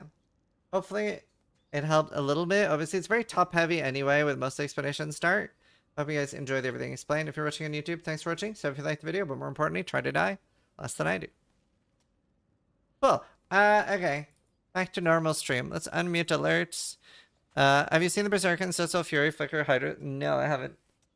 If it's OP, I'll assume it'll be patched though. Baxter, thank you for the 11 months. Chast, thank you for the 74. Happy League Star Eve.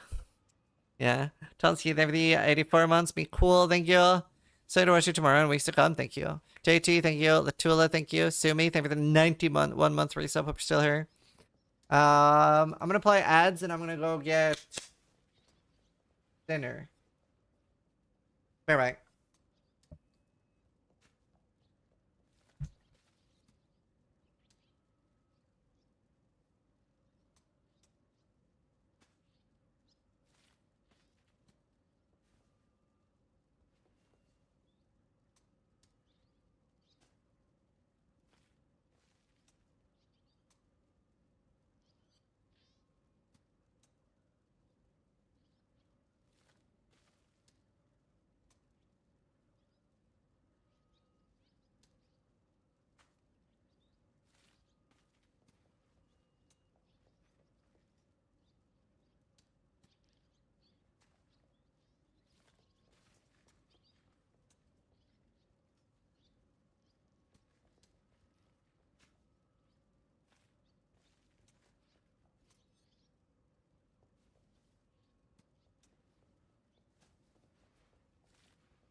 Back with dinner.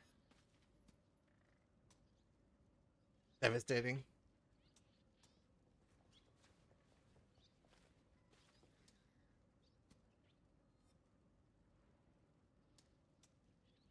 Ah.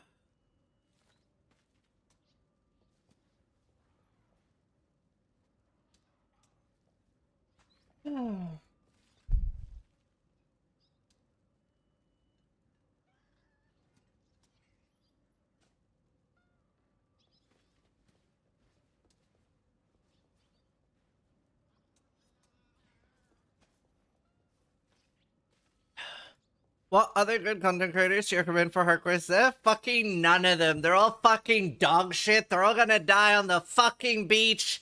Back to the beach and stay there, bitches. Oh shit! I see all this drama happening and I've been part of it. You know, I just feeling left out. Oh man, there's so many. Honestly, there's like very few Twitch streamers I don't like. All the creators I don't like are YouTube creators. All the scum is on YouTube. I think it's something. Do you know what I really like about Twitch? It's like you can get around this, but like you can directly call out the streamer as a viewer, and I think it helps so much. Like I think I like every PoE streamer except one, Baby. Like I fucking hate Steel Mage. Obviously, he's a bastard, but other than Steel Mage.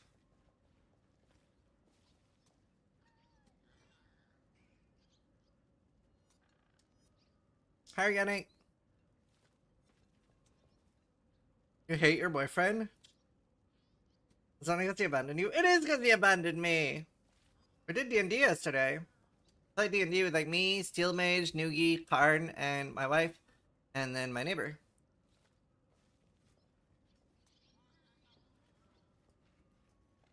What do you mean left out? Aren't you part of Maxwell? Yeah, I'm the Maxwell director. I'm the director of Path of Exile, the Maxwell.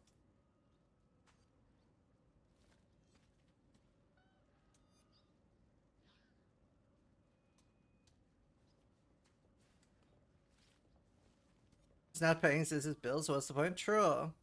Fubgun took a shit on you guys earlier. I already talked to Fubgun. It's fine. Fubgun's awesome. I've sorted it out. No more drama. Already sorted that. While doing the everything explained. That's why I was typing.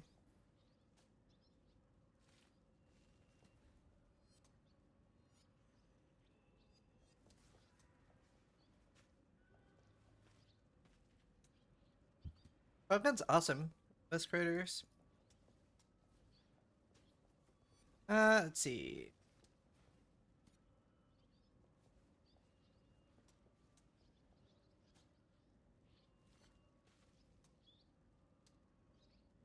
Sis sent his hitman. Just DM Fubgun.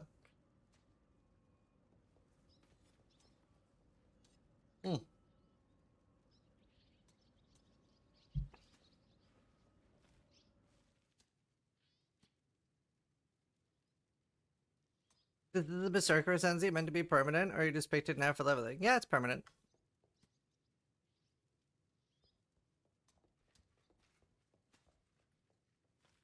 Is this game worth to play? Well, it's free, so it's free to try. And unlike most free-to-play games, it doesn't like bully you into buying stash tabs in the first like 20 or 30 hours. I think most people who are completely new, hopefully, do we have any new people in chat that would agree with that? With that, like, you can easily try it for 20 to 30 hours before it like bullies you into buying stash tabs. Realistically, it is buy to play. Once you want to play like 500 hours in the game, it is unplayable without like $30 to $50 worth of stash tabs.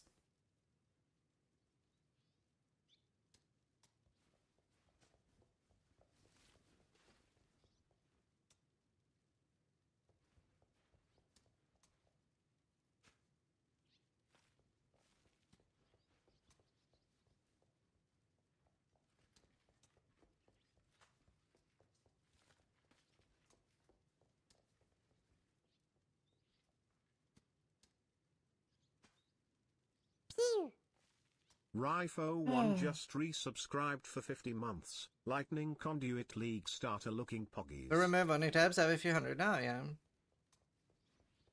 Awesome, Mariki. Thanks, Sensei. You meet TLDR this drama. There's so many different dramas now. Is there any other that didn't go content creator that you simply don't like, or you don't like each other? No, not on Twitch. There's several YouTube creators I don't like the AI guy that is like impersonating Dan, stuff like that, or like Fast as Fuck, Path of Exile builds. But it's all YouTube creators. Deluxe just resubscribed for 102 months. Let's go, gimme more juicy starters.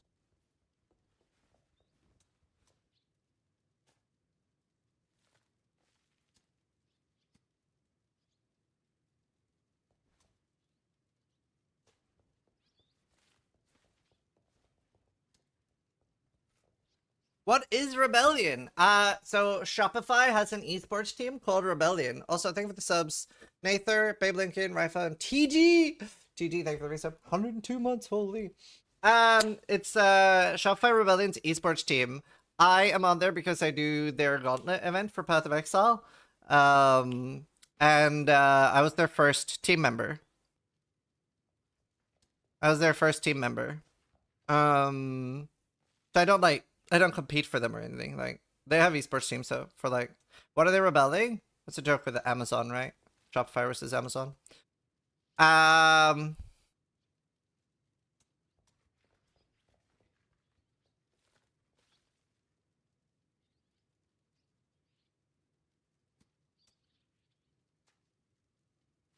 yeah. Their Halo team is quite good. Yeah. I don't know that much about their esports teams. I know we had a Dota team at some point. I think we scrapped it. But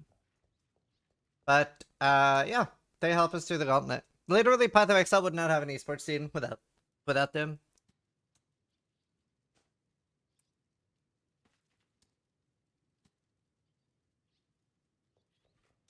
What was the name of that one guy that played Explosive Fire all the time? Did RMT for sure? Oh, that was a standard main, right?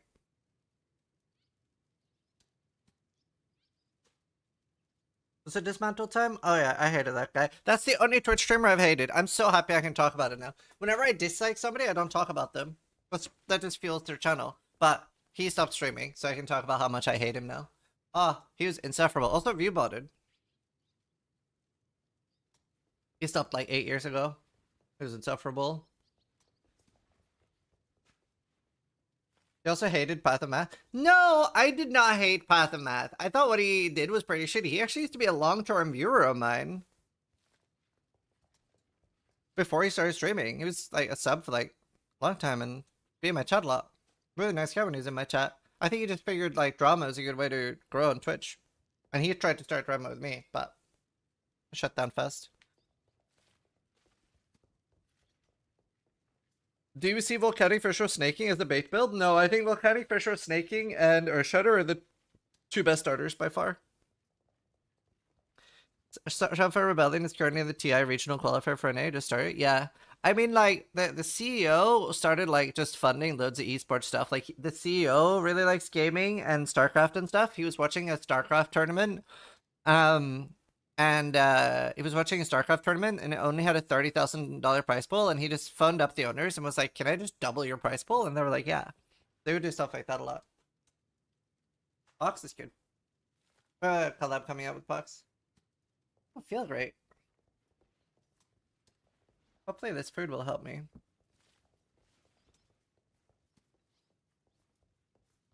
Who is Cubic Voice? What's Cubic Voice?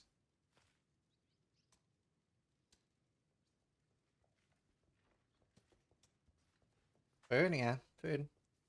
From Quebec? But Lily's not from Quebec. DS Lily's not from Quebec, right?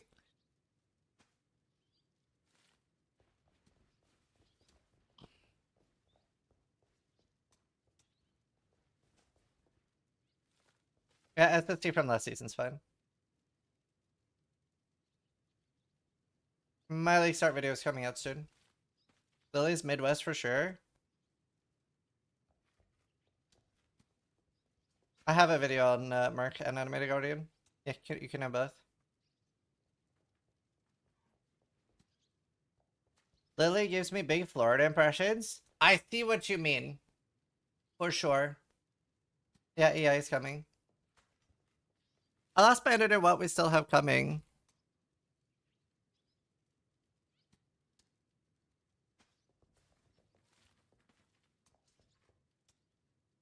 She has that Midwest insanity. Well, she bathed in beans. I felt like that was a Florida thing, no?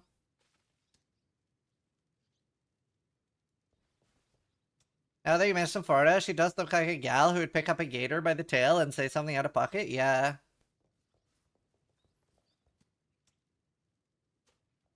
She bathed in beans twice. Yeah. Started drama with Havoc. I like Havoc too much.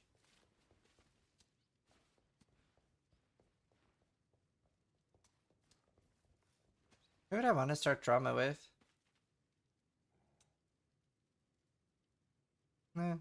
Nothing comes to mind.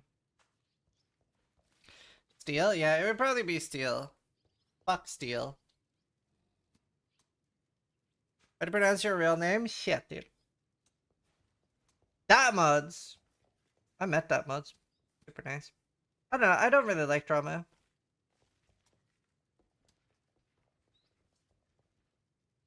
Stalling today, or is this total bay? I'm stalling until stalling. Stalling starts in 50 minutes. I should start spamming ads so you guys don't get ads during the podcast.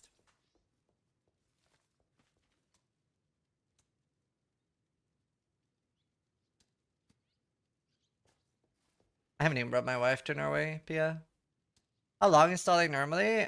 An hour to 2 hours. Remember early drama when racers betrayed each other? I don't remember that. Can't believe Steel abandoned uses. What an absolute prune. I know. Why is prune an insult? How do your kids call you? Papa?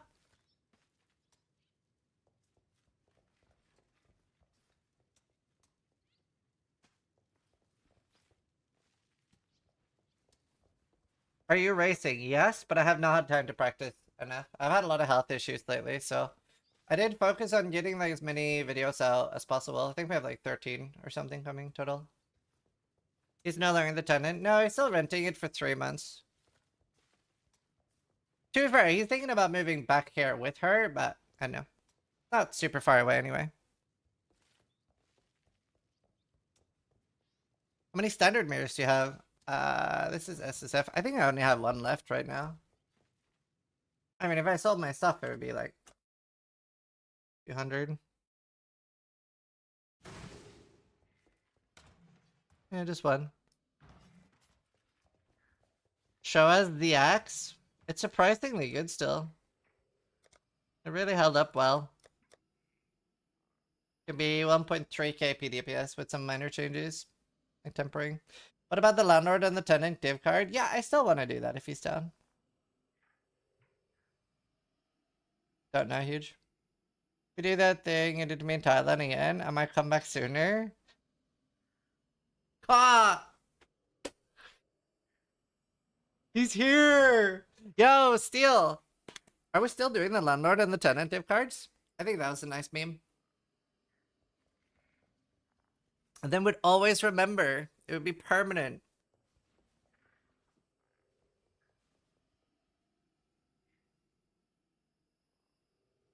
Do you know what I really dislike about Steel moving out? Is now he's gonna finally be able to twit longer me. Like before, I could just be like, I'll raise your rent, don't twit longer me. And he didn't really have a choice. Now I can't do that anymore. The good news is though, there is good news in Steel moving out. Because currently I'm charging Steel the lowest legal amount I'm allowed to charge in rent. And now I can raise it like a proper landlord. I'm actually not going to raise it that much though, because I think like cost of living should be affordable. Iron Coffee just resubscribed for 26 months. The podcast in 45 minutes? Yes. We're still going. London or something? I don't know. He's in the UK somewhere. Now you might get bad tenants? True. Well, okay, so here's probably what I do. So right now it's like 800 a month or 850 a month. So I'd probably, and everything else in the area is like 1200 to 1400. So what I would probably do is I'd raise it to 1,000. Here's my idea. I'd raise it to 1,000 with a 1-year lease. And if they're fucking shitters, the people that move in there, it goes straight back up to 1,200. Fuck you. And if they're really nice, I just keep it. That seems smart.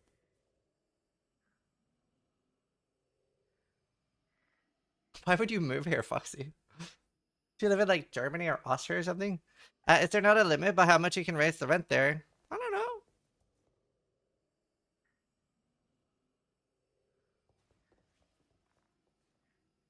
I could like just rent.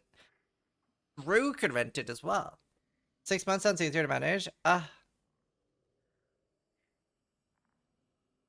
You'd have to quantify being nice in the contract somehow. No, I wouldn't.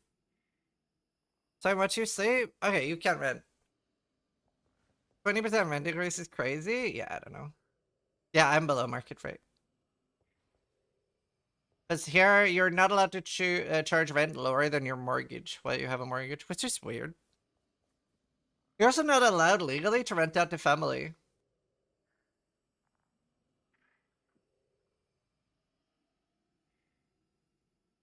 There's no limit by how much you can raise, but you need months of notice. Right. Pound.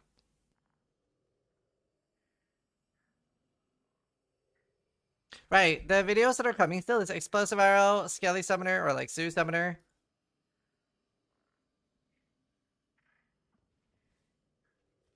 Earth Shatter, Mines is still coming.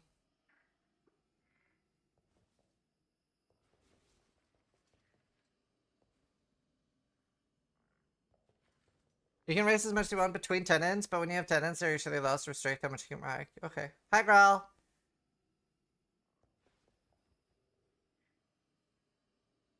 Wait. What about Chaos Dot?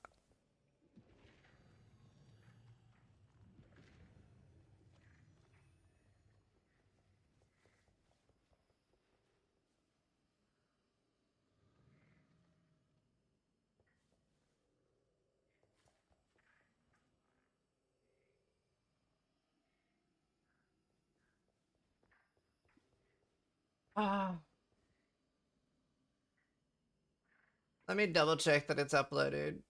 I might have forgotten to upload not EA, Chaos Dot. I'm pretty sure I uploaded it though.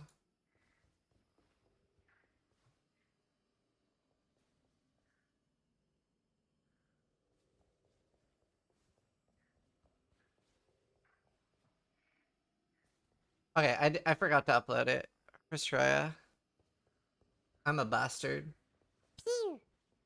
Huey Black just resubscribed for 7 months. Ziz happy ziz or ziz happy ziz wobble. Shadow Saboteur. Ratha one's up, right? Yeah. Or Shadow they're starting this thing very. The fuck's going on? What do you mean? Is King EA back? I mean, it's not like peak EA. It's just usable. Iron Coffee, thank you. Huey, thank you for 7 months. Talon, thank you for 2 months. 03 just resubscribed. Is that glitching just on my months. side? What glitching?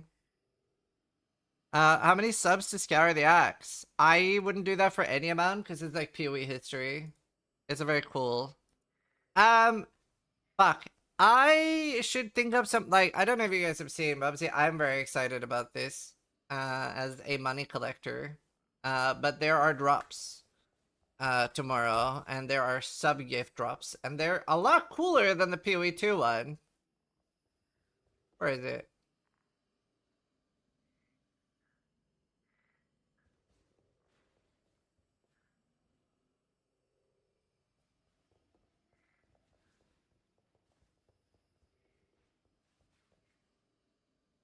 Where are they? I got very excited when I saw this. Obviously. Money collector? I collect money. I don't really collect much. Honestly, I've thought about collecting something. I kinda want to collect rocks. I really like rocks. The problem for me with collecting rocks is that there is no other rock as cool as an amethyst. That is my issue with that. Like, I wish sapphires looked like amethysts. Anyway. Channel Alright, so look at the the drops. true power of the Mastermind by using the Syndicate's Demise unique finisher effect, unleashing a torrent of souls from any unique monster you slay. For all you Zana fans out there, this one's for you. The Rose Charge effect turns your charges into pristine roses, with a different coloured rose for your Endurance, Frenzy, and Power charges. Dive through the Atlas's memory threads with the Originator's portal. How fucking cool is that portal? That is so much better than the fucking pet.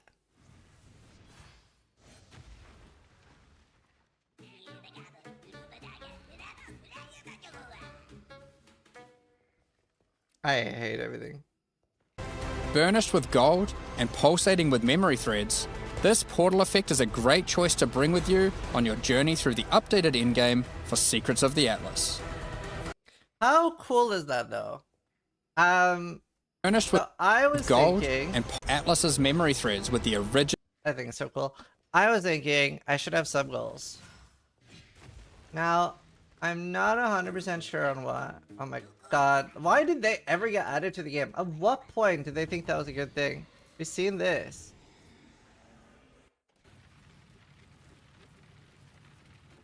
This better be the I'm not retarded, but I like rocks. Just for this one, for the big one, what's something you think we should know about you as we get to know you? What do you think, 3,000 people in front of you, what's something interesting about you? I'm not retarded, but I like rocks. I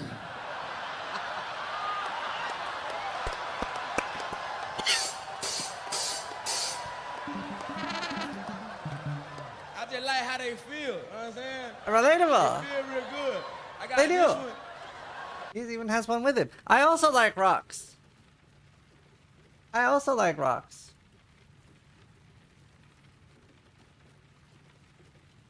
This is my rock. Mined in Brazil. Not DMCSA.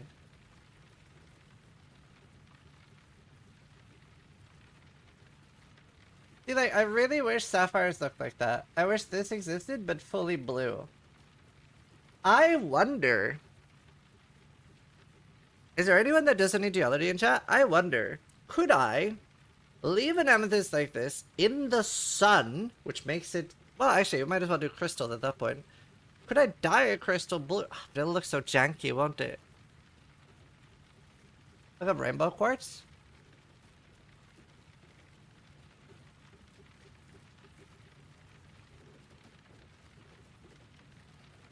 It's like crystal, no? Doesn't look that cool?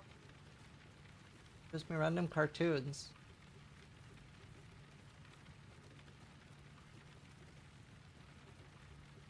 Nice nether portal, heck yeah. Bismuth hopper crystal? I've thought, it's just, the thing is, right? In my opinion, it's so fucking useless to collect things. Like, collecting a thing is so useless for me. That's why I just like collecting money. Yeah, I like bismuth. Bismuth's cute. But like, yeah. I just like collecting money. Yeah, Kitten Cat Noodle, that's lore videos.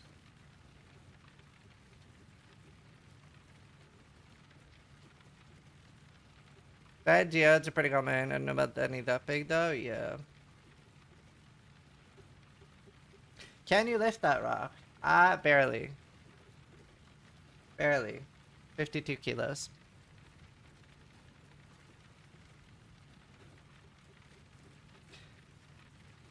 Dragon scale calcite? Is it raining? That's my portal. Wow, that looks cool. See why it has the name.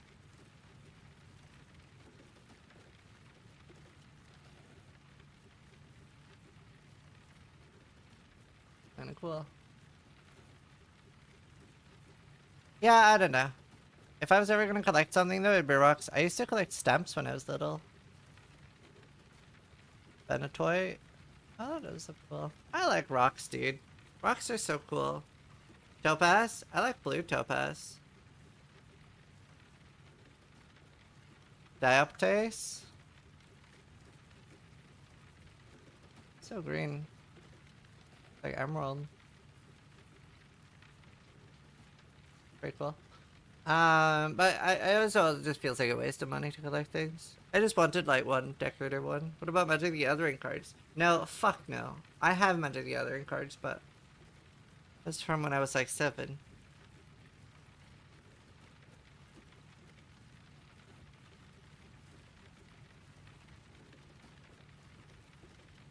I would like to keep increasing my money collection. Yeah, me too.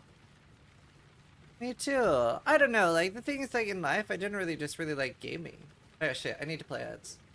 I'll play ads. If I get 2 more before the podcast, then we have no ads in the podcast. Used to collect shot glasses growing up. I collected also shot glasses when I was drinking a lot. I don't drink anymore. Yeah, I did the same thing, Dark Pissin. Can't decide lightning gauntlet or slam build? Yeah. Are you guys enjoying the League Starter videos? Life Powder and Feldspar, yeah. What's happening to your ED Contagion POB? It's being made. We're working on it. It'll be up before lunch. Promise. I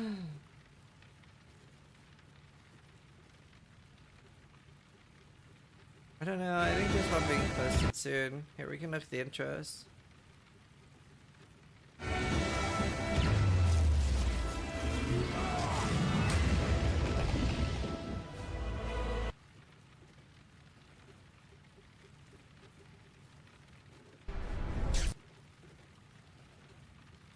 I don't know, Foxy. It's like 3 years delayed.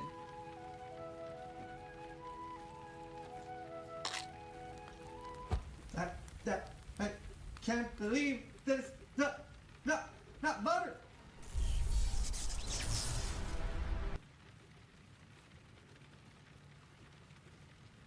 Have an intro.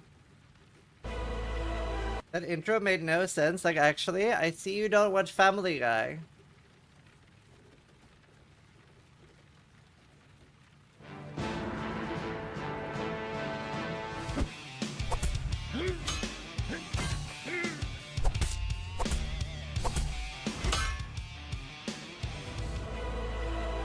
By the way, if I was recording during this,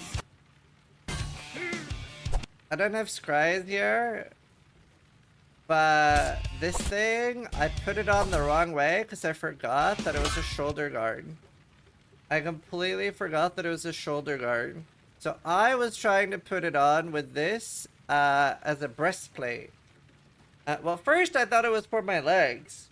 And it was like choking me because like this thing was at my neck, and I was trying to tie the neck brace, sorry, the wrist tightening thing around my neck, and obviously it's meant for wrists, but like I don't have a particularly like thick neck, so it almost went around it, and I was like,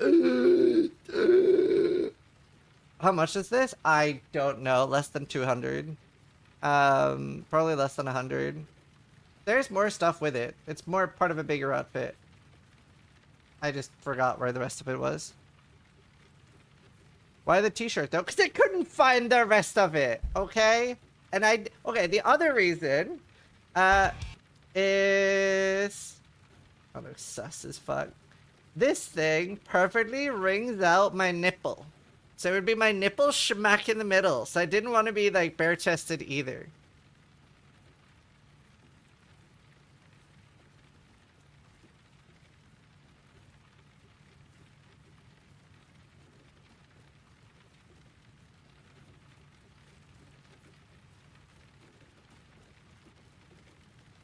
But yeah.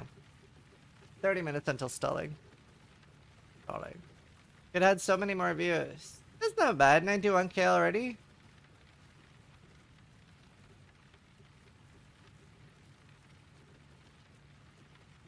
Wait for the inevitable 23andMe story. Wait. Should I tell the 23andMe story? Okay, fine.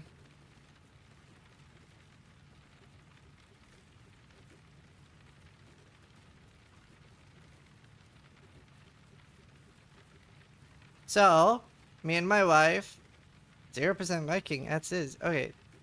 Me and my wife did 23andMe because we were curious, like, what is our genetic makeup, right? It's just interesting. So, she sent mine and she was like, oh, you have some health risks. Nothing bad though. I have age-related macular degeneration, so not likely at increased risk. It's just like, you know, I can go a little woo, I guess. And then hereditary thrombophilia. I don't know what that is. Something about blood, but very little. The guys that steal your data, yeah, I think there's been some issues with that, so don't use 23andMe. And then she posted her own list.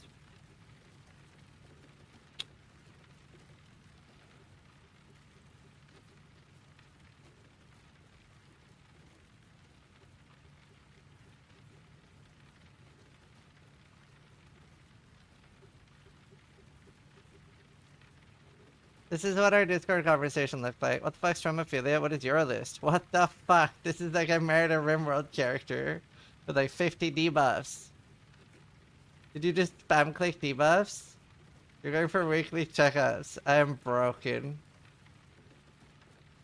No, we're getting to that, man, with that. And then she posted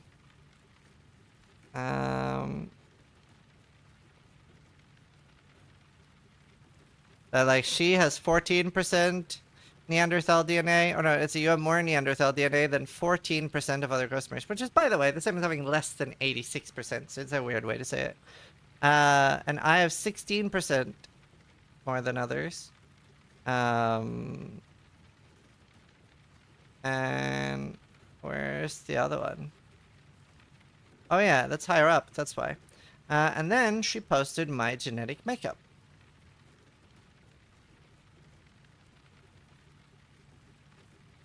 It even says specifically the region where we're from, which is where my dad's family is from.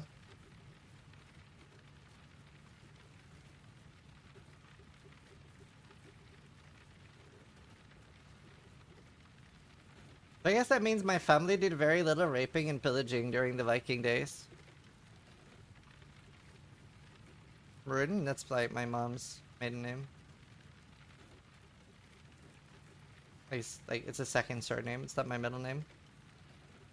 Thank God your middle name wasn't started with K. Oh, like KKK as initials. Yeah, that would have been unfortunate.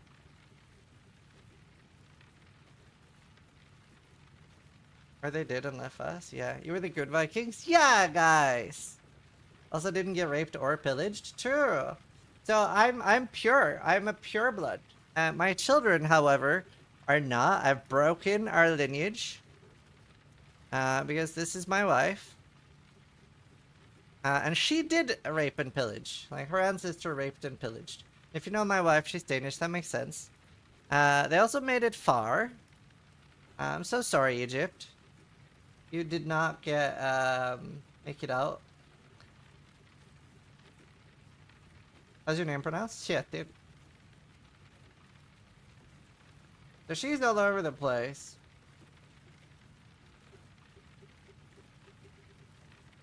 But, yeah. I don't know how far back it checks. You're still associated with the scissoring clan in America, though? I wonder 0.2% back. Slytherin married to a Hufflepuff. Okay, I'm a Gryffindor. I don't have any Hufflepuff characteristics, and I find that insulting. Did you ask them to delete your data? No. I think it's a good thing if my data gets leaked. So, genetically, on paper, my data is really good. I have no negative genetic markers. I have no predisposition to disease, and my family lives really long. So if this gets leaked to an insurance company, that means my insurance is going to go down. Because I am riddled with health issues. I have 6 different stomach diseases. And I have Barrett's esophagus. I have loads of issues. I'm now being checked for cancer. But none of these are genetically marked. So if all of this leaks to an insurance provider, that would be great. They'll lower my prices. If they find out what's actually wrong with me, I am fucked. To be fair, all of these are self-inflicted. I really wish I could time travel. And all I would tell myself was, please stop drinking soda every day. That's it. If I could go back in time and change anything in my life, it would be to stop drinking soda. It has completely fucked me. If you ever take advice from an older person, stop drinking soda. I'm not talking about like switching to sugar-free. Oh my god, I would slap myself when I was 20. How much did you drink? 5 Coca-Colas a day. Those are sugars, not the issue in Coke. Sugar-free is worse? Is sugar-free still bad? Yeah, it's about the acidity. What did it cause you? Well, okay, I mean, I can't really chalk it up to just Coke, right? It's having a sedentary lifestyle. I think that's how you pronounce it. But, like, I sit all day and I play video games, right? So, like, if I was more active, that would have helped. And if I ate less junk, like, I would eat a lot of kebabs and burgers and stuff. So, like, there's a lot of bad things, right? It's not just one thing. And I can't just say, like, oh, it's Coca-Cola's fault. I actually love Coke. It tastes amazing. But, like, I can't just blame them. But I now have diverticulitis, colitis, IBS, Barrett's esophagus, and a hiatal hernia? Something hernia. Oh, I'm lactose intolerant too, but that's just bad luck, I guess. How can they fix all of this? None of that is currently fixable.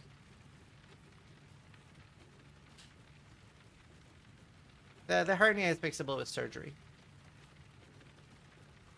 And something is wrong with a finger. It's pre-bent for her pleasure.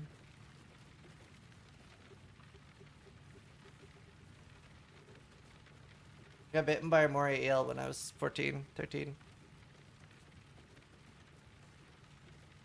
Oh, Namtrex is. That's a moray.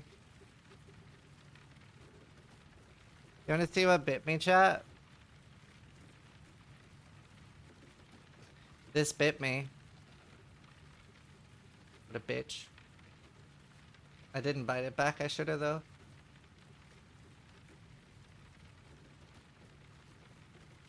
Didn't you talk about the breaking research around curing IBS? Yeah, thanks to AI. So hopefully within 2 to 5 years. 1-0 eel, yeah. The thing with shards for teeth, yeah. Bright coloring danger. I didn't see it. Just bit me. No, I should eat one as revenge though.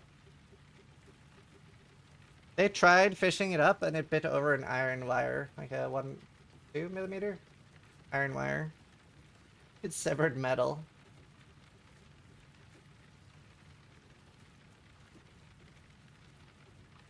How do you manage your IBS and colitis with these long streaming sessions? I initially avoided it because it tastes like dog shit, and then I stopped drinking Coke, and now it's kind of nice. The vanilla one, at least. It's also a new version. It's the extra protein version. How difficult was it to figure out the Barrett's esophagus stuff? I had to do an endoscopy. But like the issue was that you're not supposed to have this many health issues while this age, right? So doctors weren't recommending that I get a colonoscopy, and they weren't recommending that I get an endoscopy. AI recommended that I get an endoscopy, and AI recommended I get a colonoscopy. And then since, thankfully, thanks to you guys, I actually make a lot of money, I paid for it myself. Because it's £3,000 for an colonoscopy and £1,000 for an endoscopy, so it's pretty expensive. So I don't have health insurance or anything. You don't need health insurance here. Like, I just paid for it myself.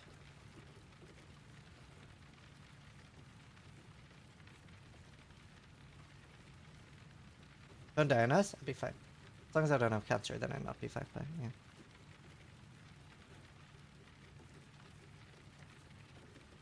What are the issues with Barrett's? It's a precursor to cancer.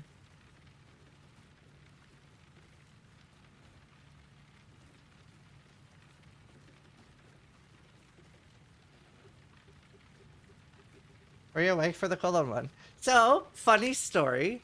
For the colonoscopy, my friend was driving me there. My wife was out of the country.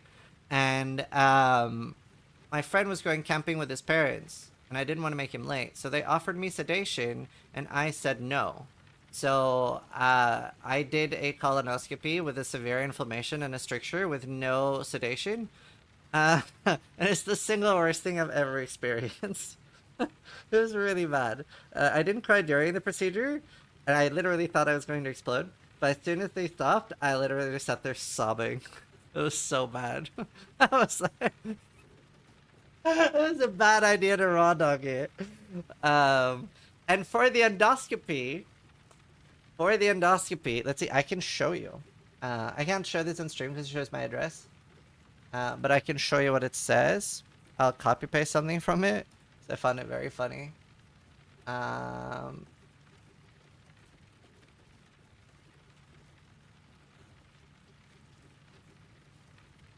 Here, this is funny. I copy pasted that bit. Right. New diagnosis. So for the endoscopy, I don't remember any of the procedure. They did not put me asleep. They gave me something called midazolam. And a side effect, by the way, it's just supposed to make you calm and chill. It's just supposed to make you calm and chill. But they give me midazolam, which has the side effect of amnesia. I don't remember 8 hours around the procedure. Actually, I don't remember most of that day, and I even played like games with friends afterwards, and they did not notice that I was different at all. I was like, I don't know, what did we do yesterday? And they're like, really? And it even says, procedure poorly tolerated by patient. My right eye was completely bloodshot, probably from like vomiting and like gagging. I have a really strong gag reflex, because they just like put this like, it's kind of like a clown gag in your mouth, and you just have to put your teeth on it. It's like a mouth guard. And then you're like, your mouth is like fully open, and then they just stick like a hose down your mouth. I have a really sensitive gag reflex. I don't do a lot of gagging in my line of work. So, yeah, I think I did really badly for them to even write it in procedure comments. It was rough.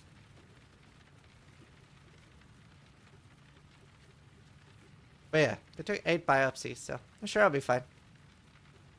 But it did suck because, like, no doctor recommended any of these procedures, and I had to, like, insist on them myself. Practice with steel didn't help? Aw, he's been leaking? Don't tell my wife. You gave them a hard time, bro? I wasn't trying! I don't remember anything! You have to be awake for that one? I was fully awake, yeah. They don't put you asleep here for most procedures. I know in NA it's a lot more common to like knock you out.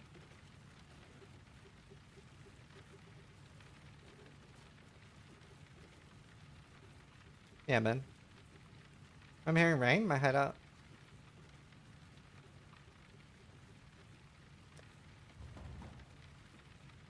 Doc went home and cried as well? She.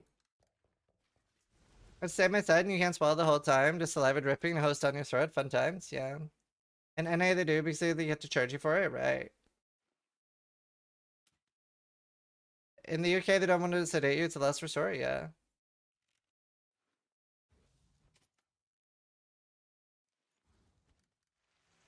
You're Norwegian, go home to a hospital. Isn't it the same here as Finland? Doesn't cost anything? Yeah. Uh-huh. I'm gonna go home to Norway just for medical treatment. When I watched PC Child streaming PoE for 200 people, I never suspected there'll be a time where I hear a man's colonoscopy story with 3K people multiple times. True, but in my opinion, even crazier than this. And I'm not sure I ever fully believed I would have that many viewers. But like, look how far we've come. Look at that. Highest number of viewers, 77,505. That's so crazy.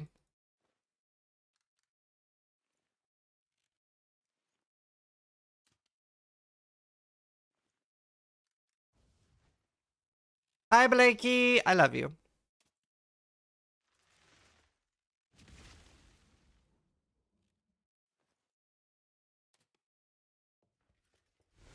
Did you have more subs than viewer peak? No. My sub peak was 71,258. I am thinking of getting a sub goal tattoo since they're such a cool sub thing. I don't know. I need to think of some cool sub goals. I'm like thinking about if I would do skydiving, but I'm so scared of heights and I think I'd pass out. Why do you get a tattoo off? An axe. Undisputed. One is stalling. 13 minutes. I'll play one more ad before it starts and then we'll have no ads for nearly 3 hours. Slippery slope? Yeah. I don't know. My wife really wants me to get more tattoos, but I'm not like, I don't know, on the fence. How many for a face tattoo? Wouldn't get it.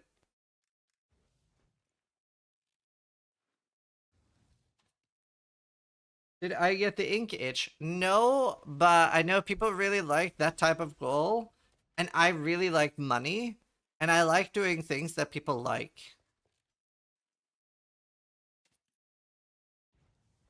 Skydiving with IBS? Rip to the other drivers. Divers.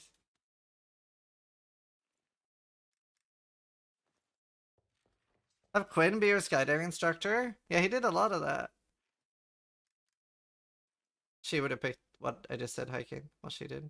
How much to shave your beard?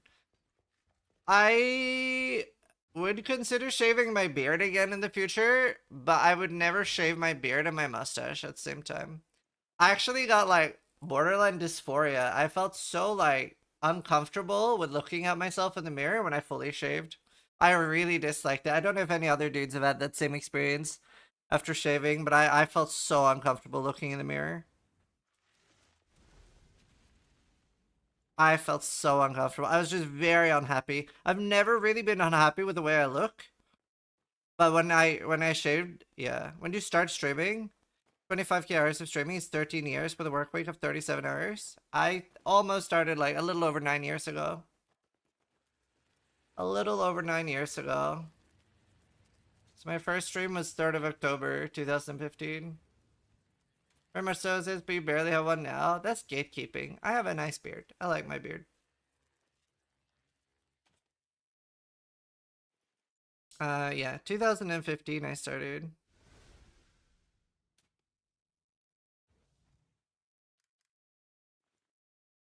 Rotating. Lightning strike? Maybe with Endgame. When did you crack the 100 viewer mark? 10 days after streaming, I think? 15 days?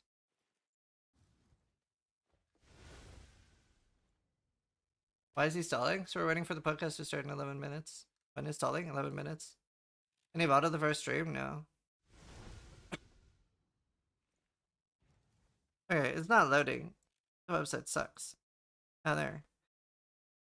It doesn't even fully show stats. That was fast. Well, so when I started streaming, I was also competing on the ladder.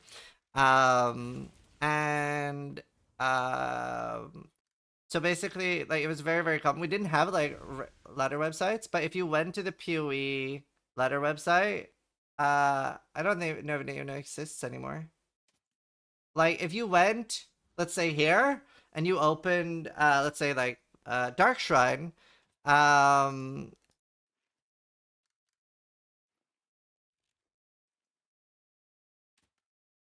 okay. Like, it would open my stream, so people would be interested in watching me because I was streaming.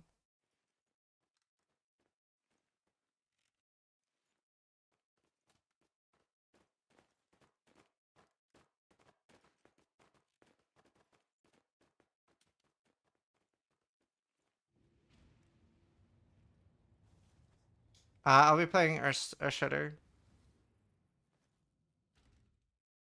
I have an Earth Shudder video, not snaking, coming out.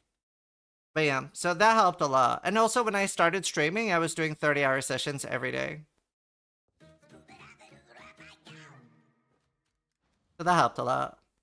I was so sad about this follow botting because I was so excited to be on the track for hitting 300k followers. And then obviously, like, I got follow botted for 100k in one day. So, like, I kind of ruined my celebration because then obviously I couldn't celebrate it. And then when I finally got it deleted with the Commander Root tool, then when I actually hit it, I was like, feels tainted now. Sad. Also just looks so ugly. Look at that PoE 2 launch though.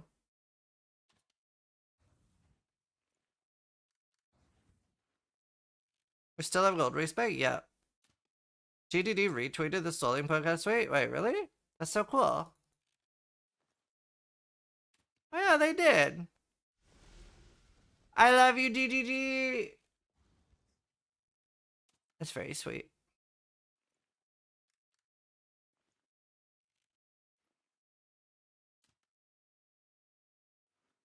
What happened in 2020? Yeah, that was, I got follow botted.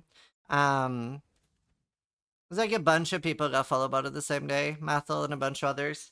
It's basically like, think of it as money laundering. When you run a follow bot website, if you only follow bot the people that are paying for it, then it's easier to detect.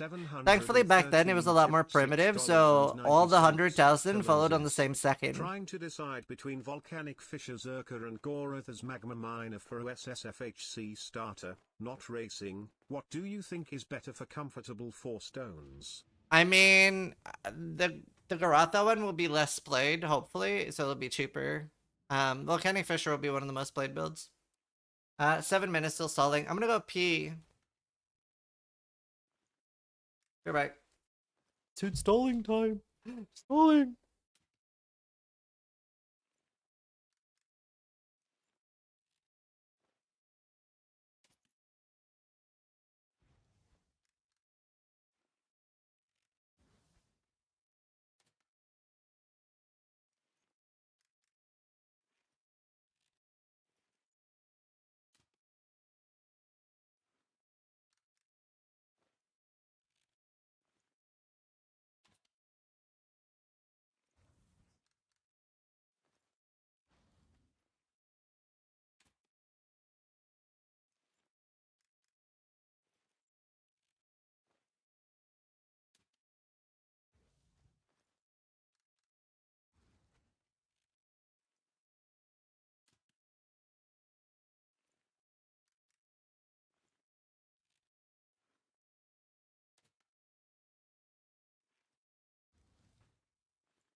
Lord Vasky just resubscribed for 32 months.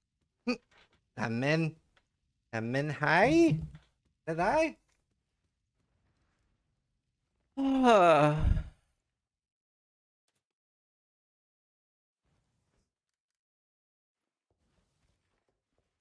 right.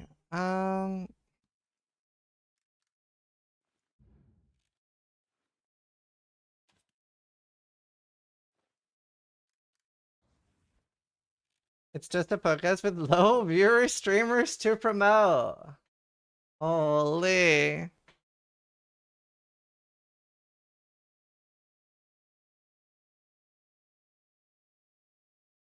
Wait, where's Steel? I didn't actually at any point ask Steel. I just assumed he was down. Resubscribed for 72 months.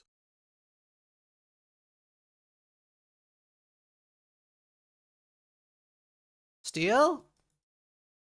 Mini?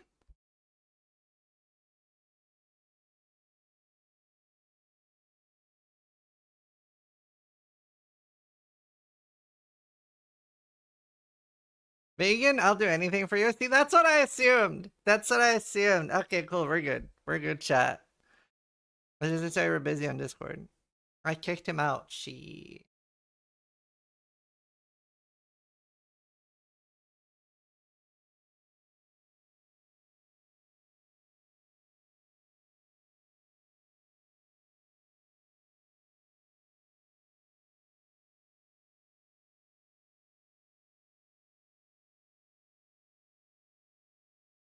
Alright. Okay. Goodbye, chat. I will disappear. ABQ I'm underscore gone. Dano just resubscribed Just like for that. 4 months. Any chance Cyclone being playable, guys?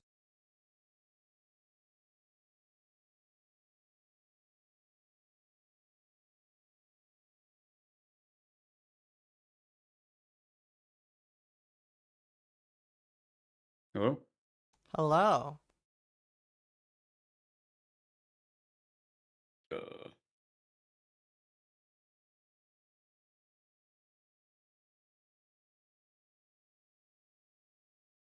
Um. Let's see. Can you hear me? Yes. Yep. Yes. Okay. I think we're good then. Can you hear me? Yeah. No. I mean, Excellent. Oh, but you can't see me. Why is the Homer Simpson in the call? What's going on? It's the fat emote, obviously. Let me pop that out. Okay.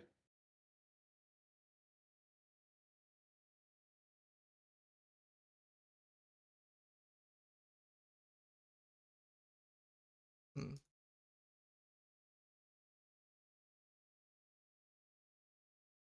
Weird. My camera is not loading in Discord. I have actually not used that on my new PC. Should be working. Working in the test. Carl, kissing. Hello. Massive penis. Yo, what's up, boys? What's up? I'm just trying to fix my shit. I have to not set anything up in advance. I'm fucking cooked. Oh, I have my show my own camera disabled. Right. Quinn, turn on your camera so the It's on. You can see. Oh, it's on, right? Where are you? Aha! Right. What is up, gamers? Hello. Wait, can you hear me? Yes. Okay, nice. Perfect. We can. I have to fix my fucking virtual cam, I think. It's all good. I have to set up because I have a new PC. A Star When Wars did you get a new PC? PC? Sir. Wait, what? What graphics card? 5090. Oh, what the fuck? They gave you a 5090? Yeah. So Nah. I had like the the 13th gen issues with my last one. They like expedited one super fast to me. Do you mean their processor issues? Yeah, the Intel. So now I'm on Yeah, AMD. I had the same thing. Yeah. Bro, I had the same thing, and I had to buy my own processor and put it in myself, and they did not reimburse me. Oh damn! Yeah, no, they pretty And I much still don't have 5090. instantly they were like, "This, we got you a new PC is on the way. Don't worry about this. We are so sorry." And literally, I'm not even joking, by the way. It sounds like I am, but they instantly sorted me out. But did you have to did you at least have to take your own processor out and shit and fix it, or What do you or mean? just Like, they just strapped in a whole physically new take computer? the CPU out? Yeah, of course I Yeah. did. Okay, good. That's very easy. I mean, I used to build my own PCs until I remember I stopped because like Noctua fans are miserable and awful. I think everyone's a PC builder here, right? No, PC. Wait, what? No, PC building's for losers, bro. Pre-builts, man. Pre-builts is where it's at. Well, now I pre-build, so easier. Oh, I mean, like in the past, you know, we've all lived that life. Yeah. The PC technician era. True. All right, Yeah. I'm fully set up. I think we're all fully set up. I'm still showing my my virtual camera's showing my whole fucking whatever scene I'm using instead of. Wait, you what look it very is. normal to me. We see your room and stuff. You look fine. You look fine. Yeah, I know I look fine right now, but my whole stream is just my full cam webcam. So if I like turn on my rack like that, Oh. Yeah, you I'm click a just trying little to set up. cogwheel, bro, on the virtual camera, and then Yeah. manually select the scene to just your camera scene. Yeah, which one is? I'm just seeing if I've got one set up like that as well. Maybe. Yes. Output type. You can do output type source as well, apparently. So you could just select the source. Try. I never actually tried that though, so I don't know if it works. Okay. Steel, try talking. Zizaran has a 23-centimeter cock. I knew it. I knew it was coming. God damn it. Cool. I'm just Oh, checking. yeah, it what a wrong. horrible thing for him to keep saying. That's you're such a terrible friend, fucking Steel. Have you confirmed yet, bro? Because you hadn't confirmed, but you've been in Ireland for a long time now. We went to Thailand together on a holiday. Lots of things were confirmed. Lots of things are confirmed. Oh shit. So, Right. Audio good on entertaining. everyone? Yeah. Okay. Apparently my shit lags, but I don't know what to do about it. Hopefully it's bearable.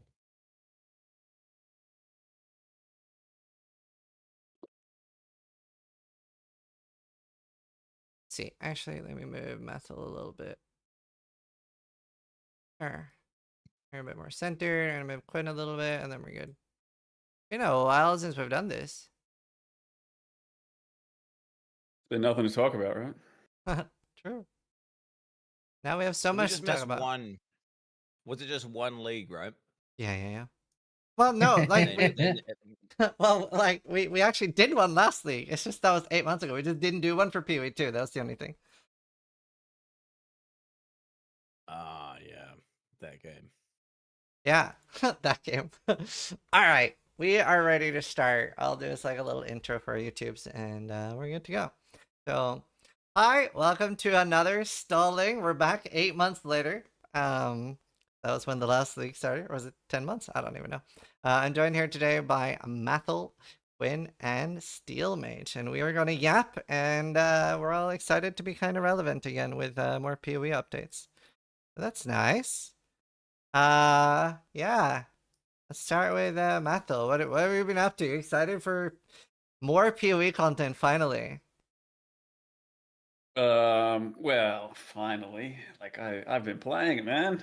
Like, I don't feel like it's like we've been that AFK, you know. That's fair. Because first of all, PoE 2 still scratches somewhat of that itch. Mhm.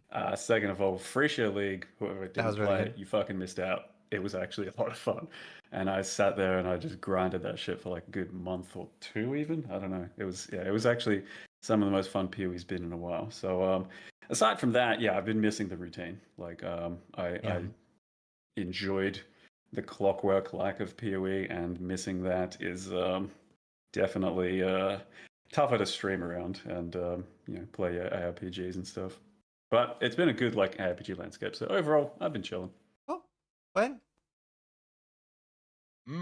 Yeah. I know it does feels like a long time since I played PoE 1, but a part of me kind of moved on from PoE 1 whenever PoE 2 came out.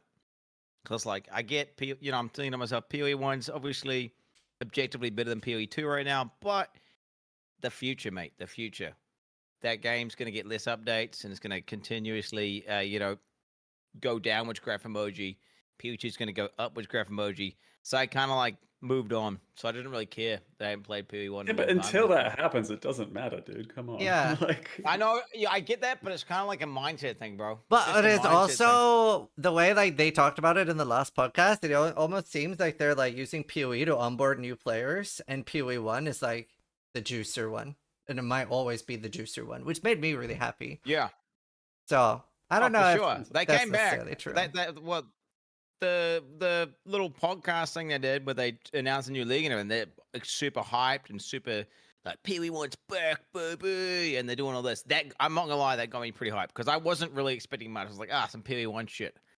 But then it turned out they're doing like the double bang, a big expansion. And I'm thinking to myself, this is actually fucking way more hype than I was expecting, and it piqued my interest. But I can't help but think that I'd be a little bit more excited for this shit if Pee Wee 2 didn't exist. That's it. There it is. Okay, I see that. Steel? Yeah, so I guess out of everyone, did I have the biggest crash out with Pee Wee 2? It was me, right? Yeah. Like, out Oh of yeah, you these- saw it out like fuck. Yeah, Like- yeah. Yeah, so for me it has been like 11 months, pretty much. Why didn't you do yeah. Frisia? Because that's a long story, but I love Connor's Frisia. build took a lot longer to get online. That's a long story, but anyway, anyway, look, I'm just excited to be back. Okay, I'm very excited to be back, and it made me. I guess I'm skipping ahead. I'm just gonna say I'm glad Jonathan said Path of Exile 1 is a priority again. That made me so happy. But can you holy expand shit. on the like the fucking that whole Pee Wee 2 thing and that whole arc, the whole like? 'Cause I don't remember it entirely. Okay. So I have a pretty logical take. I think Path of Exile 2 has changed a lot during its like. Well, how long has it been out since December? So in the last 7 months, it has changed a lot in each patch. Not just 1.0, 0.1 or 0.2, but even within that, like even within 0.2 itself or 0.1 itself, right? Would you agree? Right. Yeah. Yeah. So there is going to be some people who are going to like different points of that game, right? Like, for example, 0.1 launch, like the actual launch, day 1 was dog shit. It was really rough. It was literally Ruthless. Sure. And I've played Ruthless and beaten all the base content in Ruthless. It was less fun than that. I did not enjoy it.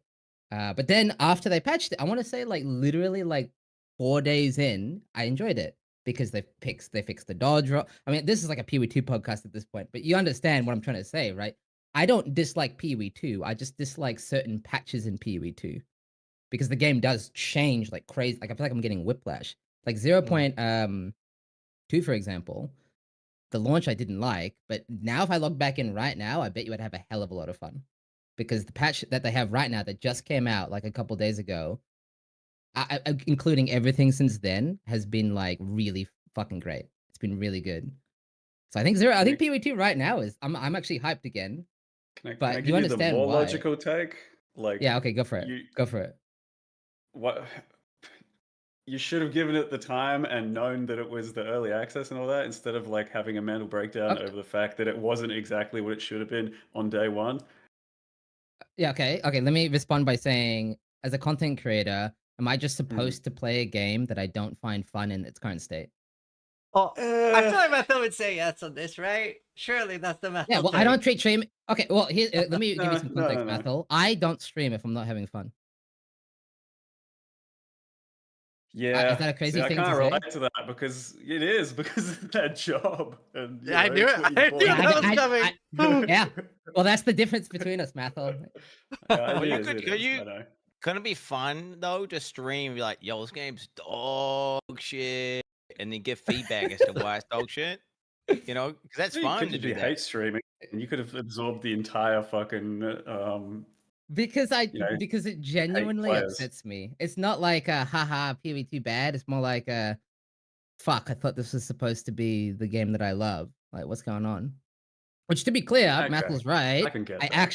actually do enjoy Pee Wee 2 right now. If I logged in right now, if there was a new update like Quinn's talking about, which there will be soon, by the way, in 2 months, I'd be excited for it because it's in a good state Like, right now. I can Right get now. that I think they honestly overall just like mismanaged the expectations and then the actual launch of what like would have happened. It would have been much better if they came out another 6 months later or something with a much bigger, overall update. But a lot of the stuff that's like needs work is just stuff that's going to happen through playtesting. So at the end of the day, like the balance of like speed, clear, fucking playability of skills, loot, all of that was always pretty much just going to happen through us. I think. agree. I agree. It- I just it's the think I same. was kind of the crash out was kind of inevitable for me. Then I think Yeah. a little bit. By the The way, best saying still to live by, bro, is okay. Do not throw out the baby with the bathwater. Okay. I'm not throwing out any bait. Give me No, what's the do not throw analogy? the baby out with the bathwater, Seal Major. Okay. Ruminate on But that. like, elaborate, please. I don't get the For rest of us. analogy. Wait, oh, you throwing out the bathwater, you don't throw out the baby. Okay, so when you Yeah, we when you got that baby part. rage, you don't baby rage like okay, you're like, look, the bathwater, this is shit, dirty, it's used, it's bad. The baby, which is Pee-wee 2. Okay, you hold on to that. It's sacred. Okay, it's gonna grow up to be a strong boy one day. Okay. Um, I but- yeah, I Like agree. that. Bathwater's a patch. I even I've told other streamers this as well. This advice: don't do what I did. I definitely I saw it the fuck out. Don't do what I did because Pee-wee 2 is good now. I can say that now. Pee-wee 2 is in a much better point. I'd have fun with it. I shouldn't have thrown I hurt the baby. I threw the baby in. Why the you throw baby out. baby? By the way, how is Mathel and Quinn synced up to their video, but you are like 3 seconds behind? Well, how is that? It's He because I'm still lives so living much in the further past. away from you, right? Yeah, he did. He left me. He left me. Wait, how far are you? Wait, what? You guys aren't? You're not in his rental anymore, or what's going on? No, he Give us the ditched updates. me. Give us the updates. What the fuck? He found a woman. Wait.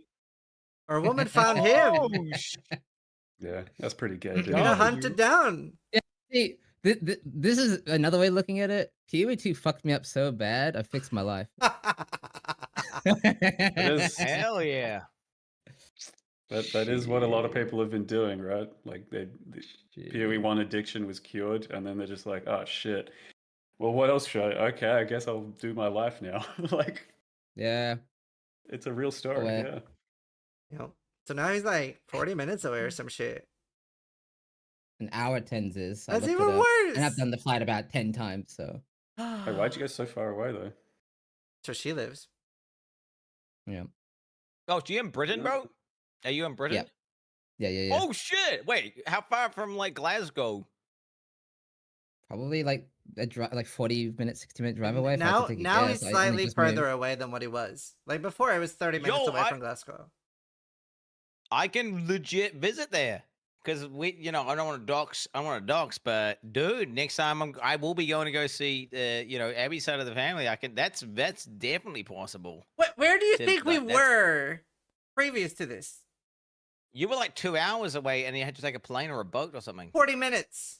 Or a 30-minute boat. Yeah, Yeah, fuck a that. boat. That's It's not worth it, man. he's further away now. He's further away now. I know he's not from Glasgow. Yes. Wait, I'm talking about Well, Scotland, bro. Actually, I'm he's talking actually. about This is Scotland. right. Yeah. No, this is right. But you would still want to take a plane either ways, because it is across the ocean. Right. Listen, he's going to travel for like 30 hours. He can't afford to do another 30 minutes. That's fucked up. Don't put that pressure on him, man. That's fair. Anyway, so wait, so Steel, would you say PoE 2 was the best thing that ever happened to you then? Ooh. Oh shit. Oh shit. That if it Say yeah. yes. Oh, Dude. You have She's to say probably yes. You shouldn't watching hesitate. right yes. Yeah. I'm learning. I'm still learning. God, he's so new to this. That's funny. You gotta come charging in. But yeah. Oh shit. Yeah, it's far away for now. Hopefully we get him back. But yeah. You guys excited for the league, Quinn? Any special thoughts about mercenaries? We finally have like Diablo 2 mercs in PoE. Thoughts?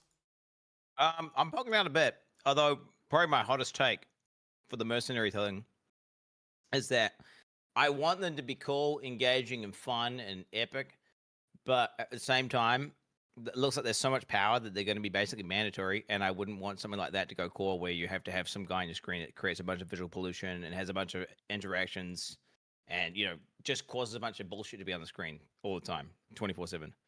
But I would love them to be OP and super fun and powerful this league, and it would be a fun meme to engage with. But again, if they were just mandatory, I wouldn't want that shit going core. Although I haven't played it, so maybe it'll change my mind. But I just remember from Diablo 3 days, bro, min-maxing like Templar AI to pull things in and having to play around this shit ass merc and gear it up. It's just annoying. That's fair. That's So fair. that's probably. Do you want it to be more useful than a D3 merc, or do you want it to be kind of relegated to more of a D3 merc, or not have anywhere near the power of a D3 merc?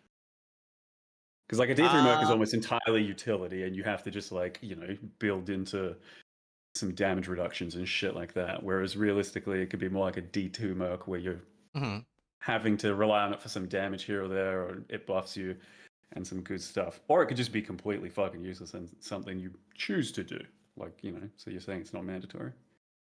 Yeah, I mean, if it was one of those things where it was like such a small upgrade that you could use it if you wanted and you didn't need to. Maybe some builds use it, and other builds don't. Maybe like builds that have auras like them and builds that don't. Maybe if it was weak, but if it was like no, you had to have a merc 24/7. I just don't see a world where I think like, oh man, I really want to have to. Well, you understand. Same thing with Heist League. I don't like gearing up the heist guys every time. It's like a level of friction that makes me want to go, can't be fucking doing heists. I got to get all the heist gear. I got to roll all the fucking things. Got to get all like the action speed.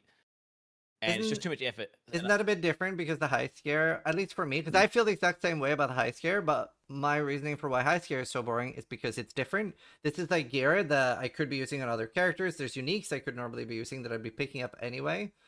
So I find that a lot more interesting than like rolling specialized gear just for heist.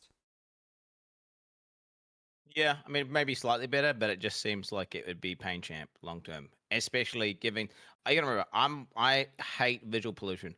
I go out of my way to use invisible effects on my shit. I don't like to have a bunch of and the idea that you have a merc that's using abilities and spells and a bunch of shit that that's not you happening all the time. I just don't like the sound of that. But hey, I hope that, to be honest, for this league, I hope they're broken. I hope that I can make a merc that's so powerful it's better than my character. I mean, it almost sounds like it's like not even going to be true hardcore at this league. Because if your mercs don't die, they can have full gear and a 6-link. It sounds like you can have like a badass twinked out merc, and then you die, and then he's still alive. Just respawn back in. You get your merc carrying you through red maps again. On hardcore, we're all gonna die to chain. Oh, dang, you reckon? Yeah, I think yeah, that is gonna be a bit annoying. Yeah. Was there a pantheon that stops that? Yeah, but then you lose free immune for builds that aren't running purity elements. It also means you have another targetable character, right? That's the same reason we don't like running golems. I remember dying to Gauntlet like that on my stone golem. Yeah. Because it targeted them. Yeah, it targeted my minion, and I dodged into it. Yeah. That's gonna happen again. Oh yeah, and that's the other thing.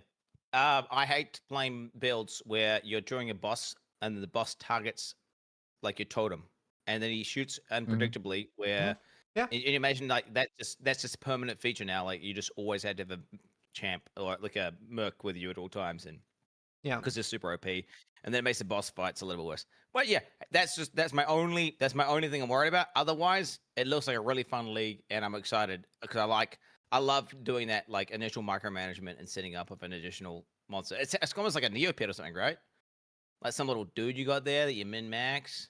I also played Neopets. Gamers. Oh, sick. Mathel, what about you? Excited for... I'm like you said, hoping it's more like D2 mercs, but yeah, thoughts? Yeah, similar. I don't know. I don't know how to feel. Like with the merc system, I'll play it by ear, see how it is. I am initially excited to give them a shot. When they first revealed them, I was like, oh yeah, it's kind of cool. Wasn't too hyped, but then when I marinated over it a bit, I was like, okay, this is actually probably gonna be pretty fun, especially early on. You get to use them like early on, and start tinkering with a whole new side character like throughout your entire campaign playthrough. So it's going to be like kind of a different feel to the campaign, hopefully. But yeah, I don't know. I'm probably more excited about like just a different kind of meta, I suppose, because it seems like some buffs, some nerfs, and then the new gems and shit are going to create a whole bunch of new chaos. So I'm probably more excited for that. And then I kind of want to see where the story's going for how they bring Zana back and how the lore of that happens, and then it's a part of a further thing as well. So I'm actually pretty looking forward to that. And then the bosses, of course. So yeah, overall, I mean, I don't know, I couldn't really be happier. I wanted more of an Endgame revamp, but that's just being a bit greedy, and it'll happen, later on. So yeah, I'm looking forward to it. Yeah, I mean, I remember, especially when I saw this, I was like, oh, Math is gonna have so much fun with like new builds. So it's like another thing to change. So that would be really cool. Are you guys not? Come on. No, Like, no, look for at all sure. that I shit. am. 100%. Steel? I'm looking forward to playing Volcanic Fissure of Snaking. What's the thoughts on that, Methel? Are you trying to win or like? He's trying to beat me. Well, actually, about that, I mean, hey, look, I'm pretty washed. It's been a long time since I won anything. I'm very tempted to puss out and just play Smite. I want to play Smite of Divine Judgment. No, don't bitch out. I'm never let you live it down. Well, have you can't- ever played Volcanic Fissure? As a question. I have. Yeah, I played it last league. Fissure. I played it in Fissure. So once. I mean, I don't know. Honestly, if you're playing it like a second time or something, I don't have too much qualms with that. The whole, meta cuckery or whatever, I don't really get bothered by it unless you're just like playing it every single time. Because then I'm like, it's such a big, diverse, fun fucking game to experiment and explore. And then some people just stick to like one build type, and it's like, what are you doing? That's what gets to me. Methel hates Fox, confirmed. He tries some other shit too, right? But he just wants to be the guy that's got a certain thing that can steer people towards, and that's good. Like we need some of that for people entering stuff. Yeah. Why is snaking good, by the way? Because whenever I tried snaking, it was a complete dog shit. Well, basically, the TLDR is an 11th month league is a long fucking time. It's long enough for people to try out new shit instead of just playing one build. And so people have figured out that it's mechanically an extremely powerful slam, and you can make it do a lot of damage if you blah blah blah blah blah blah blah. And they figured out like how does it double hit or kind what? of I don't understand. It triple hits. Oh, what Yeah. the fuck? Yeah, so if you don't target the boss, like name lock it triple hits. Oh, yeah, because I wasn't name locking. Yeah. And whenever Yeah. this is before there was this meta shit, and I was like, whenever I heard that was meta, I was thinking to myself, what the fuck? How is it meta? Because it was legit just objectively worse in every way to all the other major slams. But except for the clearing part, like the AI. It needs a certain amount of damage, and then it's just gonna like basically one shot a whole bunch of screens and just constantly fuck shit up. And then it did some overlap, and it didn't need 11 months to be figured out. Like I don't know what that means. I fucking played this shit like 3 fucking leagues before that or something. It was nuts. I don't know what everyone else is doing. Well, Slams just recently got the Giga rework, right? When was that? It's been so long. When did Slams get the big, massive buff that Khan was waiting for his whole almost life? a year ago, like last league or something. Well, anyway, whenever that happened, obviously there was a Slam meta, and then obviously it was discovered that Volcanic Fissure is like the best Slam mechanically, and then obviously everything off the top was trimmed, so now Slams are just kind of like day one, the strongest build in the game, and then obviously we have a race that is basically about a day or two long for the best people. So that's why we're in this Volcanic Fissure of snaking meta, if you're wondering, because of the race, which only infects like 10 people, but that's why. Yeah. But Congratulations to Ben in advance. Sure. Yeah. Not me. That's Ben. How do you feel about the mercs though, Steel? So big question for me there is, one, for starters, are they intended to just be an Aura bot, or are they going to be like another character that plays alongside you? I'm assuming we're going to go with Aura bots here, logically, right? I mean, our characters get so jacked that how the hell they can't, like, imagine if the merc was Ben, there's no way they're going to have that, right? So logically, we must be the main character still, and the merc is just like a support character. I'm assuming. It's hard to tell though. Yeah. It's hard to tell. But based off that, let's just assume it's like an Aura bot, basically. I don't know if you guys have seen all the combinations that everyone's talking about, but Perkle's Lucky Damage, which is benefiting Lightning a lot. Doriani's Chest, if that actually works, is going to introduce a bit of a Lightning meta. Here's the thing, though.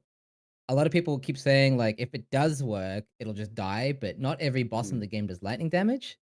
And you have 3 mercs, so you could just theoretically have it out, swap it in for, like, certain bosses even. Yeah. So that's kind of why I'm also hedging my bets with Smite, because it's lightning damage. And obviously those things benefit lightning a little bit more. So that's kind of where I'm at with my mercs. Yeah. It's You stuff would like never get that. Borealis, right? Yeah, your dying is pretty tight. So it's Your tier build. 0, isn't it? Tier 2, I believe. Oh shit. Okay. Yeah. Like decently Stuff findable. like that can still be balanced in the form of just like it's too annoying to do that sort of stuff. Like, you know, swap mercs in and out. Like a lot of us cannot be fucked, you know, like being that sweaty when it comes to min-maxing your gameplay. So then it's like it's okay if it's like kind of got that kind of power. Yeah. Well, some of us like to spend like 5 minutes before every big boss, like doing predictions and, you know, freaking Yeah. out and doing Stalling. push-ups and, Hell yeah. you know, no, yeah. cannot So, relate. Bro, I respec my entire character per boss. Like straight up. Like I'll have a different build per each boss. Specifically ready to fight that guy. Merc there you system's go. going to probably, be a winner for you then. Yeah, that'll be very interesting. for Bonus that. stallings, you know. Bonus stalling. Let me just respec my merc real quick. Let me try this. Dude, merc I just skill. realized one merc for each purity, dude. Holy. Oh, Man. that's smart. That works. I'm gonna do the race as well. I am not playing snaking. I don't really want to be a complete meta slave, so I'm playing another build. That And meme? What are you playing? Fresh Shutter. Wait, totems? Oh. Holy shit. It was a meme, yeah. So yeah, I'll be meta slave. But I need to. I really want to win. I mean, it would be nice to get third again. That'd be nice. I don't know if I can. I'm a bit worse like Steel, but I did manage to beat Steel in last epoch, so that was happy. Very happy about that. He wasn't able to raise because he got sick, but that doesn't matter. Still won. I'm really excited. I really, really like the D2 mercs. I think they're really cool. I think they're fun to gear. I would love if we got like a PoE equivalent of Ethereal. I guess people would hate it though. But yeah, no, I'm very excited for that. And like Mathil said, there's so many cool changes coming this late. I was a little bit like reluctant on getting hyped for this season because I feel like it was so recently that they were like, yeah, we haven't really started on the PoE 1 season yet. And then they're like, oh yeah, by the way, the next one's still going to be an endgame expansion.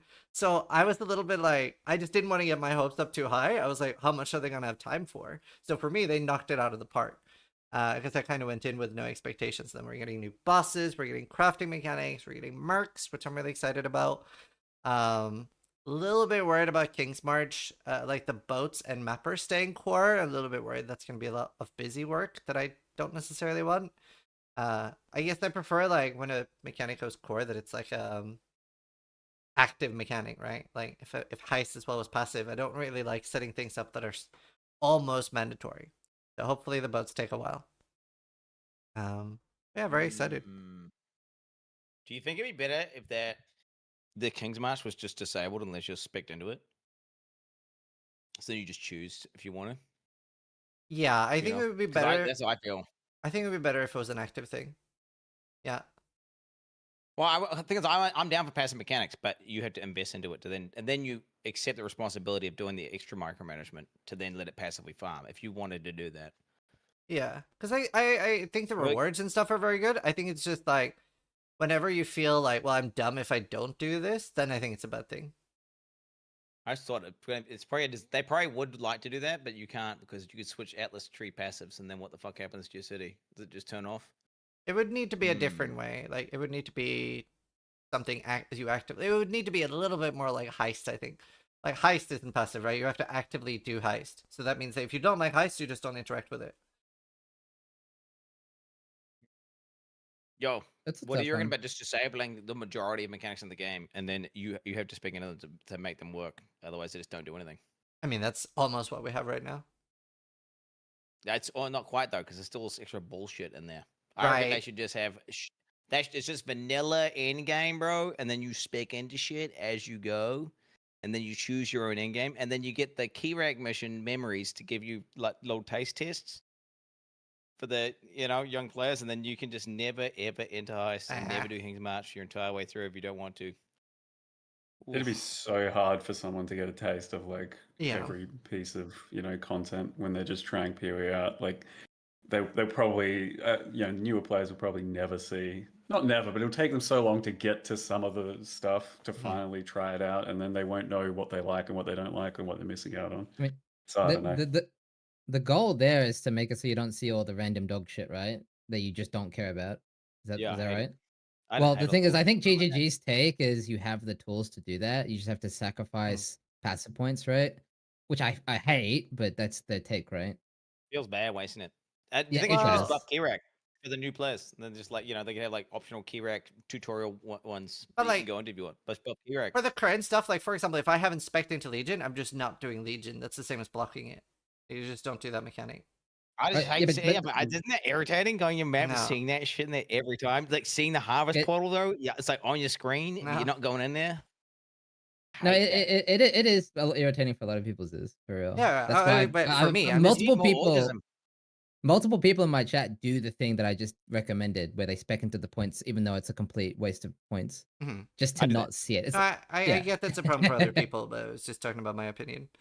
I don't know. I just and like there's like everything with PoE, it's just we have to play it and see it, right? Like some things sound bad on paper and ends up being really fun, and some things sound great on paper and ends up being awful. I'm just like, that's my main concern I have with the King's March, that that it's gonna be like feeling very mandatory. I don't know. I don't think it will. I think the boats are going to take a bit longer out, and then I think Yes. a lot of the time they won't give you too much. And it's pretty like it's a bit of a mindset change. Yeah. Because once you when you first get into like during settlers and stuff, the gold upkeep felt so in your head, like you've got to keep fucking upkeeping that gold. But once you broke free from that, it really didn't matter. Like you easily went, whatever, I won't do the Atlas guys. Maybe I'll send some boats or whatever. Town ran out of gold.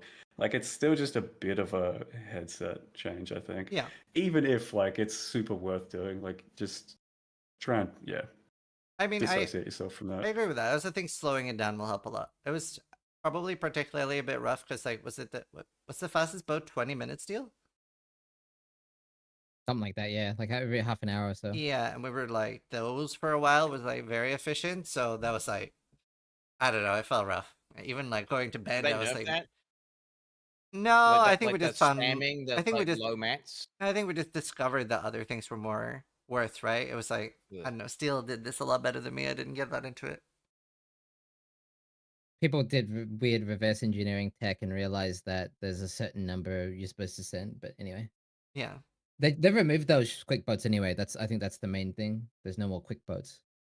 I think so. For what it's worth, like I still like the kind of like addition of King's March the way it is. If we don't have to do that much, building of it, if we don't have to do that much gold upkeep, because like the boats are pretty fun. Like you just play the game and then occasionally you're just like, ooh, what did I get this time? And boom. I think they had too much gum mats and stuff like that because it just kind of went overboard. After like a few weeks of playing and after a couple of weeks of free share and stuff, I had almost capped on like almost every fucking currency, and it's just it was too much. It's stupid, but they're like a fun mechanic to have like a little box of loot to open every now and again, and it's something to look forward to, and it's pretty low impact. Like it's not hard to do. Yeah, I agree. So me and Steel already talked about our starters that while we're playing. Mathil, have you decided your starter yet? Maybe. Like I was kind of picking between the three that I was gonna post, which was supposed to be Cyclone Slayer with some like Frozen Legion baked into it, because like I liked the idea of the Brain Rattler that got kind of buffed, so I was like, oh, maybe I'll just make a friendly enough build for people like that. And then I did a campaign run and it was like just fucking face rolled, so it was pretty solid. Then Flame Blast Totems, a lot of people are like, well, Flame Blast Totems might be back. And when I first saw Flame Blast, I thought maybe that can be attached to Totems and give it a shot. And it fucking face rolled the campaign as well and felt really good. And I think it's got a high ceiling at the moment. So I'm making that as a bit of a, tentative build. But then just looking at Elementalist again, I think Elementalist is going to be pretty damn good this patch. Like overall, I think we're going to see a lot of Elementalists once the dust is settled. The Golem shit's good. The Herald stuff for 2 points is pretty damn good. And I might just fucking YOLO an Elementalist and see where it takes me. Like Tornado in particular. Like it was always a fun one with that. So I'm thinking I probably want to do an elementalist, but at the same time, seeing all the new gems, I was like, fuck, maybe I should start building into one of those. I think I'm just gonna hold off so I don't give myself a headache with that, and Yeah. maybe do that as like a second thing. That's fair. By the way, your ignite thing, or sorry, the flame blessing, is that going to be like ignite and ignite prolif? Totems. Yeah, like, are you doing like are you doing hit based or ignite based? But there's no benefit to totems. It's beautiful. Well, I'm saying it's not like EA where you I know, go I know. stacking towards a bigger ignite or some shit. You're instead just doing lots of dog shit ignites for some reason. No, it's I definitely miss pizza hit-based totems because for the you. ignite from back in the day. I think that made more sense back then. But these, Yeah. in particular with celerity, is a max of 3 stacks. So it just like fires off a Right. quick fucking flame blast, and in the end, you have like 5 or 6 totems, and you are just going to be fucking machine gunning flame blasts out against enemy bosses. It's going to be pretty cool. That sounds fun. I'm excited to see it. I might like that. Quinn, what are you starting? It's self-cast, flame blast, ignite. Okay, hear me out. What a Self-cast. pussy. No. I knew No, it. I don't. I knew it. He's No, changed, fuck boys. that. He's changed. No, fuck that. No. Well, I'm currently thinking. Well, I was looking at the shit, and actually, the cyclone buffs got me like a little bit moist because I'm a bit of a. I don't know if you know, I'm a partial to cyclone shockwave, and actually, low key, shockwave got buffed, pretty hard with the new rune grafting, 20% chance to not consume cooldown. So what that means is that's just pretty much 20% more DPS on shockwave. Period. But you can also just get lucky and just proc that multiple times in a row, and just like fucking burst the shit out of someone with mean damage. Combined with the fact that if mercs are good, right? I'm hoping they're really good. I can get a merc that's pure, and I just optimize them to be full single target damage, right? So full single target damage merc, okay. And then I go champion, right, where I give my merc fortify. Boom. He's got the fortified debuff helmet on. I got the fortified debuff helmet on. That monster's getting super debuffed. And I got insane impales, which gives my merc flat fizz, which then enhances his single target damage even further. Okay. I got a support champion build if you want. I can link you on Discord. A support. Well, yeah, that's worst case scenario. I just worst case scenario. It's Z DPS and doesn't work, and then I just go aura effect smite champion, and then I'll just buff the merc, so it just carries me, bro. You know what I'm saying? The worst case scenario. But yeah, no, I think that could be a lot of fun, right? Like the new champion rebuff, and then you just optimizing. You get to like fully optimize a merc to be single target, and then I don't know. I don't know if you've seen Cyclone Shockwave, but when you get that bad boy clearing, oh, it's clean. It's clean. Don't know if it's gonna be. I mean, I obviously I don't expect. I've played Cyclone Shockwave a couple of times before, and it always sucks massive cock. For doing like it's okay for like the quest bosses, but once you try to fight Uber bosses, it's pathetic. It's really bad. But maybe if mercs are broken enough, who knows what's possible, you know? And then worst case scenario, it's bad. I'll just reroll something different. Maybe like the heavy strike int one. Do like a heavy strike jug int guy. So not a meta cut. Not well. Do you know what's not a meta cut? I was thinking about going smite, but then everyone was calling that a meta cut thing. So then I was like, oh fuck smite. Right. The thing is, I didn't see anyone talking about smite. I even watched Lily's. I looked at Lily's guide. There was no mention of smite at all in a whole thing. And I was like, oh sweet, smite's off. That spreadsheet was so funny. Yeah, Smite's on there, by the way. Smite's on there. It's just a bit so I hard just to missed it. navigate.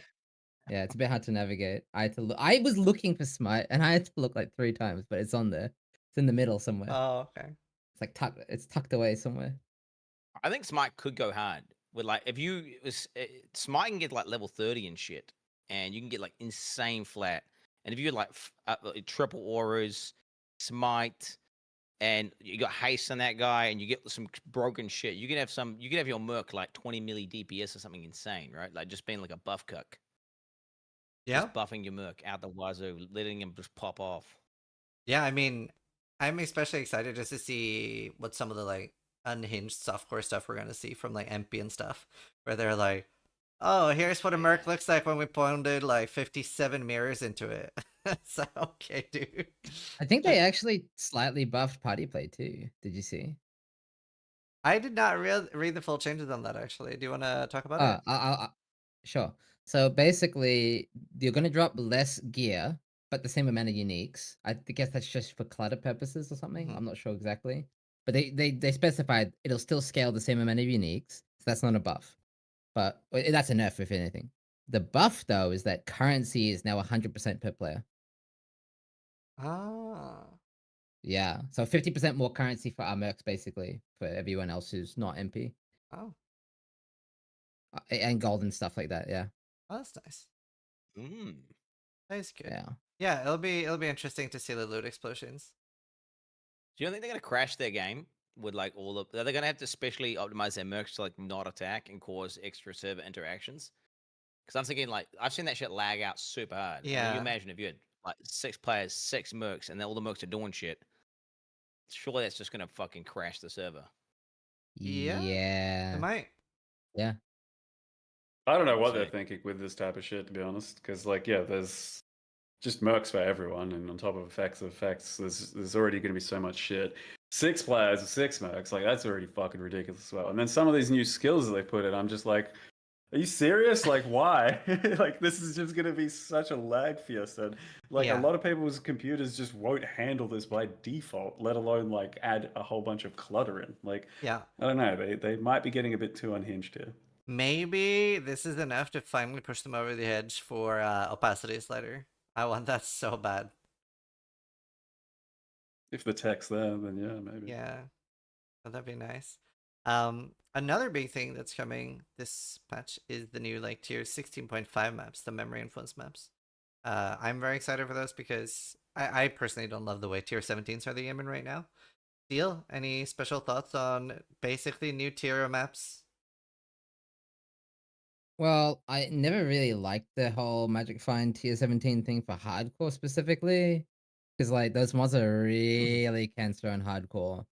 Like I never even bothered. I think even Ben mostly just ran to the boss, killed the boss, left, unless he was doing the whole meat sack meta thing, which required a crazy, like insane character. So I'm very glad to go back to 16.5. Well, that's what we're gonna call it, yeah, 16.5. Yeah. I just hope it's not as difficult because I already felt like the last patch, we already had the Titanic meta, which was already out of grasp for the most part in hardcore. Don't know how familiar Quinn or No you'd idea be what familiar it is. with meta. Well, basically the toughness mechanic scaled damage based off pack size and tank. And then in softcore you could get like some absurd amount of pack size. This has all been nerfed, by the way. But my point is that Magic Find strategy that people have been using to drop the Mage Bloods, you know, the tier 0 uniques at the wazoo, that was already kind of out of reach for hardcore. We just couldn't really do it unless you had like a beyond god tier character. So I'm hoping this doesn't require like that level of character as well to do the juicing. I don't think it'll be I'm anywhere hoping near it's as bad because, like, yeah, there's a lot of bad map mods, but for the most part, like, they got toned down and a lot of them are manageable. It's the combo of that with just the dumb fucking mobs in tier 17s. Like, some of those are just straight up not balanced to be sitting around in packs. Yep. And their damage is stupid, the effects are stupid, what they do is stupid. Like, it's all just a huge clusterfuck. On regular fair, maps with though, those map mods, I think it'll be okay. we got to factor in all flames, right? Sure. All flames could fuck it up again, though. Like in terms of rippiness. But then you're I mean. fucking it up for yourself if it's like Yeah. direction. To be fair, Yeah, I love I'm just hearing curious. I love hearing Methel say that the monsters are that fucked because like there's so many monsters that I'm like, why? I mean, obviously it was I mean, worse. tier 17s are awful. Yeah. Yo, like so do you not think they should delete T17s from the game because they're Yeah. fucking just complete dog shit ass scum? Okay, I think, yeah, they all could the walk mods, back on it. Yeah. all the mods, fucking also trash. Hate them, unfun. Yeah, I like the bosses, but I I'd like rather a lot of they things. rework I everything. like a lot of things. T17 maps, I've never liked them. Even after the changes, still thought they were dog shit. Still, dude, don't even start, bro. You got dude to go in a boss room, and then the guy's got like increased AOE with increased AOE with increased attack cast speed, and like the whole ground is the attack you're supposed to avoid, and it one shots you. Like, what the fuck's that about? Yeah. Some stupid ass shit. Like, it doesn't make any. There's some It's real just funny bad. clips of like people doing like the Lycia one. Can't remember what it's called. It's been so long. I'm so sorry. Sanctuary, I think. But they walk in and she does that big orange red circle, and it's the whole arena, and it's instant because she's ghosted, hasted, AOE, extra damage. So you walk in just dead, walking dead, walking dead, and there's nothing you can do. There's no counterplay unless you can tank it. Yeah, it's awful. It's awful. Like, legit, the only way you could salvage T17 for me is if the bosses were unaffected by map mods. Sure. And even then, the way I would do the T17 is I would just run to the boss and then just do the boss. I still wouldn't even fuck with the map unless it was like insanely good mobs randomly. Speaking as a hardcore gamer, just yeah, I don't know, it just never felt good. Like, Yeah. whenever you add those dynamic mods on those bosses, it always creates just completely fucked, unfun dog shit interactions. Yeah. Rare good Quintek. There it is. I It's agree. probably the Like, one for the stream. I have been like an anti-fan of like rollable boss mods, or at least if they were going to be rollable boss mods, I wish they were like specific to a boss. If you were going to have them, it's probably too much work. But like, you know, like if you're doing X-Arc, right, like the balls get additional projectile speed, stuff like that would maybe make sense. But there are like some bosses for like in KOE, right? It's just like ridiculous and it just makes no sense. So yeah, I would definitely be in favor of just nothing should be like mandatory Like mods that like that. specific example, the way T17s feel now, imagine there's one big ball, but it's the size in the entire arena and there's nowhere to go. And and it instantly moves. It's like Sonic speed. So you Yeah. walk in, boom, dead. Like that. If you can't tank it, you can't do it, basically, because that's how it feels right now with some of the T17s. Yeah. Yeah, I hope So they it is hope they rework self-inflicted that. with the mods, but yeah, you can't scour it, right? Well, yeah, that's the thing, right? In tier 17s, it's like we're not running out of chaos. It's like you feel very desperate rolling those in hardcore. You're like, can't run this. Can't. Nope, nope, nope. It's rough, especially on some builds. Yeah. But yeah, I'm particularly excited for the whole like, you know, that the altars go between maps. I think that's a really cool mechanic. They're like building something up over time. What was the longest chain that we could have on these? Is it maybe just the same as old memory stuff, like 4? Okay. Oh, 8 apparently, chat I is think some saying. memories. Oh, 8. The chat knows. Good job, chat. Good job, chat. Yeah, I mean that's really cool in my opinion. Like building something up and having like a final, really juicy, really interesting map, being like, oh, the banger, and then you die at the start of the map, and then you get pissed. But just a lot of cool stuff. Just res, dude, because you're playing softcore. Funcore. Yeah, baby. We're allowed to have fun. Woo! Why would anyone play anything different? As long as we're having fun, right?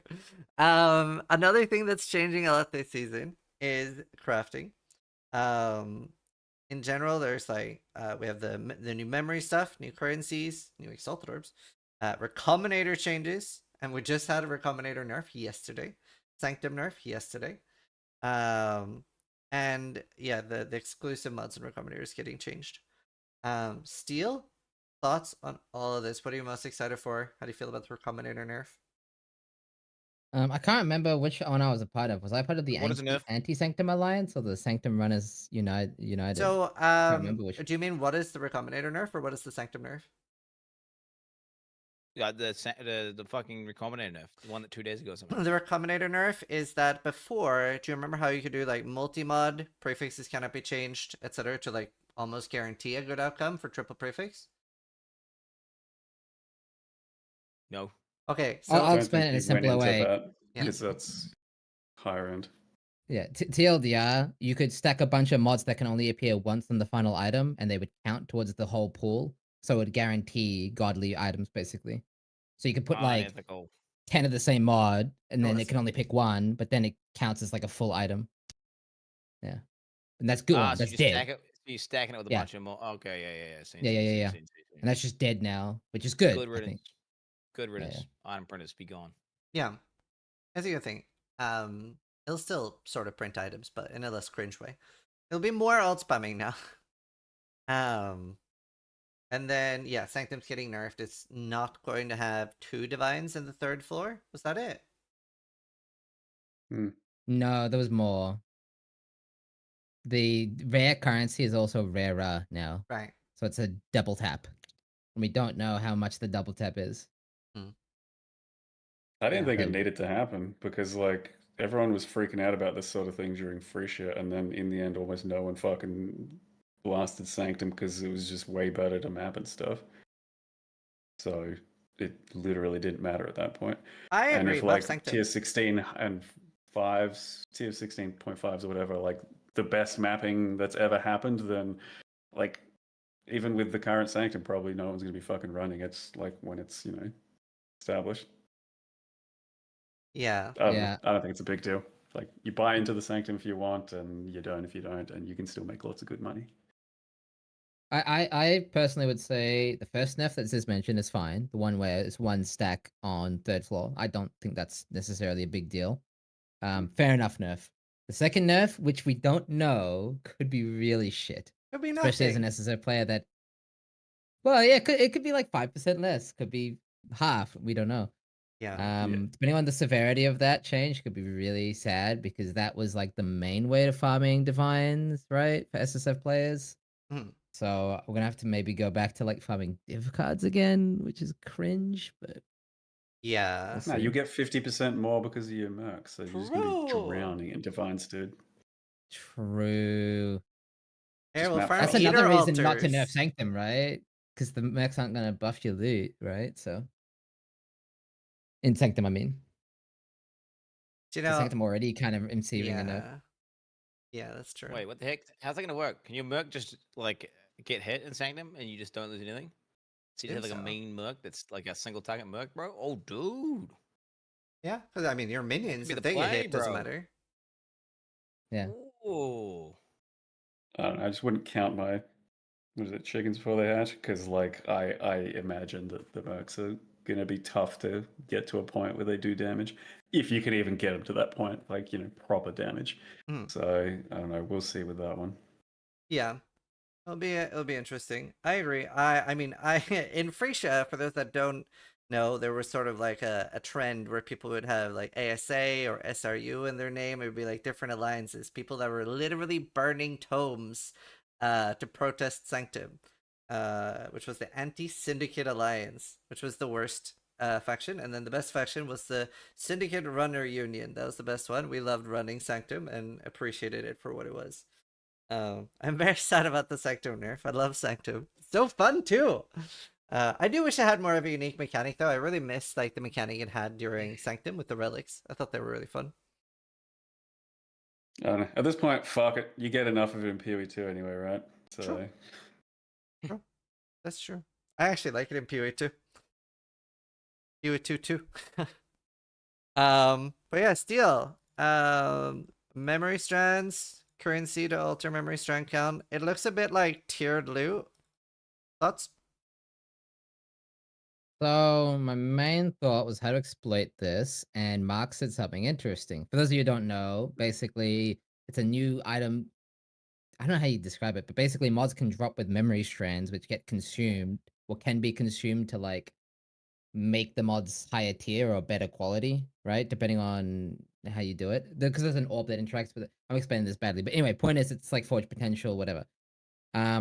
Now Mark said he dropped a bit of a bomb. He said it doesn't work with harvest essence and fossils, but you can add an orb to a base to add these strands to an item.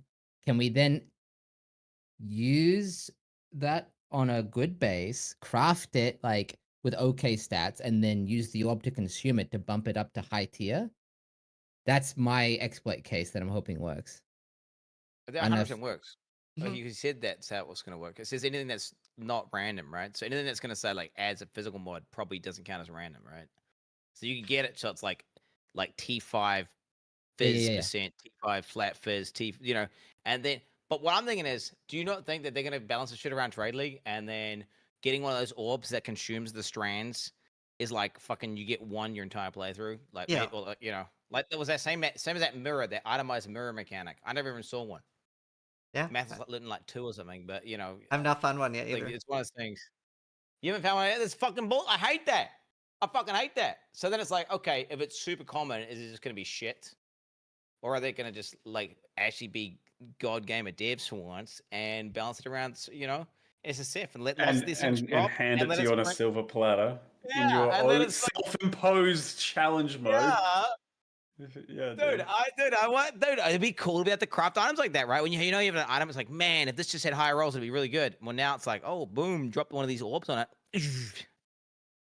Yeah. That could be fun. Well, one thing I was wondering, I don't know if I misunderstood something. So the orb that there's one orb that gives the memory juice to an item, and there's one that consumes Mhm. it. Can I only use Mhm. that once, or can I just use that repeatedly? Normal items only. The one Yeah, that gives normal. it memory. Oh, okay. That's why I'm saying to Okay, not that makes more consume it, sense. you have to to not consume it, you have to craft it up, right? But if you craft with it with normal orbs, it will consume it. Right. Every time you add a mod, Makes more unless sense. you do fossil harvest essence. So that's why I brought it up. I'm gonna farm so much essence then. Yep. Or fossils or harvest, whichever one's the best. Yeah, that'll be interesting. Oh, that's fun. And recomming it as well would be interesting. But yeah. Yeah. No, I mean, I'm just excited for more crafting mechanics. Mathel, any particular excitement for the crafting changes? I think it's cool that it's kind of brought back a bit more excitement for crafting bases, you know? Mhm. So like the actual base type of the item. So it matters more that you've found one with some memory strands and it's the right, base type, elite, whatever the fuck. Because like that's a pretty cool hunt in D2, right? For anyone that's played even recently. Just actual base types are always like super cool. And in PoE, it kind of went away when it was there for a while, because it was just infinite of whatever you wanted. Like it was already out there. It was too easy to get. And now you will have some more slightly special drops, because that already kind of happened with slightly higher qualities recently, that you could drop with like 24, 28 quality. But that's such a marginal thing that hardly matters.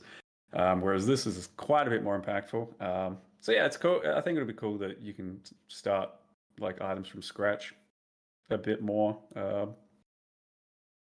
Possibly, I guess. It's realistically, instead of always have to start with a fracture or a certain modifier or a certain whatever the fuck and essence and all this. So yeah, I don't know. I think it's a pretty good introduction to crafting as well. One that's not too complicated.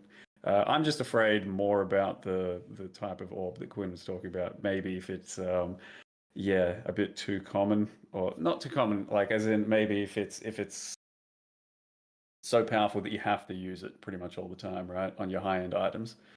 So then you do feel like an asshole not using it or not trying to get it before going for your big craft or some shit. Yeah. Because it just sounds like it's going to pretty much guarantee your good stats to, it's just going to be maybe too good.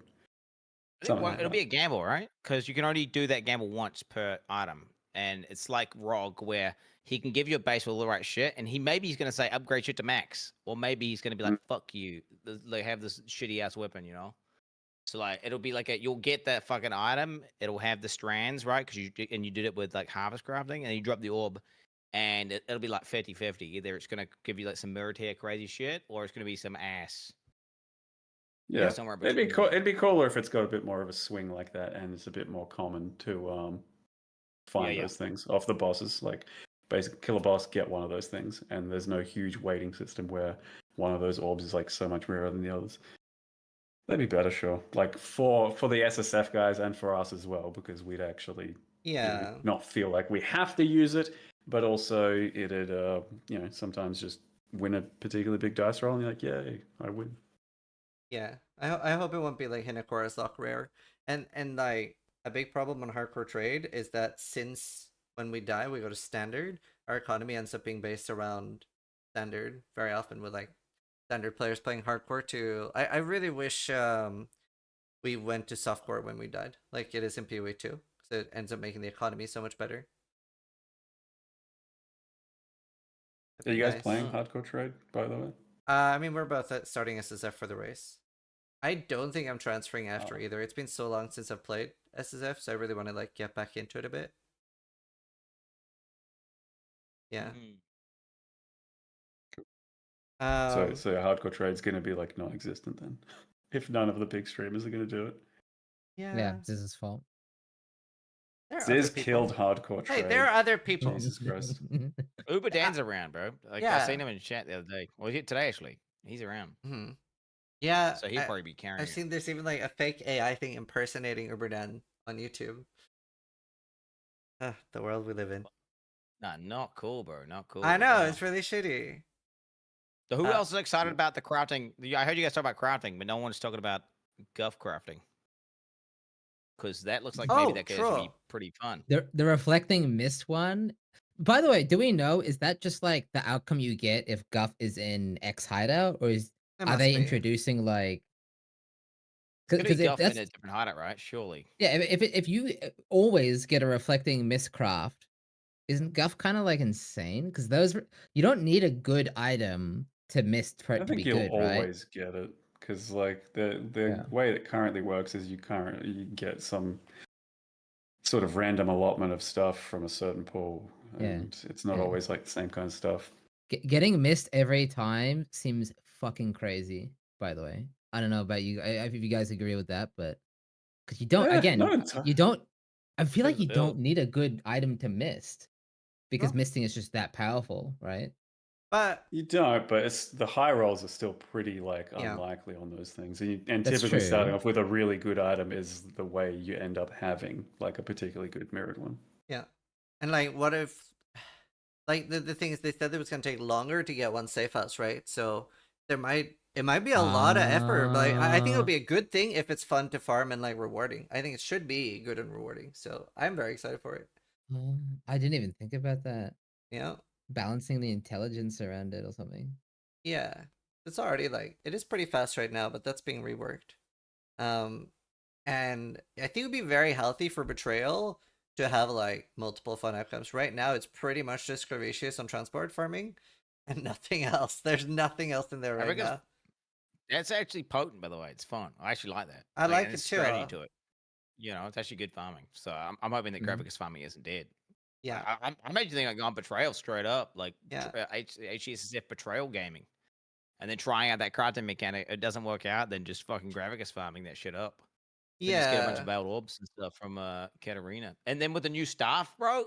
It sounds like the staff could be. You can get like a staff with like fucking 15 mods or something, and they buff the mods. Maybe you get something insane, right? Yeah. I'm very excited for the stuff. I'm a little bit worried because like my second build, ideally, I really want to play Blight of Contagion. And the staff is like a very big piece of that. But if those mods aren't on there in the same way anymore, it could also be like very like, oh, never mind. I hope they haven't like nuked so many of the current mods. But yeah, we can have I 4 want a mods. PDPS one. I want there to be like some fucking mean attack staff mods on there. You know what I'm saying? Like fuck some caster shit. Yeah, I mean, imagine if they had Flat Big Fizz dick. to it. You could get crazy staves. Dude, Yeah, Sand if Fizz, Flat Flat Fizz gets Fizz, added. oof. Yeah. That'd be Log sick. in, bro. Imagine you get like percentage fizz, flat fizz, attack speed, and crit, and you're like, hello. That'd be cool if they do that. Like it's like a gambling, because it should be, I reckon, right? Like a gambling stuff. Because you're gonna that's the fun of it, right? Like, oh, your first mod you unveil is like how you're gonna try to build the stuff. But even when you get like a triple good one, it's kind of always just like, oh, it's pretty good, but you could just get a bit of rare. Whereas now maybe there's like a chance you just like get the right thing back to back to back, and you make this insane fucking stuff. Yeah. Yeah, I think it's very exciting. But like you said, it's going to be very exciting with more Katarina stuff in general. Honestly, almost forgot that until you brought it up, the Guff changes. Hopefully there's more other fun changes there as well. I would temper your expectations on the staff as SSF players. It's pretty rare that you make a proper good one right now, like for yourself, just with the amount of attempts you currently have. So, yeah, it's not too likely. Yeah. Make some good stuff, Mathel. Make some good stuff.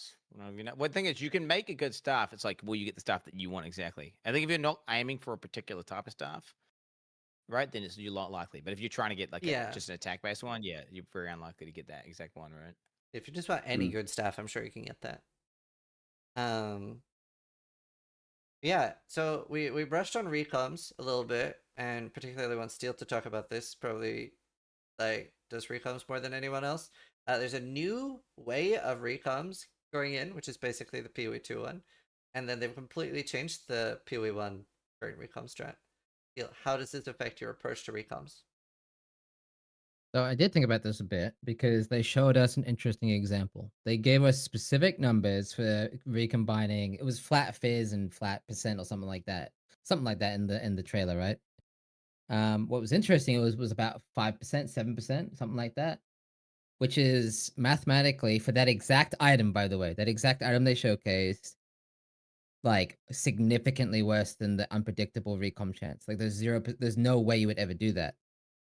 Which is interesting they chose that exact example. For those of you wondering, it would be about a 1 in 3 plus the odds of keeping the base because the unpredictable version keeps one of the bases, the other one deletes it. So objectively better to use it in certain situations. That's what they've shown us effectively. I'm wondering if the opposite is true though, and I think it will be that the predictable method will be the objectively correct decision for certain other mods. They showed flat fizz and percent. These are low weight mods. These are very rare to get. So I'm thinking maybe if you combine like spell suppression and like PDR, these have much higher weightings. Maybe it's like higher than the more traditional, sorry, the unpredictable recom. And because unpredictable recoms suck when you have like 2 rare items. Like if you have 6 mods on one rare, 6 mods on the other, it's dog shit. Completely unusable. I'm wondering if the predictable recom will have better odds. I think it will. I think that's probably its use case. So I think we'll just have to switch between the two. I don't think we'll pick one or the other. I think we'll switch between whichever one makes the most sense. Yeah. Yeah, I'm just speaking as someone who has no idea about how obviously it's like a recom simulator or something online. Is it like a craft style recom simulator bullshit? Well, there's more like a And that's table dog- that That's fucking trash. Okay, when you have to go third party shit to fucking do some guy's done some Reddit No. fucking math to figure out the statistically best thing. That's dog shit, bro. The best way in my opinion, if it's designed correctly, the best way of doing it for the majority of the time should just be clicking the things you want and you press a button.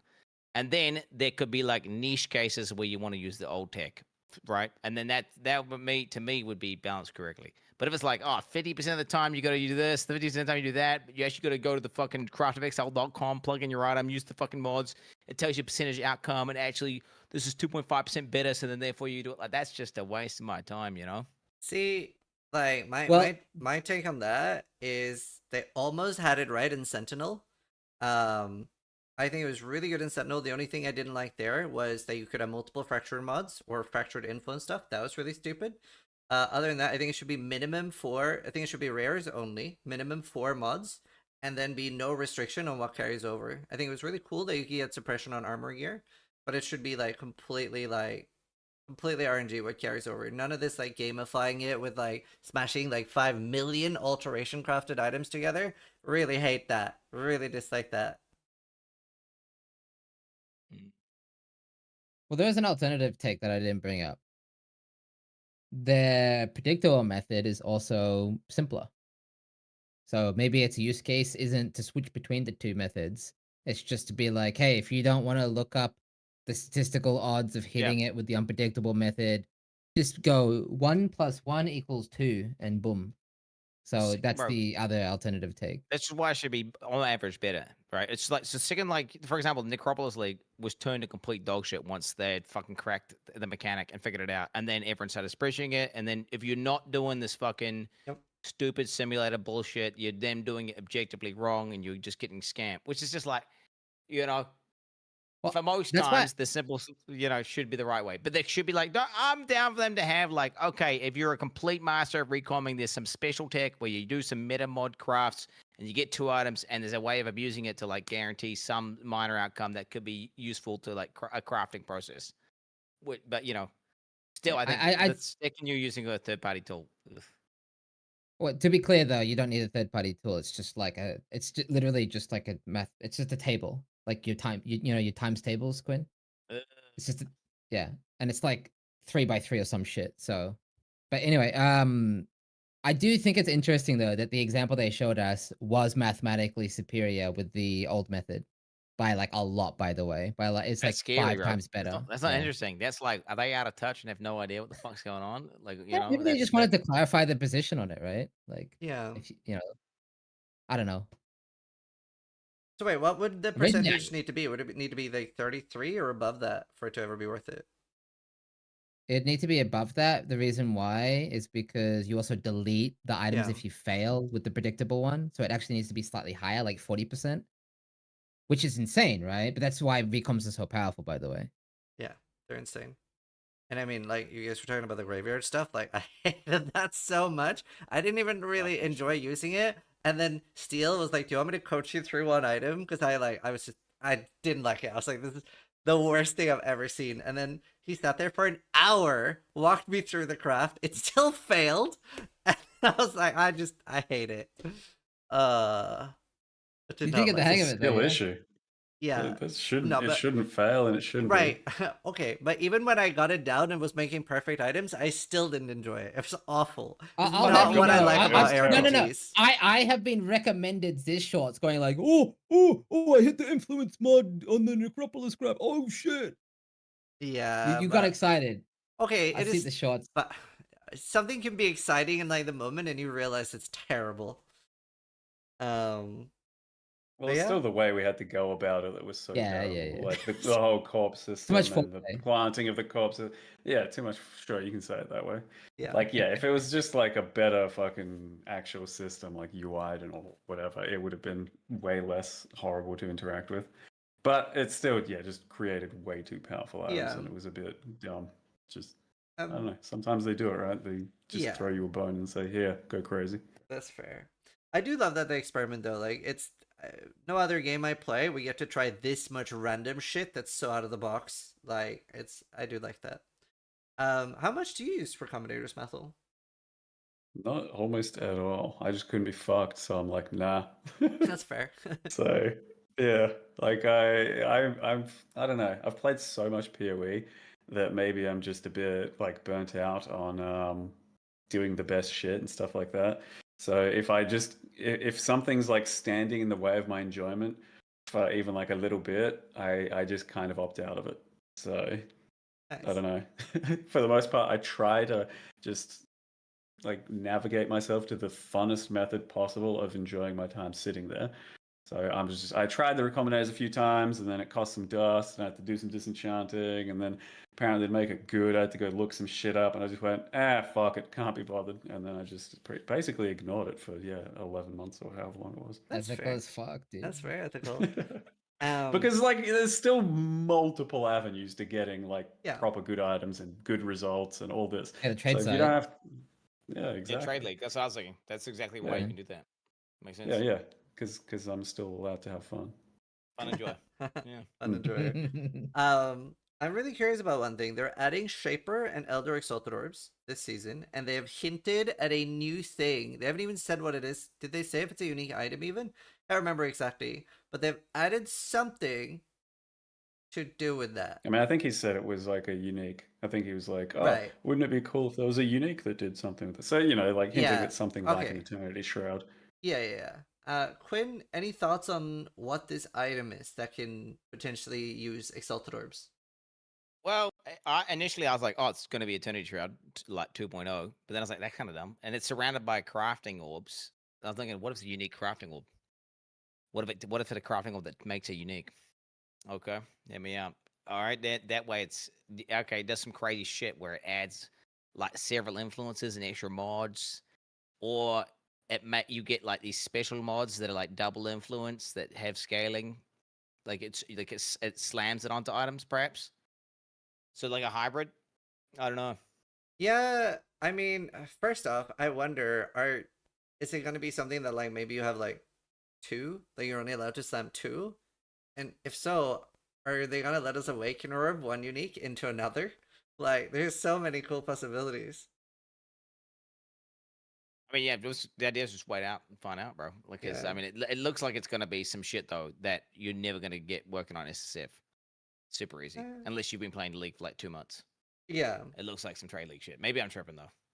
No, I do agree. It looks more trade league for sure. Steel Methyl, any thoughts on the mystery unique? I just felt like you guys were overthinking that one, and it seemed like it would be an Eternity Shroud style item where it's just like based off the amount of influences on your gear or some shit, you get an extra like 3% of this or that, or like if you have one of each influence on your gear, then you get, you know, fucking ignores elemental res Oh. or something. Just shit like that. So you don't think we'll be summoning the Exalted Orbs in the unique item? No. No, Oh. like as in it's kind of like an Eternity Shroud where it's a Right. unique item that exists that's going to drop somewhere or something like that in the future, or it's going to be added this patch that has to do with influences.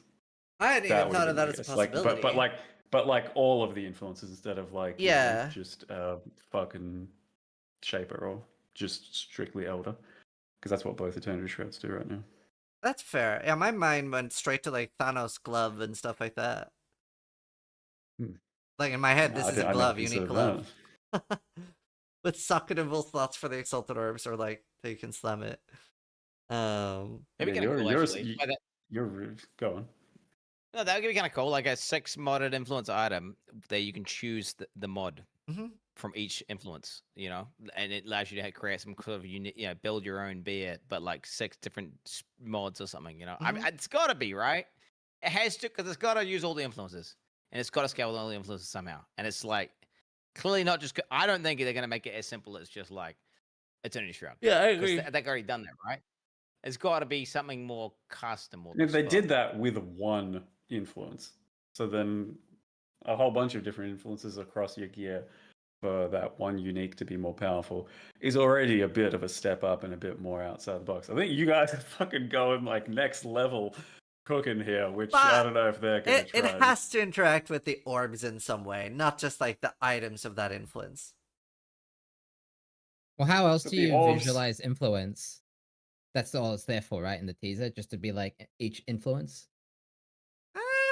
Is it? I don't know. I mean, you could like show it by just showing influenced items, and like that's the thing, right? We already have the influences in the game. Like all of those influences are already in. There's nothing that would stop them from making an Eternity Shroud with every influence already.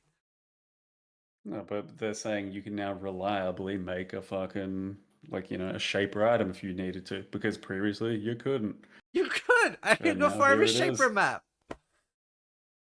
Yeah, but you can reliably make the shaper slam onto a thing that you need, and now you can reliably make an elder. I don't know why you think this is like some 5D chess that they're playing here. It just sounded like, hey, here's like. It's a new special item method. They're like, oh, they're teasing it even, bro. They're teasing the teaser. I mean, it's gotta be. It's gonna be more. There's no way. It ain't basic, bro. It's gonna have some sort of. There'll be like minimum threshold. Like when you have all the unique influences equipped, then based on how many influences you have on, like based on your one with the highest mod tiers, it's gonna do something different. You know, there'll be some crazy shit, bro.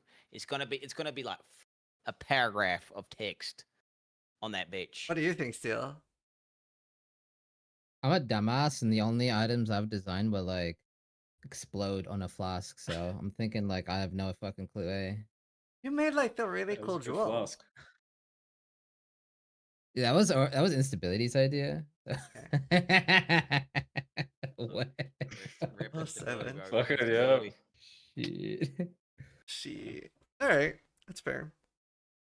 That's pretty exciting. Oh, by the way, how cool would it be with before we like stop talking about mercenaries entirely? I kind of passed it, but how cool would it be if you could Pokemon battle your mercenaries, like a hideout thing?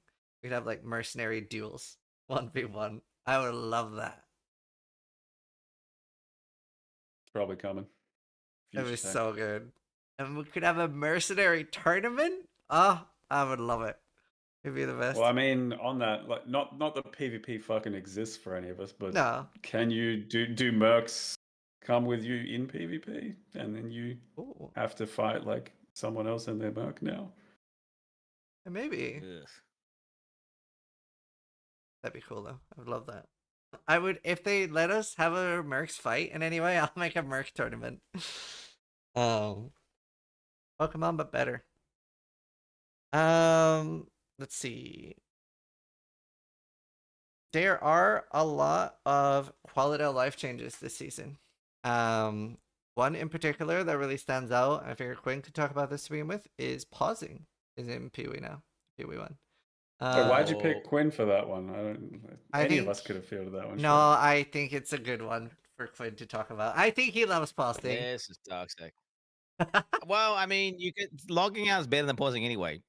So like whatever, you can still log out. Now you can pause. It's just extra quality of life. The main thing that I think it's going to be awesome for is betrayal. Speaking as a person who's doing graphics farming, when you're just trying to fucking read the menu and and you like pop up the fucking window And Ritual, and then there's some shit exploding on your feet, right? That's super cringe. Well, now it pauses, so that's just going to be super nice. So I think it's all around. It makes sense if they can just add it in. Fuck it, why not? GG. Just Yeah. objectively better game. I agree. I mean, I have cats. You I love that it. change your map. Yep. No, it's just huge. You not think you might die to some shit sometimes because like you'll forget that there's stuff around and then you'll like get out of that menu. Like you know that sometimes when you zone in and out of like a boss arena or some shit and there was some bearers in the previous area and then you like come back out and you forgot they were there and you're like, oh shit, fucking bearers are exploding. Like, would you not sometimes interact with the betrayal thing while stuff is exploding and then just drop your guard entirely for like a minute and then come out and be like, oh fuck, the stuff that's exploding and stuff. Maybe you die to that. Nah, I supplement creatine, so I got enhanced cognitive benefits that allow me to just remember that. So then it never happens to me. It just doesn't happen. Say I've seen this types of it happening, but it doesn't happen to me. I just remember. Okay. I've had one time of that happening in like 2017 in a cells map. Jesus, it left an impression. Apparently, since you can remember exactly the time, date, place, what you had for lunch that day, everything. Fuck. Aware. It was a memorable death. I don't really have that many deaths, so they're memorable enough. Like less than 200. Yeah, is that rep number 365 or 775? Like 200-ish. Oh, right, my mistake. You have a lot of deaths too. You can't like. What do you mean? I have like 5 deaths on my YouTube, so I've died 5 times. That's how it works. Shit. I mean, if no one can prove you've died more than that because there's no clips floating around anymore, then yeah, you're free to say that, I guess. But yeah. Mathel, any strong thoughts about pause? Oh yeah, love that it's gonna save my characters and let me log out and stuff, and just not have to ever die on softcore. It's terrific. Nah, it's good. Yeah, overall love it. Like I played it PoE2 and didn't know I needed it, and then all of a sudden I'm like, fuck, this is so good. Like it was nice to just be able to like fucking do other things if you needed to, whenever you needed to, basically. And it felt just comfortable, especially going into, like, I played Last Epoch on single player when it first came out, I think, as well, and I had pause there. And I played D2R modded, and that was single player, and I had pause there. And then all of a sudden, I just basically didn't have it in PoE, and I'm just like, oh shit, this is now missing. So it actually, I got used to it there. So now that it's here, it feels pretty next level. Like, yeah, like truly a big thing. To just make things much more comfortable, and I don't think it's going to be a big deal for people living, not living, anything like that. It's just comfort, good quality of life. Deal. Like I ever since we had Ultimatum, I've always wanted the pause. So getting that feature across it's not just Betrayal, right? There's a few instances, any like full screen UIs or passive tree, whatever it might be. Super happy. Couldn't be happier. Like just W. Did they say if it works on Ritual? I think so. Oh, I hope it does. I mean, especially that's streamers. not full screen, but I know, that's why I was like, does it need to be full screen? It's like interacting with any UI stuff, isn't it? I hope so. I think they specifically said full screen, but it probably will work for Ritual as well. I hope so. I hope so. Trying to like blight upgrades, but like you can't really pause that. That's a UI. Well, so on console they're doing that, right? They said on console when you open a tower it pauses. Yeah, but in console you have to open a tower. That's the problem, right? Yeah. Lamau. I mean, Blight in general needs a kind of fucking update, rework, and all that. So, yeah, there's a lot to unpackage there. Yeah. I mean, especially as a streamer, I think it's really nice with the pause, like being able to talk to chat easier without like, especially if you're in a bad situation, you really need to respond to something. Dude, oh my god, I remember you running into a corner to respond to Vero in a fucking park map, and then the Iran mobs just fucked you in the yeah, and you died. Wasn't that one? Iran. Wasn't that wasn't? Wait, didn't it happen twice, bro? Probably, You even probably had yeah. What's that one? City Square. I thought it Yeah, was City Square. it wasn't City Square. It No, probably- no, no, it wasn't Park. It No, wasn't yeah. Park. It wasn't Park, and it was Baran that killed me. It was probably both. You probably died multiple times. To I think I've specifically seen that Vero happen. DMing It you. was like 2 times. And then didn't you come back and die to those like ant guys? Revenant? On your ult? DD is what's killed me the most. Yeah. I have like subscribe once for Yeah. my RIP playlist, and I think I had like 5 reflect deaths, and it was like 40 plus DD deaths, and like 9 DC deaths. Like nearly everything's like DD or Revenant. It's rough. I'm glad I they just got think there. it's actually good for us streamers as well, because now everyone who's watching can just like pause to shitpost whenever they need to. Because like I know that lots of people in my channels, plenty of times they'd be like, "Oh man, I just died because I was like fucking laughed at that as well, or something. Had to type something there, or you know, I died in lab because I had to fucking react to the thing you did as well." Now everyone just fucking bang pause and laughs at you. You know, types That's well true. done or whatever. So you're I gonna hadn't get thought about that. 90% more shit posting. That's gonna be great. That's fun. That's nice. No, actually, a lot of people in my chat have like written that over the years. Like, oh, I died because I was watching. So that's true. That's fun. Nice. A few. I really want to talk more about the quality of life features that are coming. I'm a big fan of the Strongbox Essence currency thing coming. That looks so nice. Just overall good. Any hot takes on this? Any reason why it wouldn't be good? Oh, okay. Yeah, well, no. Well, because I love that idea and it's cool, but I always have like the little essence modifier things in my bag, for example, to like corrupt the essences. But then when I get out of the map, I like by default deposit them back into my fucking bank. And Yes, then the please infinity talk about system this. sends This it is to your spam. best idea. Like, this needs to be heard more. Bro, you should be able to control alt, hold both of those keys at the same time, and then left click an item in your fucking bag, and it just locks it like Terraria or fucking Valheim or any of these games. You can just lock it, and then you try click it. You try like Affinity store it in your bank. It doesn't. It just stays there. It's just like that little side backpack that we had. You know, or it doesn't need to be additional inventory slots. It can just be lock item in your bag. So they don't have to give us anything extra. It's the best idea. He said it last time too, and it's the best idea. You should say this every time until it Second happens. good Quinn take in this podcast. Not bad. Battle's wrong. He's unstoppable, boys. Imagine that though, right? And then combine that with this current quality of life change. You could have like your little fucking box crafting set, lock, boom. You know, just always when you pick things up off the ground, it just goes to that stack, so they're always like topped up and ready to go. The extra ones you just store in your bank. It'd be fucking perfect. And it seems like super easy change to make. Like, well, let's just have to get some guy to make a little border animation. Like, take 2 seconds. It's like 2 pixels, and then just code it, bro. Just code it. Boom. Fucking code it. Just code it. No, I agree. Ziz, talk to GGG. Use your connections. Fucking get in there. Bro, says GGG. I'll run to them about it. Another thing as well, like obviously a lot of us have been playing Project Diablo 2 a lot lately. I really appreciate being able to shift right click to identify gear. Still use this to scroll, but it's really nice.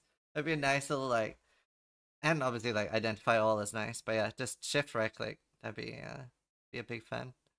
SSF changes as well coming this patch is Orb of Horizon for Elder and Conqueror maps. See, not as bad time. Yeah, not as big change for Mathil in Funcore, but It's still a big change because like I don't buy maps. Right? Oh, okay. Like it's pretty annoying. Like a lot of this sort of stuff, like content like that like we're talking bosses or like like endgame content. I typically just do my own thing. Like I if I have the bosses, if I have the maps, then I'm doing my own maps. If I don't have them, bad luck. I'm not going out and buying them. So yeah, there's plenty of times where I had like fucking 11 of Al Hesman or something, and not a 0 barons and stuff like that. So I just didn't run Cirrus. I'm like, fuck. Okay, well that's good. So now it's a really good change. That's good. Yeah, no, I'm happy for that. That's like the perfect type of quality of life stuff. How do you guys maybe Quinn open up on this, but map stash next to the map device? We have a little I map mean, it just pouch sounds. now. I mean, I don't know. I haven't tried it out, but it just sounds useful. But Hmm. you know, it sounds useful. Just to have like you pre-roll a bunch of maps and then just chuck it in there. Maybe some crafting, maybe some like whatever, some scarabs and shit. I mean, it could, who knows though? You could get in. It could just be annoying. Yeah. I'm not hugely like pogging out about it or anything though. Okay. It just kind of seems cool. Yeah. Whatever. I personally love that one because like my entire inventory is like about a third filled with maps at any given time if I'm like blasting, like Al can go blasting. So I really love it for that. Just frees up 20 slots for me. Yeah, same. So Huge for me too. Are you just gonna hold 20 more maps though? No, you're just gonna walk around 40 maps, or are you just gonna? no. It'll be there now. It'll be there. Yeah. Surely. No, I think there's no reason to have 40. I think 20 is fine. You get more like effective inventory. I think it'll be good. Mathel, any thoughts about the map stash? Not really. Yeah, nice little thing. Yeah. That'll just be a bit of quality, but doesn't do too much for me. I didn't do that kind of blasting like you guys do, so it doesn't. Yeah, not a super big deal, but happy to have that. Sure. Yeah. We're also getting the PoE 2 highlight feature for currency. Huge thumbs up for me at least. I love that. It was like a small thing I didn't know I needed. And I guess this was a change they like copied just from Reddit with the Orb of Chance, Orb of Scour crafting bench. Like there's a lot of posts on Reddit about that, and then there's suddenly the day after they're like, yeah, we'll chuck it in. I thought that was really cool. It definitely like they've been extremely good at interacting with the community and just stuff like that lately. So that's very cool. Is there any? It's a little bit dumb that you're just gonna have to like stand there and just click a bajillion times real quick until It is better than the current situation. It is, but it's just like I don't know. It still feels like if you're gonna take that extra step, why not make it like proper good? Instead of yeah. I mean, it's my way suggestion better, by all there. means. But like My you also suggestion just would be an Uber chance. put an orb, auto right? clicker and just fucking walk away, and then come back to your item that's like sick. Yeah. I mean, I guess there were other. Yeah, true. I guess people are going to be doing that. Like. Yeah. I guess there are other ways to do it too, but it's a good one, I think. Is there any other, obviously Quinn suggested that stuff, but is there any other quality of life stuff you guys feel are missing that you guys really want in PoE 1? Maybe something you liked in PoE 2? Mathel? Well, it is the ID all. I think that's what's missing. As you said just earlier. For me, I think that's one that's missing most out of everything. Yeah, like at the moment, I'd say the biggest problem with just like playing a lot of PoE 1 when you're sitting down and like getting into it is just like after every map, like your fucking inventory is like full of shit, and you've got to like click through a whole bunch of stuff, and then you've got to deposit it or click through a whole bunch of stuff. Just actual like good systems there where you can auto sort inventory, where you can fucking deposit all this shit at once. All this sort of stuff would be huge in the way of just getting longer play sessions. Yeah.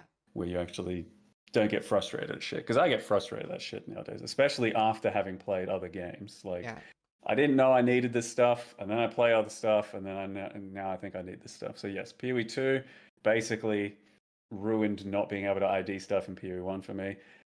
Project Diablo 2, like some of those, shift clicking just to ID stuff instantly, like control right click to just drop something immediately, shit like that is all just so good that would be lovely to have, but I'm not like holding my breath for it. Fair. ID all, I think there's no reason to not have that right now in PoE 1. I agree. Quinn, anything else missing on top of your other suggestion? Anything else missing? Wait, this is for PoE 2. No, for PoE 1. From PoE 1. For PoE 1. Oh, for something missing. Oh, bro, I have infinite suggestions. I got a fucking list, a priority list. I can go on forever, bro. Pretty much everything that's in, like, all the default actions, though, that are in the staple survival games are really fucking good. And now PoE's kind of implementing that with the affinities and stuff, and, but yeah, pretty much what Mathel said. But just copy paste all the best quality of life shit. That's not like, just don't deforify it, where you just get rid of all the weight of the items. But at the same time, there's stuff that you can already do. It's just unintuitive and requires extra clicks. Like, for example, the chance orb thing. That's fucking stupid that the way they're fixing it is with the crafting bench. It's insane. They should just do it right. Do it once, do it right. Yeah. Just really think about it. That's fair. Deal. I mean, a bit of it's being explained to death why they're not doing it, and they already brought it up. But I personally, even though I wouldn't use it, think WASD is really important because I feel like just a year ago, WASD was not a thing really. Then PoE 2 came out, it did the WASD thing, and it was one of the good things, the really great things it introduced. And now we've seen other ARPGs like Last Epoch, D4 has it now. Even Project Diablo 2 has WASD, which is kind of funny. So I think they kind of need to do WASD, and I think they need to prioritize it. I hope they do it sooner than they've said they're doing it, unless they are really planning on doing it by the end of the year. I mean, we'll see how that goes. But I do think it's a priority. Again, I know a lot of people don't like it in PB1, and I wouldn't use it myself. But I know enough people who are like, "Can I WASD in PB1? No. Well, fuck, I don't want to play." I know enough people like that to know that it should probably happen now that they've, I guess, introduced this standard to ARPGs. It's kind of weird that they don't have it in one of their own games. Yeah. So my opinion on that is I don't think it belongs in PoE1 because it really, it's not built for it. Like it belongs in PoE2 because they built it for it. Like they ended up like making characters in the systems for WASD in the end, and it just actually makes sense and is fluid and works to use. Like that's why it feels good there because you're WASDing, you're moving, and you're attacking at the same time, and it all just like flows. So like doing it in PoE1, it doesn't make sense, and I don't think it needs it. So, I mean, I agree with you. I don't think it belongs to PoE1 as well. I still hope they would put it in just for the people that really want it, because it would be probably better to have it than not, as long as it not like require like a massive rework. Like, oh, you have 2 potions now. Hey, then I'll be pissed. yeah, I was gonna say, like, one of the other problems there is like, think of how left-hand heavy PoE1 would become if you opted into WASD just to try it, and then you're all of a sudden going WASD, you've got QER for like some skills, and then you're 1, 2, 3, 4, 5ing for fucking flasks and shit. I do feel like I have to point out the obvious thing here. Lots of people don't press the flask anymore. They just have the 1 life flask. Maybe not even a mana at this point. So yeah, with the eventually, but you're not starting out that way, and you're certainly not starting out that way when you're trying the game. Like, yeah, flasks get pretty automated pretty quick. If anything, I would say Quinn's suggestion here, which is one of your QOL suggestions, is they should automate them sooner because that's how we play the game at Endgame. Yep. True. So that's they should automate them sooner. I think the odds shouldn't. No, they band-aid fix it, and then they put it behind. Like they're like, "Hey, we realize our system's dog shit. Look, so we put this thing in, but actually, do you know what? It takes like a day and a half of gaming if you're playing like an ethical build to fucking get up and running. So then you have to play with complete cancer for the first. So I just boycott the flask system and just don't use flasks, bro. Which is terrible, by the way. But that's ridiculous that they haven't increased the drop rate of those orbs or made them just fucking. I don't even use them. Like I don't get you. You're autistic there, bro. With that. So what chat's saying, right? They're saying like new players wouldn't automate your flask, but I'm saying if WASD gets implemented, they kind of have to automate them early. That's kind of my point. Because what Mathel said is true. You cannot press 1, 2, 3, 4, 5 in WASD. It's fucked, right? Right. So they have to put in WASD because it's good for just people trying it, and then at the same time, they've also got to solve the flask issue faster than they did before. Yep. I mean, sure, fucking, if we want to live in that ideal world, let's go. But I still don't think WASD belongs to PoE1 because it's not built for it at all. Like, you're not moving around while attacking. You are basically just fucking clicking, stopping, using your thing, clicking, stopping. It's how the system is.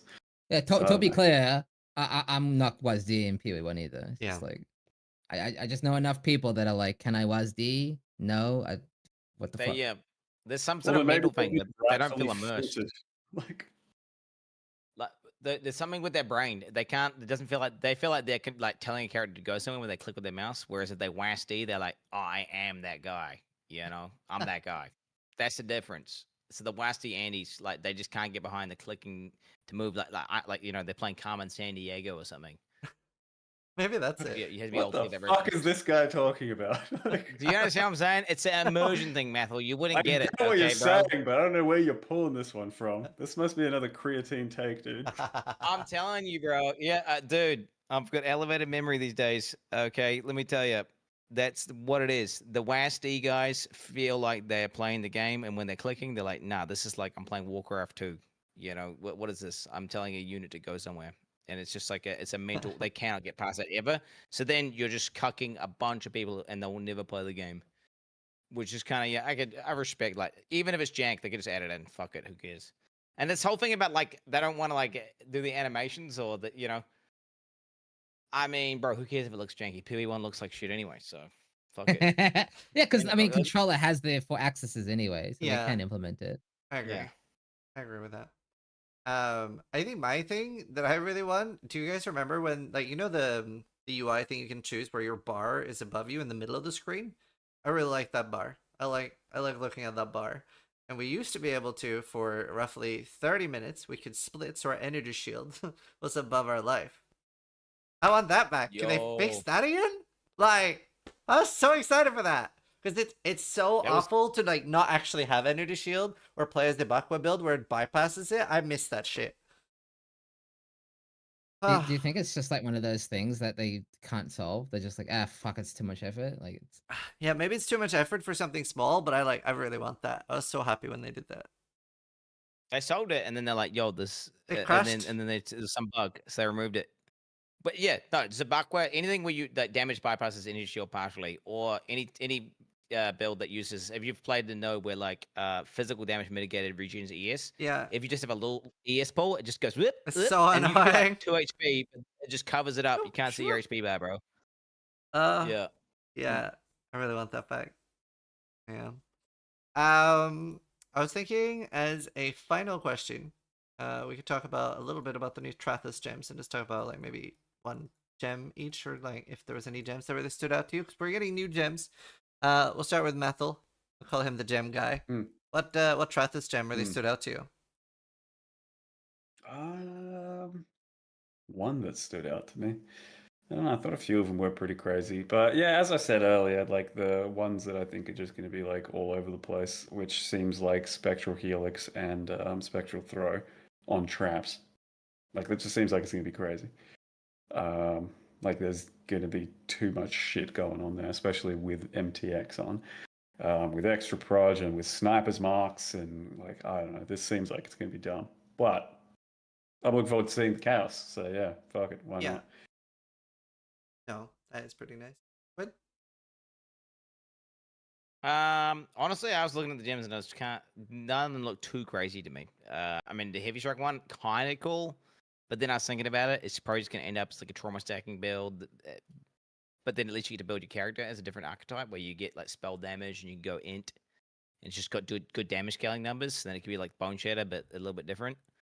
But yeah, I don't know. I haven't seen any that have made me go, holy fuck, I want to try that right now. But maybe we haven't seen, the one that's actually going to be Pogus.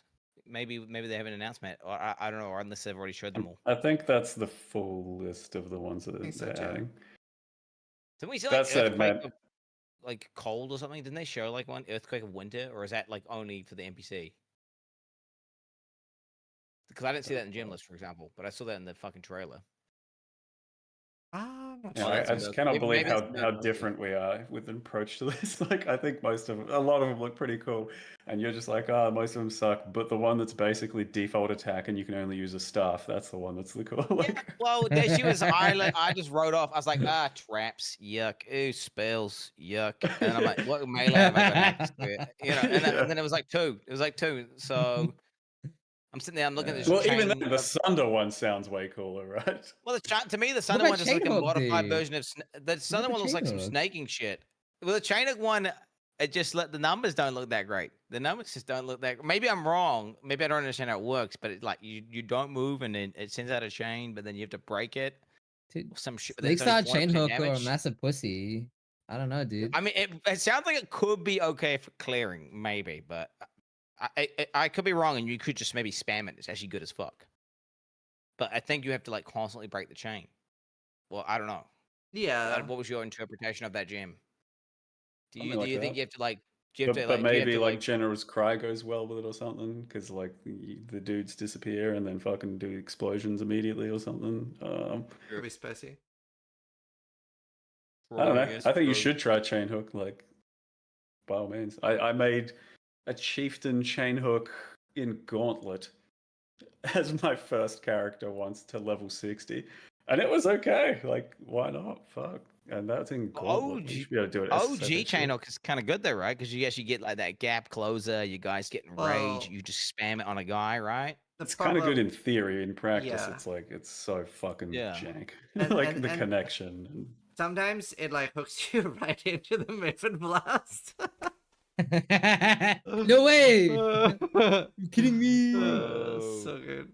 Listen, if you get that far with it, then fucking that's a success story. That's true. Oh, good times. Oh man, I'm really excited for the Bladefall one. Look cool, but also the Spectral Shield Throw one looks really cool. Not necessarily for bleed based, but like just spinning in a little circle. That sounds fun. I love that. Yep. The Wave of Conviction one looks cool, and I believe did they mention? I think they said something about it's got a Nova tag now. Yeah. Yeah, it's a So Nova. it double hits. Yeah, Yep. yeah, and they And added it works the Nova with tag. the ring. Yes, exactly. So you can now target it wherever you want. So it could be a fun little build.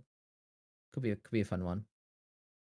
Just looks nice. They do have a Stormcore Bleed one too. Well, not Bleed, like Fizz Dot. Is DJing. But yeah, I don't know. I kind of fucking hate Stormcore. Hey, I like Fizz Dot. I don't know if I like the Stormcore gem entirely. So I don't know. See about that one. Sure. All right. I think is there any other topic anyone's burning to talk about?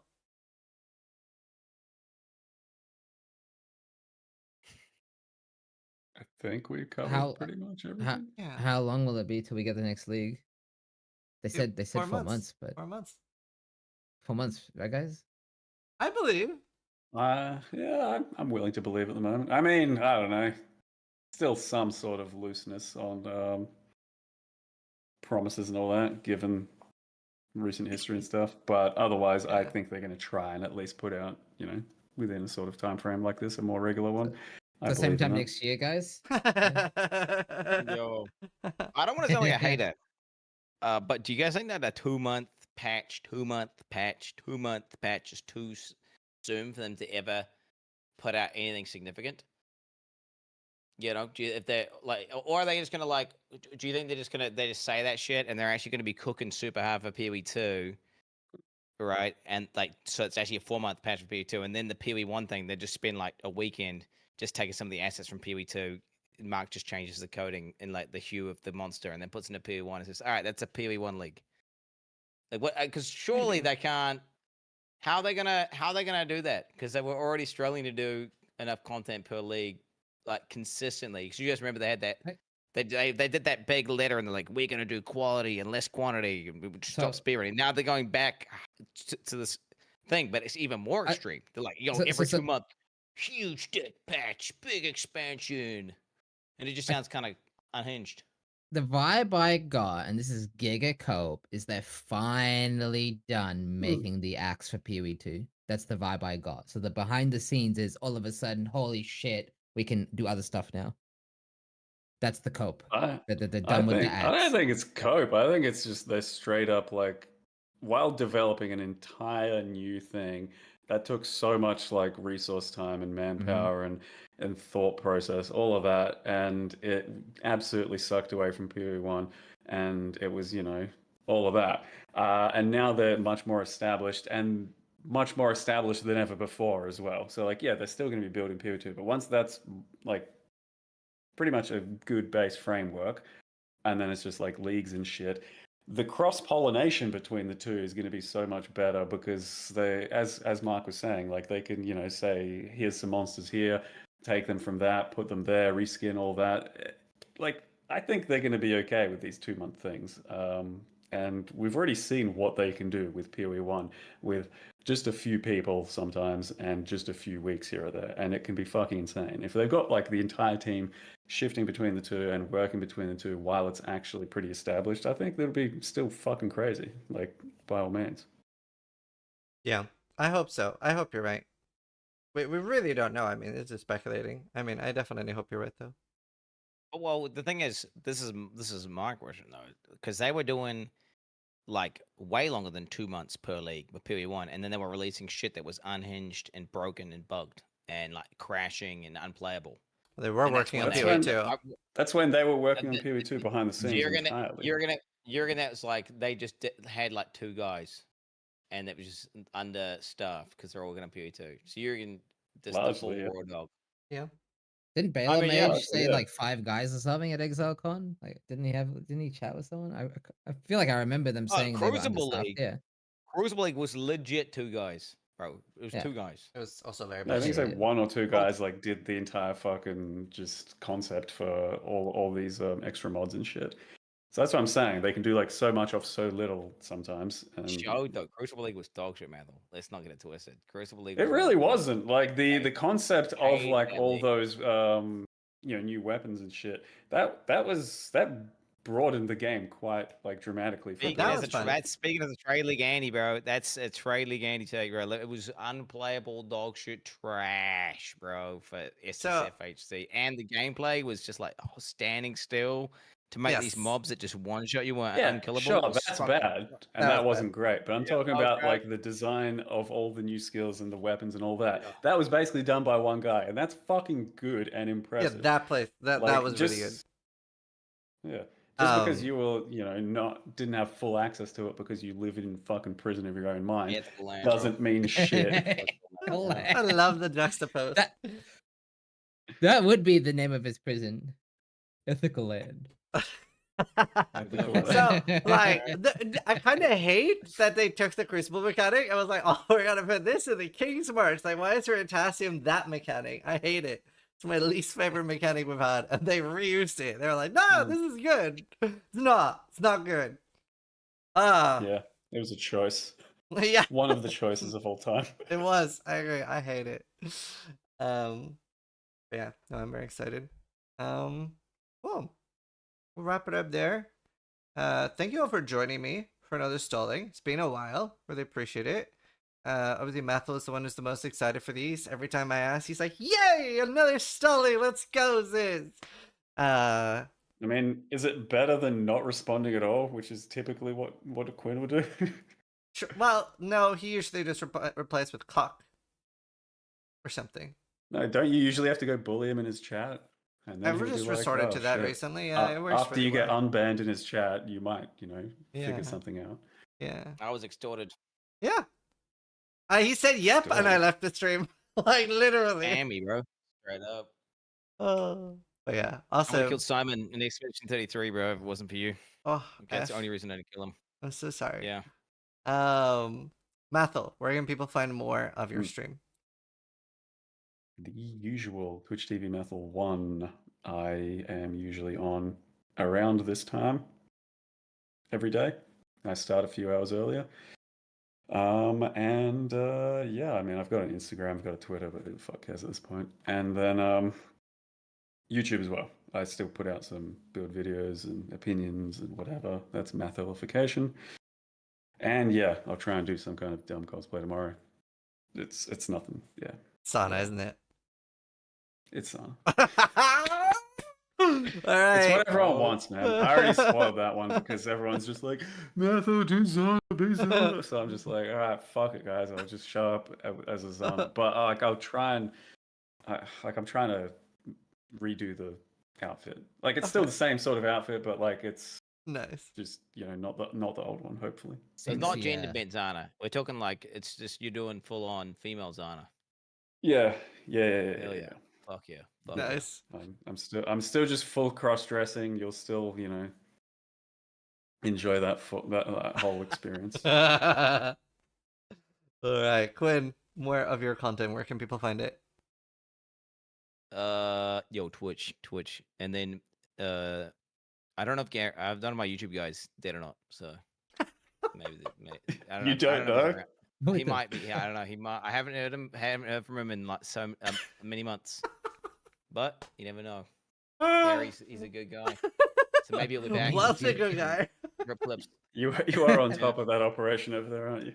Yeah. Put on lock, mate, come on. That's great. He just starved or something. Oh, so good. Steel, where can people find more of your content? Is your editor alive? You know, Do I've you gone have an through editor? periods. I do, and the longest Okay. time we haven't spoken was probably 6 months, to be honest. So it's kind of relatable.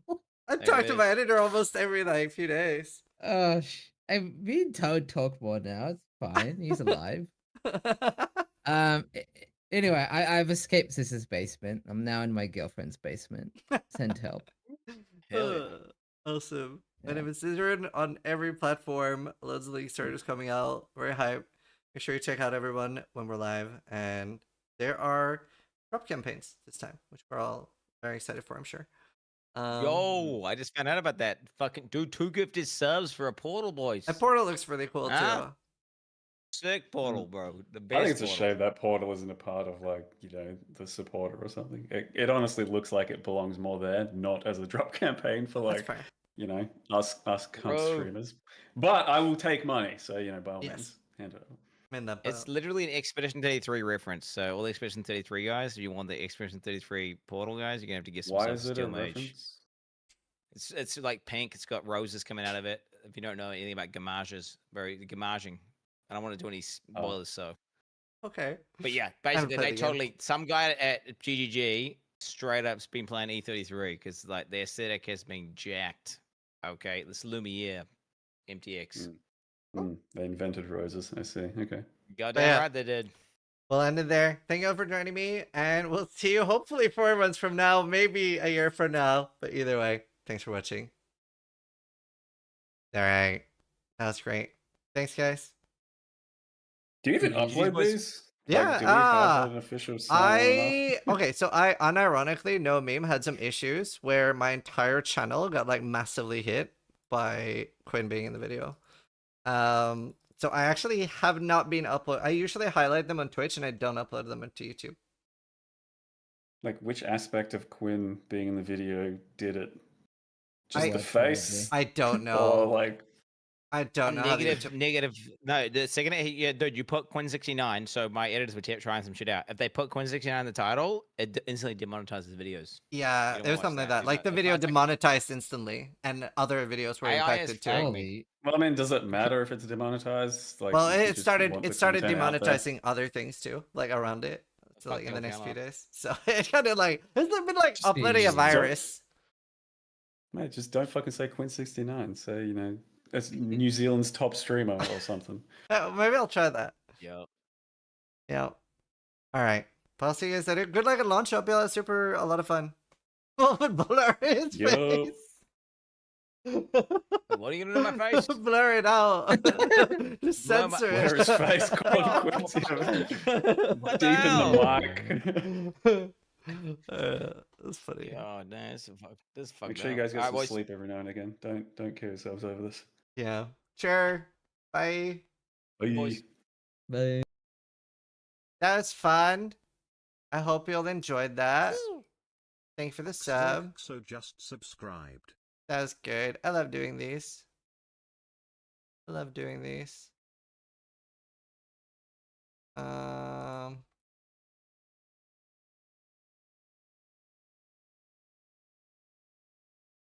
Everybody vanished. Yeah.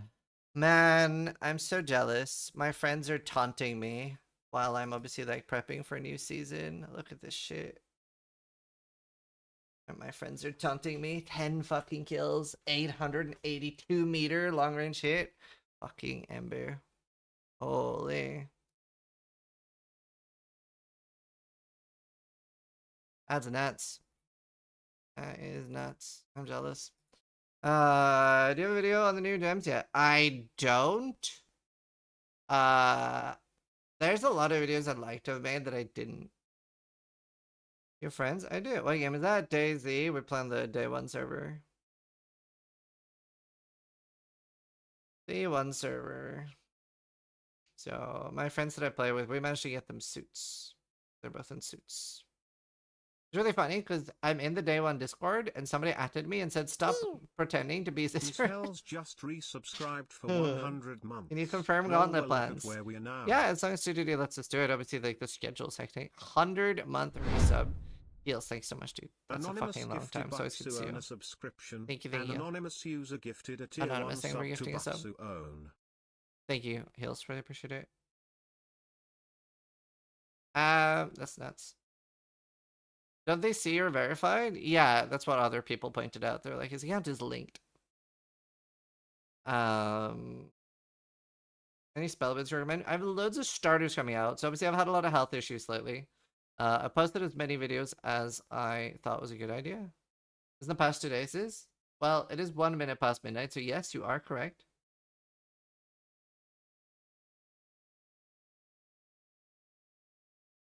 Express my health for a health update. But yeah, I'm fine-ish. Elaborate way to brag about having friends? Hey, Tanari, you can see, dude. But yeah. Rue can sense it. True. I don't know if we posted any YouTube videos during that.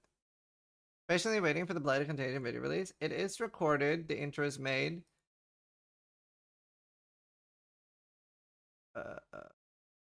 Oh, the Zoom answer came out. Let's look at that intro because I don't know what they did with it. Will there be a sort of? There's sort of a snaking video. More about our shutter. Hi, Alice. Good to see you.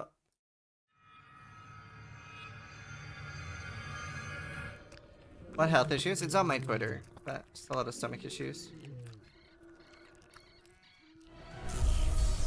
That was good.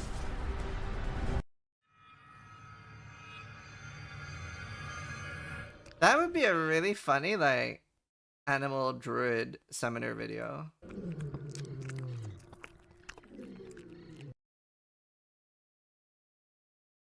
Stomach issues suck so much. Yeah, they're really shitty. They're really shitty. But yeah, that was a good sesh. I am going to go soon. I'll sit here and yap a little bit with you guys because I like yapping. What do I have to record? I'm just gonna record some Path of Exile University sessions.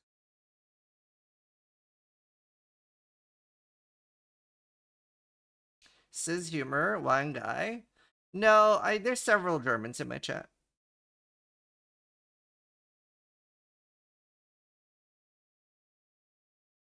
German humor is no laughing matter. Did you miss the podcast? Yep, just ended. Rapetti, thank you for the 5 months. Record them live. I thought about it, but I want to go chill a bit. For 5 months. I will still gift subs for cosmetics. Thank you. I appreciate that. That's very sweet. I was thinking of doing some sub goals. I'm going to do a Starforge giveaway. I've bought a lot of supporter packs from Grinding Games.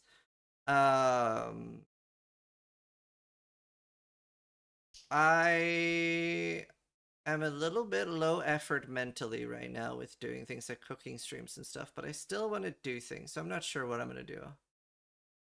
So I'll probably like bribe you with supporter packs and a tattoo maybe. Anonymous Last time we had gifted 70,000 subs. I don't even know what the climate is like for not doing a subathon and sub goals. So I don't know. Maybe put it at 40k. Last time we had 40k at launch. So kind of before the subathon started. I might do another 40k tattoo. I was thinking like an axe tattoo. Anonymous, thank you for gifting ulti with a sub. Seth, thank you for the 48 months. Subathon, you say? I don't want to do another subathon. Subscribed for 48 months. I don't have enough effort to do. I don't have it in me to do another subathon. If you ever need help, Bertini, just let me know. Since we once on MPO2, don't you? Yep. Am I overvaluing the return promotional no for so for you? I don't know. I'm not smart enough to process that question. We get better sales as soon as possible. Thanks, me too. More fun costumes on stream then. Oh. That's a really good sub goal. Like, chat suggests a cosplay I buy. That's a good sub goal idea. Thank you. Really smart idea. What build guides are still on the way to YouTube? That is a great question.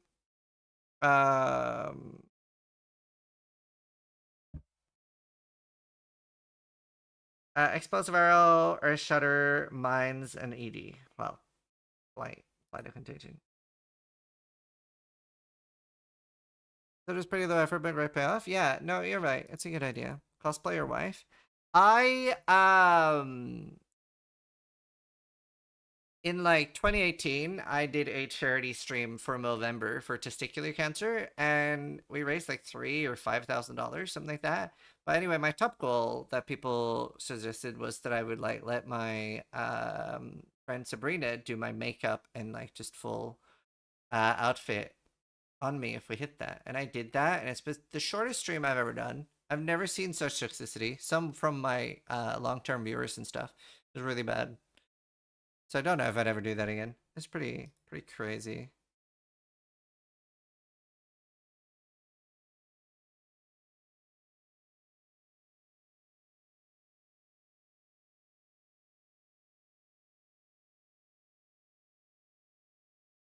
It was shocking. Yeah, it was really bad. It was really bad. Like, to think this space has grown safer. Yeah, I don't know. It's just, yeah, no way around it. Muromis_911 just resubscribed for 31 months. Ramasa, thank you for the 31 months. POB for SSD can still be used for the league? Yes, it can.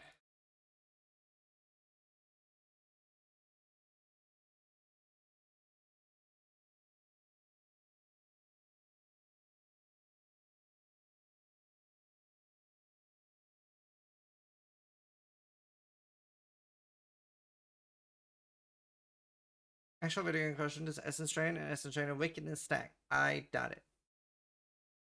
Yes, drops will be on the stream tomorrow. It'll be on every stream, but the gifted ones. And yeah. Let's see. Alright.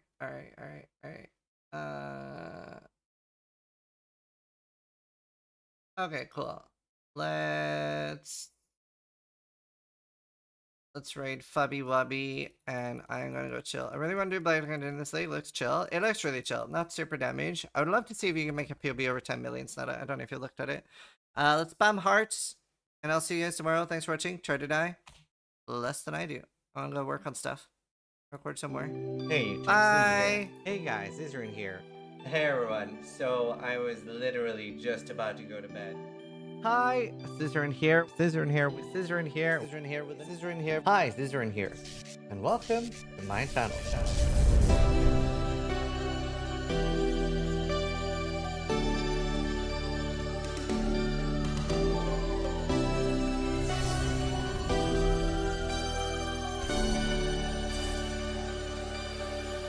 That's a good idea, Alexia. Chat voted Tracks Gem. That's a good idea. Sharks is the best one. Go away! Leave! I believe in Sharknado, and you should too. Vote Sharknado to go!